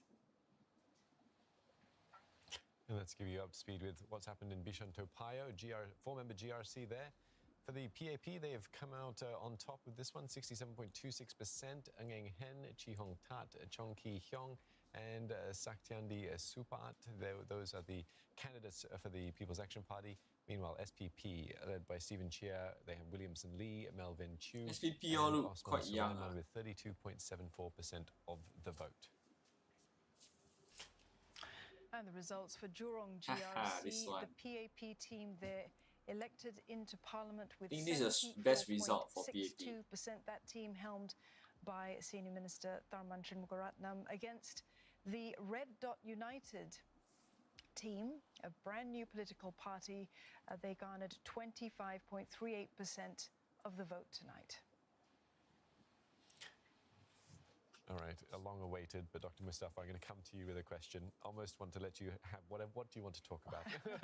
Shall we start with the East Coast, perhaps? We've just heard sound bites there from Nicole Seah from the Workers' Party and Heng Swee Keat, Deputy Prime Minister, as well. A very close fight in that one. We heard a bit about Heng Swee Keat wanting to implement his East Coast plan that we've been hearing quite a bit about. Your thoughts on the East Coast? Well, I mean, the Workers' Party was certainly very proud of the performance, very pleased with the performance. So I think the Nicole Seah effect had something to do with it. I think it's also important to point out that now we're talking about DPM Heng moving from Tampines to East Coast. I think that has become an even more significant move. My view is that had it not moved, I think it may well have gone different. We may have got a different result.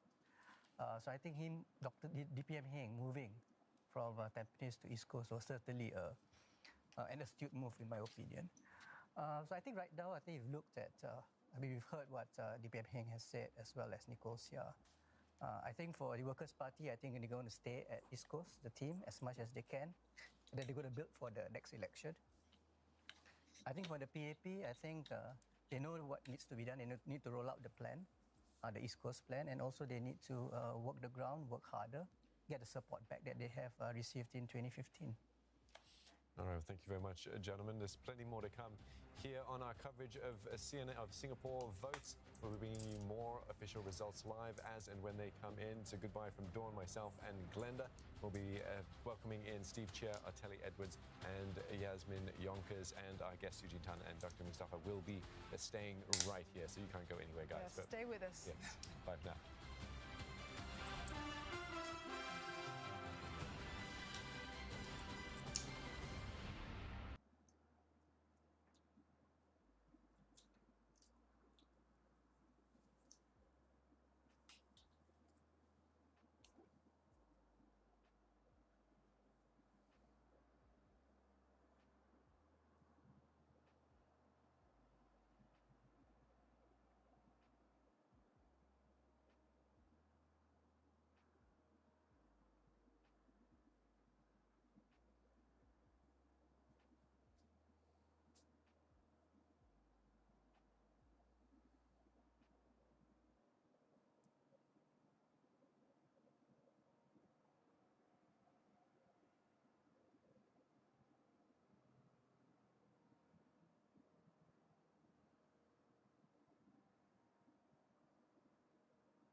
Welcome back to CNA's special coverage of Singapore Votes 2020. We have the first results of the evening from 16 constituencies, more than halfway through the night. We've made it this far, Steve. That is right. So we've just come in, so we're fresh-faced, but this is how Parliament is shaping up so far.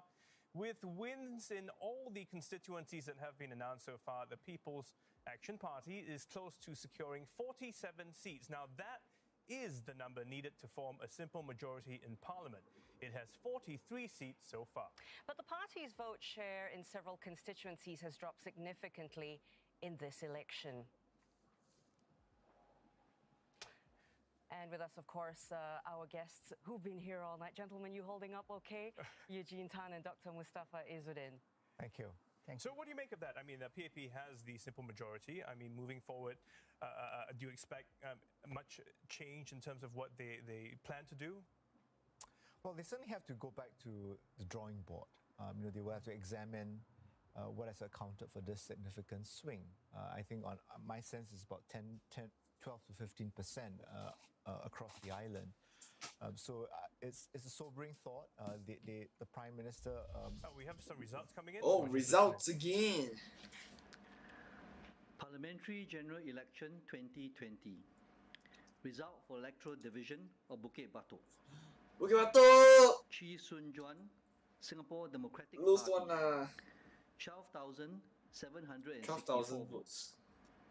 Murali Pillay, 16,000. Party. 15,000. Wow, win by 3,000 only. Oh my god. Total votes cast for the candidates 28,240. So close. Rejected votes 533.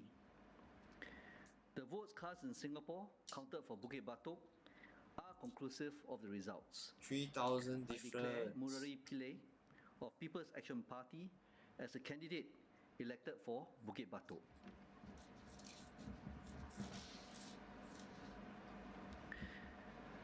Result for the electoral division. So close holy shit.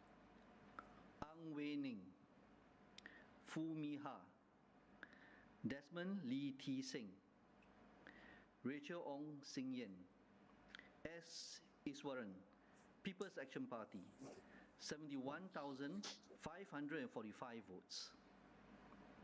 Khoo Po Tiong Jeffrey, Leong Man Wai, and I knew it. He won't win one. But I didn't expect it to be so close, honestly. 66,871 votes. Total votes cast for the candidates 138,416. Rejected votes 1,645. The votes cast in Singapore counted for West Coast are conclusive of the results. What? I declare Ang Wei Ning. Oh, lose Tan Chien Bock lose Desmond Lee T Seng. I wasn't listening. Oh my Rachel god. Ong Sin Yen. S. Holy Iswaran shit. of People's Action Party as a group of candidates elected for West Coast. What's the difference? I wasn't listening. I almost fell asleep already. Result for the electoral division of Sembawang.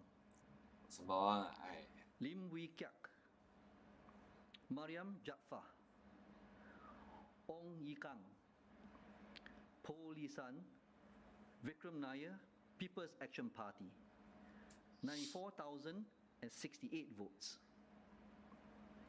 Ng Chung Hon, Satin son of Ravindran, Sebastian Teo, Yazeth bin Harris, Yo Tiong Boon, the National Solidarity Party, 45,000.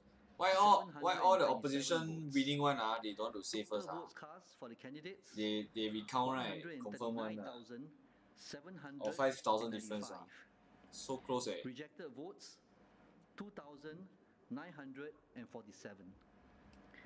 The votes cast in Singapore counted for Sembawang are conclusive of the results. Sengkang. I declare Lim Wee Kiak, Mariam Jaafar, Ong Yi Kang, Po Lee San, Vikram Nair of People's Action Party as a group of candidates elected for Sembawang. No more so fast.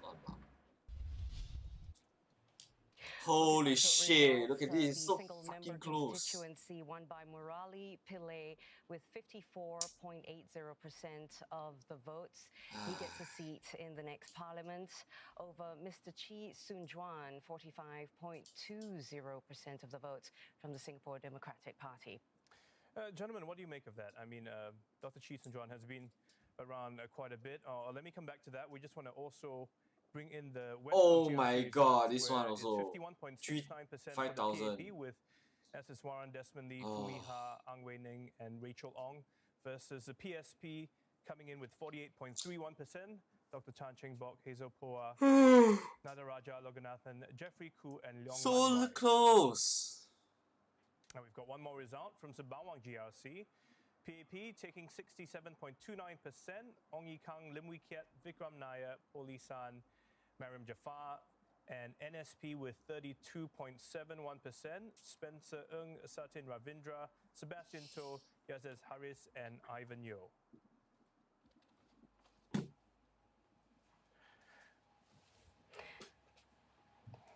I guess it's now official. The PAP has clinched 54 of the 哎呀，废 98 话嘞 seats up for ，confirm one contest, and what？ that gives it a simple majority in Parliament. The next crucial threshold is 62, and that would give the PAP a super majority. Confirm super What is the majority likelihood of what? that 62? Are they well on their way there for the 100%. What PAP? likelihood? Almost there.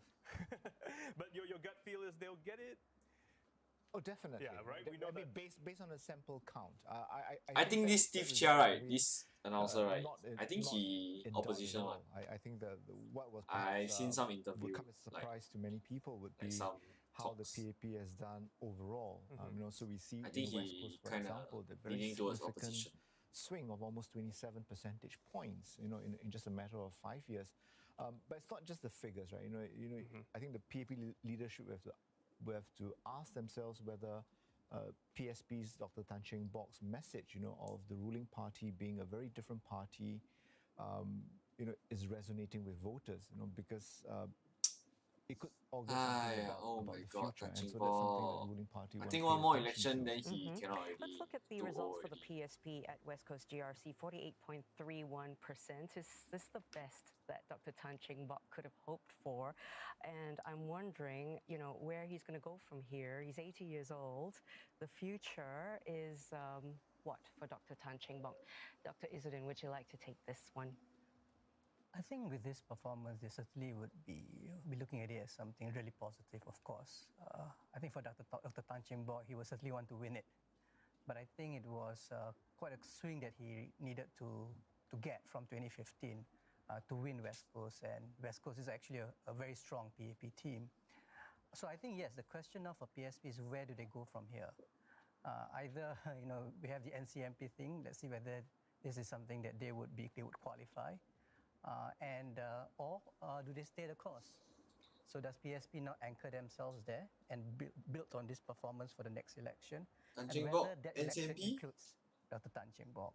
So I think we'll have to see and wait what he has to mention whether he wants to stay on or he wants to leave. And we know of other politicians that have gone on much longer. So, But it one shouldn't matter. That requires a bit of crystal ball gazing, so we don't know just yet. We have to wait another 5 years for the next election. Certainly. But I think right now he's looking at this result, and I'm sure he's very positive about it. I think his PSP team has done really well. So I think the test now is really to build on the performance. It does say something because not everyone knows all the team members, and to have that result for just that. But we do need to take off for a short break. There's plenty more to come on our coverage of Singapore Votes 2020. Yeah, we're going to be bringing you more of the official results live as and when they happen on CNA.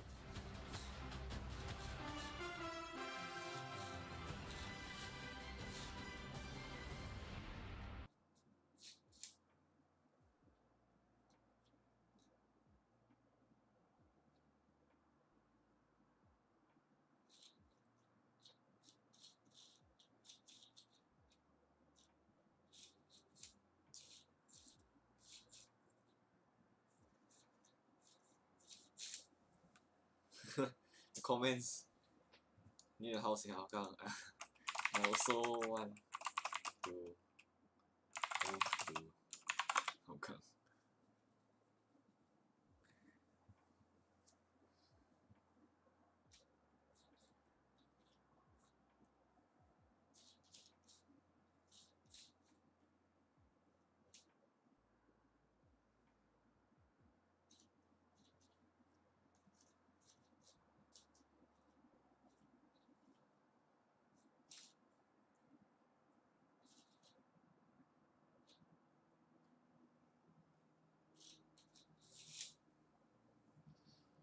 god, 3 AM already.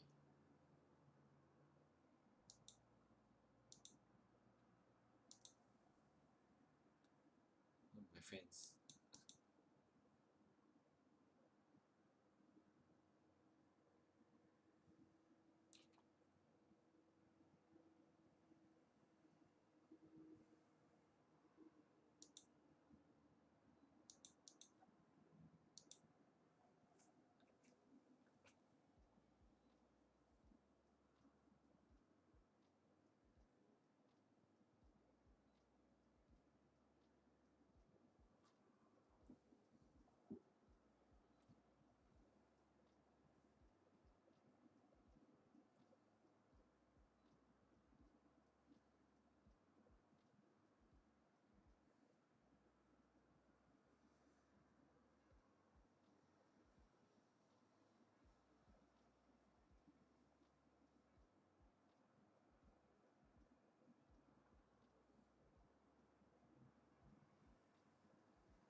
Oh, 来了。 Hello and welcome back to CNA's special coverage of Singapore Votes 2020. The PP secured a simple majority in Parliament with official results out for more than half of the 31 constituencies. It's clinched 54 seats so far out of the 93 seats that are up for contest. Well, the next crucial threshold is 62 for a supermajority. You know, talking numbers aside, I mean, has this contest very much become a bit about personalities? I mean, certain individuals have stood up on several sides of the camp, you know. Is it more about who is in the limelight, who gets the spotlight, and, you know, how do people take to that? Well, politics has always been very personality-based. I suppose in Singapore, one could think of, you know, Mr. Lee Kuan Yew as one example. But I suppose in this election, because of the online campaigning and all, personalities have played an even bigger role. And you look at the official results thus far, you know, it would seem as though those with stronger personalities on the PAP side, those with a greater popularity, you know, have suffered lower swings against them. And on the other hand, you know, when you look at the opposition, you know, the more charismatic politicians, you know, whether on the East Coast slate, for example, or the Sengkang slate for the Workers' Party, they've done well. And PSP, you know, Dr. Tan Cheng Bock as well. So I think we are, in a way, you know, moving towards a stage where personalities do matter. But which is more important, the issues or the people? I think both are equally important, right? You know, so I think a personality that's able to carry the ground would be able to move the So issues. just stop it there. We've got some results coming in. Sengkang. General Election 2020. Result for the electoral division of Kebun Baru. Kumaran Pillai, Progress Singapore Party, 7,812 votes. Kwek Hien Chuan, People's Action Party, 13,284 votes. Total votes cast for the candidates, 21,096. Rejected votes, 387. The votes cast in Singapore counted for Kebun Baru are conclusive of the results. I declare Kwek Hien Chuan of People's Action Party as a candidate elected for Kebun Baru.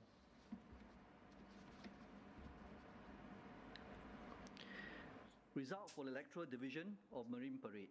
Marine Parade. Close one Azhar also. Latif, Fatli Fauzi, Nathaniel Koh, Ron Tan Jun Yen, Yi Zhenjong, the Workers' Party, 54,850 votes.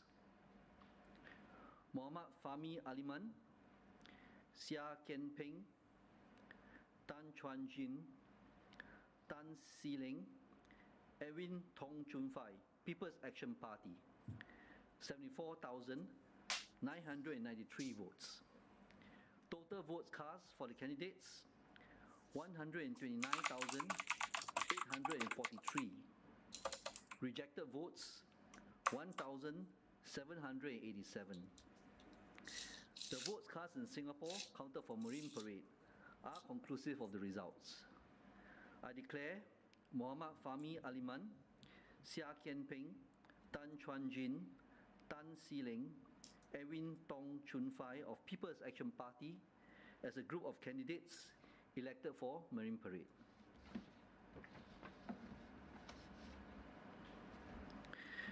Result for the electoral division of Pasir Ris Punggol. What the hell? Abun The Sengkang Aljunied Hougang really last ah. Haminder Pao Singh, son of Gujaran Singh. Kuswadi bin Asnawi. Lim Bak Chuan Desmond. Kevin Ong Sun Huat, Singapore Democratic Alliance. 37,179 votes. Goh Kiao Wah, Lim Kay Chiao, Jire, Muhammad Nasir Ismail, Prabhu Ramachandran, Vinaswari, Waste your time. People's Voice, 19,127 votes. People's Voice what? Janil Putucherry, Sharil Taha, Desmond Tan, Teo Chee Hen, Yo Wan Ling, People's Action Party, 100,772 votes. Total votes cast for the candidates, 157,078. Rejected votes, 3,392. 3,000 rejected. The votes cast in Singapore counted for Pasir Ris Punggol are conclusive of the results. I declare Janil Putucherry, Sharil Taha, Desmond Tan, Teo Chee Hen, Yo Wan Ling of People's Action Party as a group of candidates elected for Pasir Ris Punggol. I know. What the hell? And it looks like Kebun Baru SMC has an MP in the form of Henry Kwek in the next parliament. He's got 62.97% of the votes in this particular single-member constituency, and he beat Kumaran Pillai, who received 37.03% of the votes. He's from PSP. This just in, the PAP has secured a super majority in Parliament with all the results that's just been announced. It's won 65 out of the 93 seats. The question now is whether the opposition can make further inroads. Well, let's pose that question to our guest here. Mustafa, why don't you take this? I mean, what do you think? Can the opposition make further inroads? I mean, yes, based on the sample results we saw earlier, Sengkang GRC is the one that we are looking at.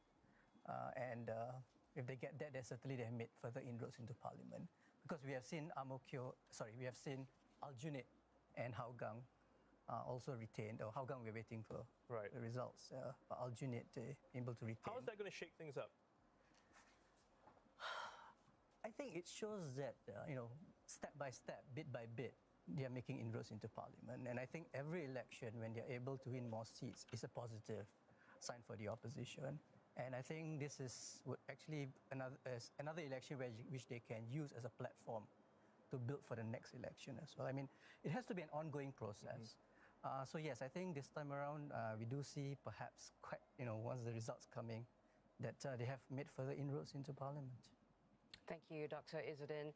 Let's hear from the Progress Singapore Party, West Coast GRC's Tan Cheng Bok. Oh my God, Tan Cheng Bok. Ladies and gentlemen, for coming to this press conference. Let this old man go to bed already lah. So tired liao. My young team didn't win a seat, but I must say we have caused an impact in these general elections. We may not have won the seats, but if you look at the level of support that is given to PSP candidates, if I roughly go through, I think average is about 40%. That is my guess. So we have an average of 40% for a new party, and going into all these new areas, I am actually quite proud of that performance. Tan Cheng Bock. It's the beginning of a new chapter for PSP. It's the beginning of a new The movement that change. I've created will grow. We are not deterred by this disappointment, because I think the team that I have built will go further in the next election.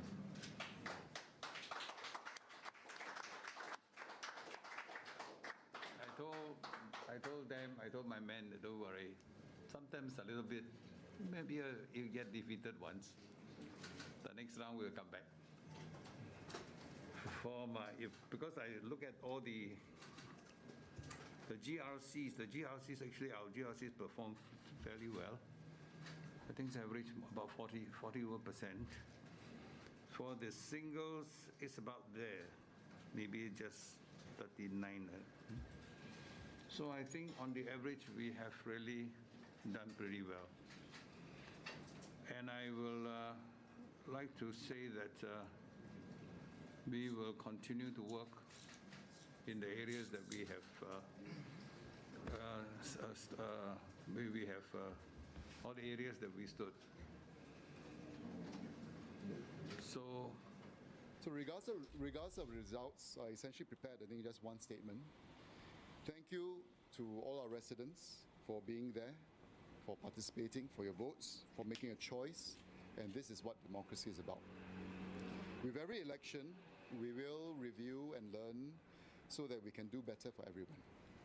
Your feedback and suggestions during these 9 days, as we meet you, they're important, and we will continue to remain engaged with you through the next 5 years.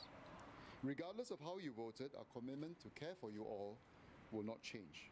The work starts now and will not let up in the years to come. My appreciation to all our volunteers, activists, friends who have helped tremendously during this past many years, and not just these 9 days alone. Thank you to our families for being there for us. The elections are now over. Tomorrow is a new day and another step forward towards our collective future. Now, in any elections, we will get emotional and passionate because we care. It is now time for us to come together again and unite as one people, one nation, one Singapore. Let's come together to confront the challenges ahead and seize the opportunities that await us. Thank you very much. And just want to thank all of you, I think, for all your coverage in the past many days. I know it's been a very long campaign, but thank you very much for being there with us. Thank you very much. So short. Thank you. Thank you. He just thanked the media there. Sorry? He just thanked the media there. Oh, well, yeah. I mean, they've been running. Gesture. They've been running around. We've been running after them to get footage as well. You know, so heard from Tan Chuan Jin and also Dr. Tan Cheng Bock. I just want to go to Dr. Tan Cheng Bock because even though he did not win in that GRC, it sounded almost still like a victory speech. He kind of said, well, we've kind of achieved our goal. We've done what we wanted to do. I mean, what do you think? Well, it's their maiden electoral campaign. I'm sorry, we have some results coming out. Parliamentary General Election. Oh, Sengkang! Result for Electoral Division of Hougang. Hougang easy win. Lee Hong Chuang, People's Action Party, 9,776 votes. Go home. Nanny Tan Lip Fong, the Workers' Party, 15,016 votes. Holy. Total votes cast 6,000. for the candidates, Quite a lot for small SMC. 192. Rejected votes, 272. The votes cast in Singapore, counted for Hougang, are conclusive of the results. I declare Dennis Tan Lip Fong of the Workers' Party as a candidate elected for Hougang. Easy. Confirm win one. Hey, shit, why not pause? Holy shit. But the Aljunied one was quite a surprise, right? Previously, they didn't do so well. Come on. Koh Po Kun, Masagos Zulkifli, People's Action Party, 94,561 votes. Chun Hong Heng, Fong Chin Leong, What's this? Mohammad Rizwan bin Mohammad, Vincent Ng Kian Guan, Yo Ren Yuan, the National Solidarity Party, 47,819 votes. Total votes cast for the candidates, 142,000. Sengkang, come on. Sengkang. Rejected votes, 3,516. The votes cast in Singapore, counted for Tampines, are conclusive of the results.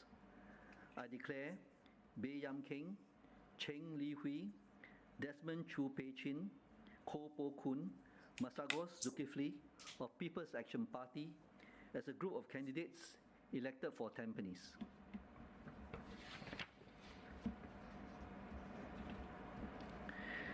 Result for Electoral Division of Holland Bukit Timah. Come on! Min Cheong, James Gomez, Alfred Tan, Tan Ji Se, Singapore Democratic Party, 35,972 votes. Edward Chia Bing Hui, D'Souza Christopher, Sim N, Vivian Balakrishnan, People's Action Party, 70,963 votes. Total votes cast for the candidates, 106,935. Rejected votes, 1,993. The votes cast in Singapore, counted for Holland Bukit Timah, are conclusive of the results. I declare Edward Chia Bing Hui, D'Souza Christopher, Sim N, Vivian Balakrishnan of People's Action Party as a group of candidates elected for Holland Bukit Timah. No more? Come on. And a recap of the results we just heard from the returning officer. We have Hougang SMC with the Workers' Party's Dennis Tan returning with 61.19% versus the PAP's Lee Hong Chuang with 38.81%. Tampines, led by the anchor minister Masagos Zulkifli, Koh Po Kun, Desmond Chu, Baey Yam Keng, and Cheng Li Hui, with 66.41% of the votes going to the PAP. They take 4 seats in the next parliament versus the NSP with 33.59% of the votes going to the team led by Reno Fong, Mohammad Rizwan, Eugene Yeo, Chung Han Heng, and Vincent Ng. Let's take a look at Holland Bukit Timah GRC. The team of Vivian Balakrishnan, Sim Ann, Christopher D'Souza, and Edward Chia for the PAP with 66.36%. And the SDP has 33.64% with Alfred Tan, Min Cheong, James Gomez, and Tan Ji Se.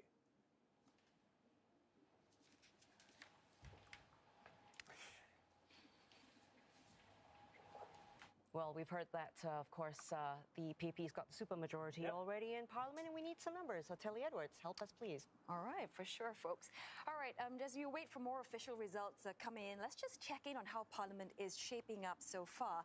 Official results have been coming in steadily, and so far, from what we can see, the People's Action Party has won 74 seats out of the 93 seats up for contest, essentially securing a simple majority in Parliament. And in fact, we have the first constituency going to the opposition, the first blue in a sea of red. You can see there the Workers' Party stronghold of Hougang, giving the party 1 seat in Parliament so far. Now, just a handful of constituencies to go before we have a final picture of the new Parliament. Now, a number of constituencies have shown a relatively high number of rejected votes, interestingly. And while most constituencies see, rejected votes in the hundreds, now these constituencies had rejected votes in the thousands. And as a matter of fact, over 5,000 votes were rejected in Ang Mo Kio GRC. That's out of 178,000 votes cast. Having said that, Ang Mo Kio GRC is the largest GRC with the most number of voters. Now, the last time polls were held, the number of votes rejected there was also around the same mark, over 4,800. Now, the award going to the PAP team led by Prime Minister Lee Hsien Loong there with 72% of all the valid votes compared to Reform Party's 28% led by Kenneth Jayaratnam there. All right, turning our attention now to Jalan Besar GRC, nearly 3,000 votes were rejected, as you can see. Back in 2015, over 1,000. You know why the rejected votes so rejected much? there. Now, I think because they don't want to retaining vote the for the award with lousy Manpower opposition, Minister but they also don't want to vote for leading the PAP. team to victory with So they just 65% void their of vote. votes, and the People's Voice team garnering just about 35%. Next up, we have Jurong GRC, which is helmed by Tharman Shanmugaratnam. Over there, they've got over 2,500 votes rejected. And the PAP team there, as I was mentioning, led by Coordinating Minister for Social Policies, Tharman Shanmugaratnam, getting nearly 75% of the votes, with Red Dot United team getting about 25%. Now, another ward with a high number of rejected votes, Bishan Tua Payoh, just over 2,000 votes were rejected. Now, the constituency going to the PAP team led by Defence Minister Ng En Hen there with 67% of the votes compared to SPP's 32%. Now, meanwhile, Tanjong Pagar GRC saw nearly 2,000 votes rejected, much less than the over 2,400 rejected in the last election in 2015. Tanjong Pagar GRC there going to the PAP team led by Trade and Industry Minister Chan Chun Sing and Minister in Prime Minister's Office Indrani Raja with 63% of valid votes. Now, the PSP team there losing out the contest there with just 37% of the votes. The constituency which saw the most number of rejected votes ever was Pasir Ris Punggol in 2015, when over 5,000 votes were declared rejected. Thank you so much, Otelli. What would we do without you? All right, time to rope in another colleague of ours. Isabel is with the folks of Workers' Party. Isabel, tell us what's happening. Hi, yes, I'm in the thick of things in Hougang.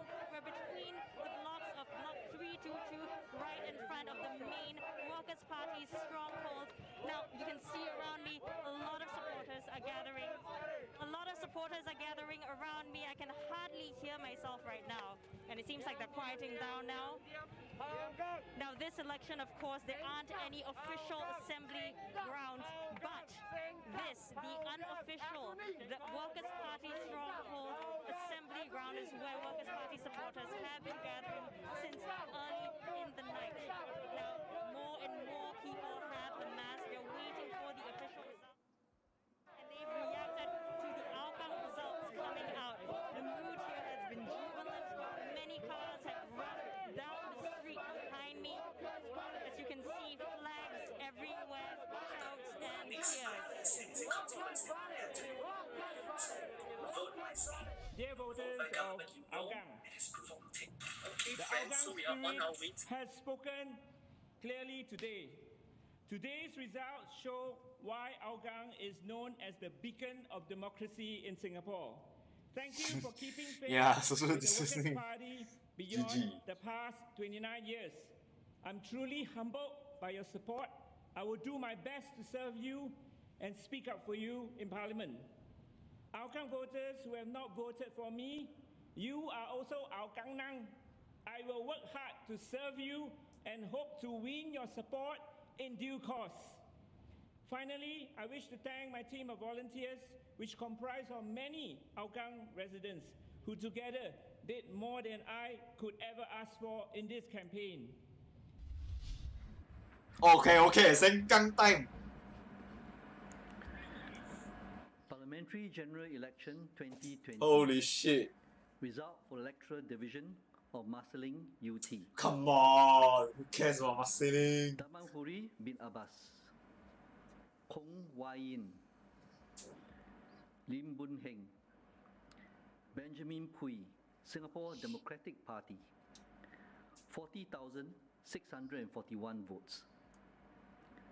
Henny So Hui Bin, Lawrence Wong, Alex Yam Ziming, Zaki Mohammed, People's Action Party, 69,722 votes. SDP. Total votes cast for the candidates, 110,362. Yalah, Sengkang lah, come on. Rejected votes, 2,097. Oh, 2,000 Votes rejected. cast in Singapore counted for Marsiling UT. Confirm Sengkang last one. I declare They recount. Confirm. Henny So Hui Bin, Lawrence Wong, Alex Yam Ziming, Zaki Mohammed of People's Action Party as a group of candidates elected for Marsiling UT.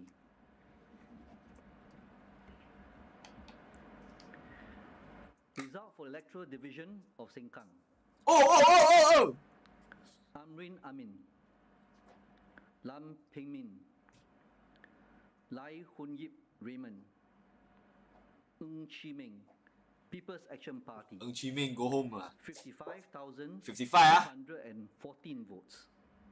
Let's go, let's go. Hua Keng Wee, 55,000 lah. Ting Ru, James Jerome Lim, Raiza Begum Binti Farid Khan, the Workers' Party, 60,6 votes. Win! Holy shit! Second GRC for Workers' Party. Rejected votes, 1,194. Holy shit! The votes cast in Singapore counted for Sengkang are conclusive of the results. Holy. Chua Keng Wee. Wow, Lee Hsien Loong headache already, I tell you. Jerome Lim, Raiza, One more GRC down. Binti Farid Oh Khan my of god. Workers' And then so many close battle this GE. I think next GE he confirm do some dirty hand one. Cut away the Sengkang ah. Sengkang confirm cut away one. Become like 3 SMC, confirm one. Recap the results again. Holy shit. Sengkang GRC there, the Workers' So Party close, being elected with 52.13% versus 47.87% for the PAP. Now we had some indications. Yeah, solo carry on the confirm. sample count, but now that the final results are in, Mustafa, Eugene, I have to ask you about your take on this. I mean, what do you make of it, Eugene? Well, it is a very significant victory for I think the the Workers' Party. As mentioned earlier, wow, we how are to looking pronounce at that name? probably the most The inexperienced Malay, team for the Workers' Party in the this general Malay election. candidate. I think she up kena against attack. a PAP Also team got with win some 3 vote lah. office holders. And they have done something that's never been done before. You know, a What second did they do? GRC to fall. Position. Confirm. No. Even go other GRC. This whole GRC confirm gonna cut away one. But Mustafa, what was it about the Workers' Party? Like half here? become part of like first Pasir Ris and foremost, half GRC. become Ang Mo Kio or something. Confirm one. Unpredictability factor, which I mentioned earlier. Second is that this is a David versus Goliath battle. They have 3 members of the PAP team, office holders.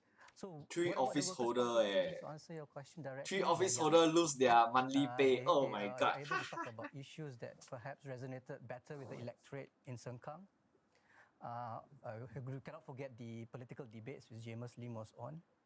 The Raisa Khan as well, what happened with her on Raisa. social Oh, media. that's how you pronounce. So I think all of those, added to the mix in Sengkang, and the importance of the young vote, I think. Next cannot be one, East Coast. underestimated. And I think it's Next the young GE. vote, young families in Sengkang, I think, may have well helped WP cross the line here and win Sengkang.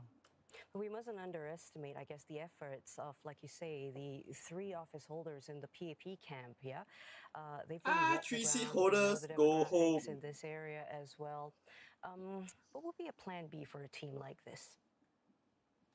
No, I think, first of all, you're right. I think they're vastly experienced, and I think they're very important political office holders as well. So yes, I think the plan B will be something we certainly have to look at. What does PAP do now going forward? And I think we will have to just wait and see once we get the Prime Minister talking to all of us after the results are If over. I can just throw in a very quick question. Eugene, how much of this is people voting for the PAP or rather against the PAP and just for any opposition party? Well, I think here we're talking about the Workers' Party, right? So I would say that, these votes are for the Workers' Party rather than votes against the People's Action Party. I think the PAP perhaps may have made a tactical mistake because, although there are 3 office holders, it is also their most inexperienced GRC team. You have Ng Chee Meng and Amrin Amin, only in their second GE. Lam Pin Min was first elected in 2006, and Raymond Lai is his first contest. So I'm not sure whether, if you put a more experienced team there, whether that would have made a difference. But I think the demographics played a big part. The Workers' Party team, message better resonated with voters. And I think it was that sense of connection, which somehow, the People's Action Party team couldn't do so. But bear in mind, we're talking about marginal seats for the PAP from 2015, Punggol East, Sengkang West. So while the PAP won these seats, they were not safe seats for the ruling party. And I think you have this confluence of factors, that has now contributed to this famous victory. Okay, so from the second GRC for the Workers' Party tonight, let's go to West Coast GRC. Mr. S. Swaran, the MP-elect for that GRC, ready to speak. Yeah. So, ladies and gentlemen, thank you very much for joining us. It's very late or very early in the morning, so we don't want to have a very long press conference, but we did feel it's important for us to make a statement.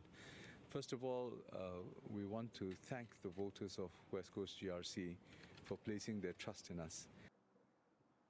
Oi, let's stop again.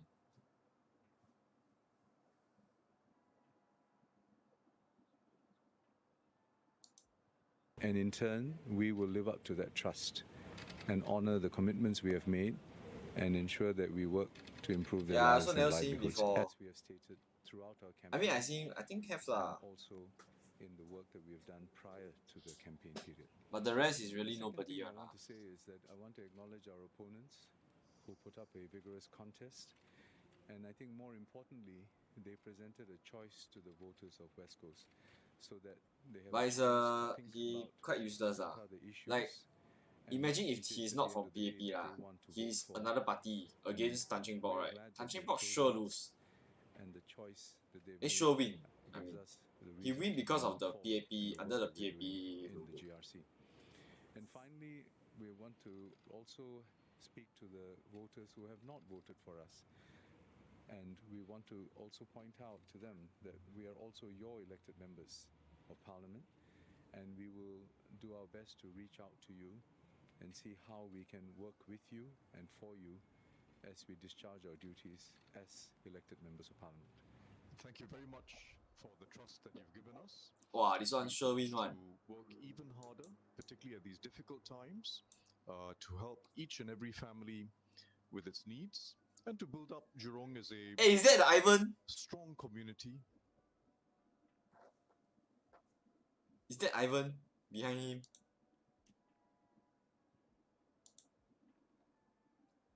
Nah, why the Ivan there? Walao, go home lah. Part of a national team. Why the Ivan there, yeah? And let me see the comments. Confirm flaming him. Strength comes from our teamwork amongst all of us. There, including two new Ivan candidates, Lim. including Ivan Lim, who worked very hard on the ground in the initial stages. Fucking hell. We really Why is still here? appreciate each other's contribution to the team, and I certainly be Oh a my great God, it's strength lagging. of ours. So Why thank Ivan you Lim very still much here? once Hey, again, go home, and brother. thanks to our Nobody wanna activists see and your volunteers face. who've really been wonderful Don't all these taint years. the Taman's image. Go away. And we're just getting the returning officer. Okay, final one. coming out Aljunied. with more results. Win. Wow, 60% this one. Parliamentary General Election 2020. Result for electoral division of our unit. Chan Hui Yu, Chua Eng Leong, Victor Lai Tiam Fat, Yeah, this one actually Shamsu Kamal Victor bin Lai. Muhammad Razali, See? Alex Yeo Sheng Chai, People's Action Party, 57,244 votes. Gerald Giam Yen Song, Sylvia Lim, Mohammad Faisal bin Abdul Manap, Leon Pereira, Pritam Singh, the Workers' Party, 85,603 votes. Total votes cast for the candidates, 142,847. Rejected votes, 1,000 rejected 1,582. votes. The votes cast in Singapore counted for our unit are conclusive of the results.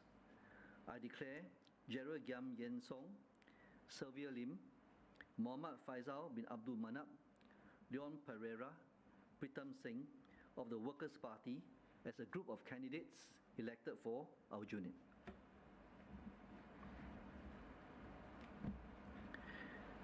Result for the electoral division of Nee Soon. Boyer Bradley Peter, No more already, right? After Aya this, I Rasul think Manikam, can sleep already finally. Muhammad Taufik bin Supan, Holy shit. Oi, why my this one keep hang ah?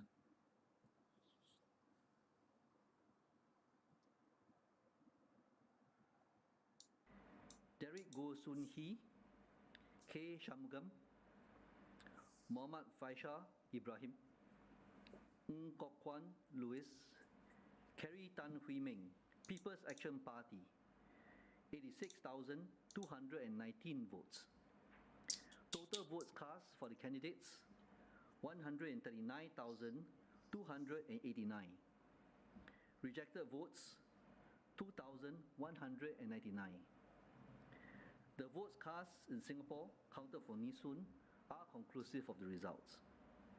I declare Derek Goh Soon Hee, K. Shanmugam, Muhammad Faisal Ibrahim, Ng Kok Kwan Louis, Kerry Tan Hui Ming of People's Action Party as a group of candidates elected for Nee Soon. So the Workers' Party has won the new Sengkang GRC, beating the PAP by a margin of slightly over 4%. Here's reaction from the WP team. Wow, WP. Good evening. Wow, First happy, of all, all happy. we'd like to thank our opponents, the PP candidates, for a clean and decent Okay, bye-bye. fight. We've actually had very interesting conversations with all of you, and we look forward to further engagement in the future. James We'd Lim! also like to thank Singaporeans from afar who've come down to wish us well, to show their support, and to really help us out in this campaign. Oh my gosh, she's so happy. I would also like to thank the voters of Sengkang.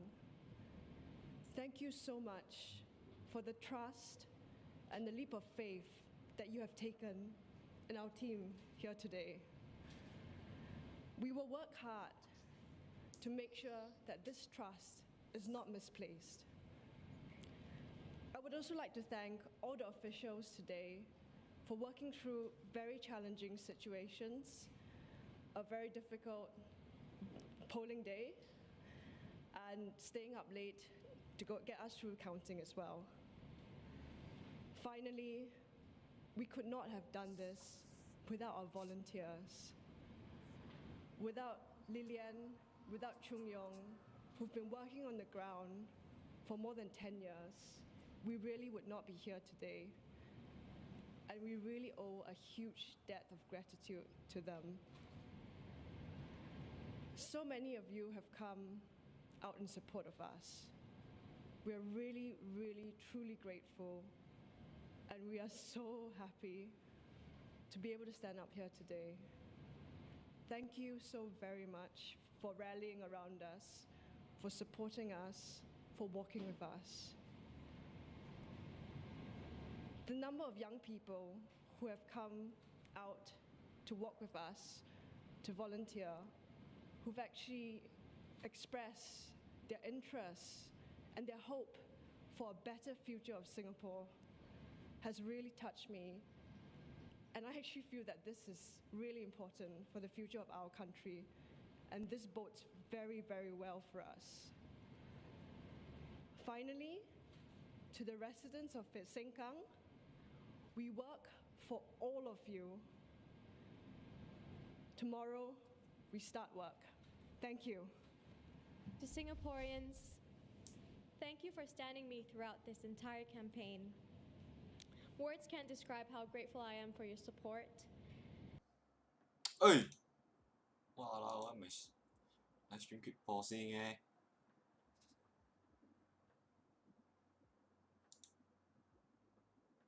Sengkang, terima kasih di atas kepercayaan yang diberi kepada saya. Terima kasih. Wow, James Lim来了。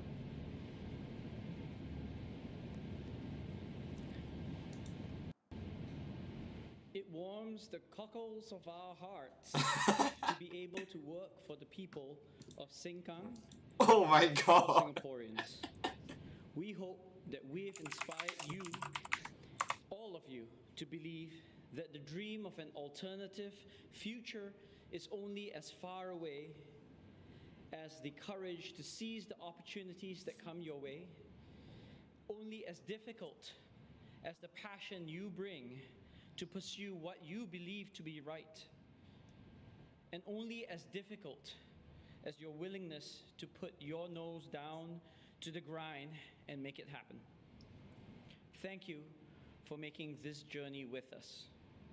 It was every one of you who believed that this was possible that has now made what has happened tonight a reality. And together, our team will work for a brighter future for Sengkang and for Singapore. Kamsia Sengkang. Oyo.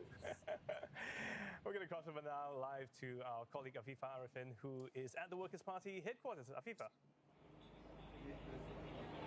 That's right, guys. Well, we just heard that the WP has won 2 GRCs and 1 SMC. They have defended their strongholds, Aljunied GRC and Hougang SMC, and also clinched another GRC, and that is Sengkang. Now, this means that the party has secured 10 seats in parliament.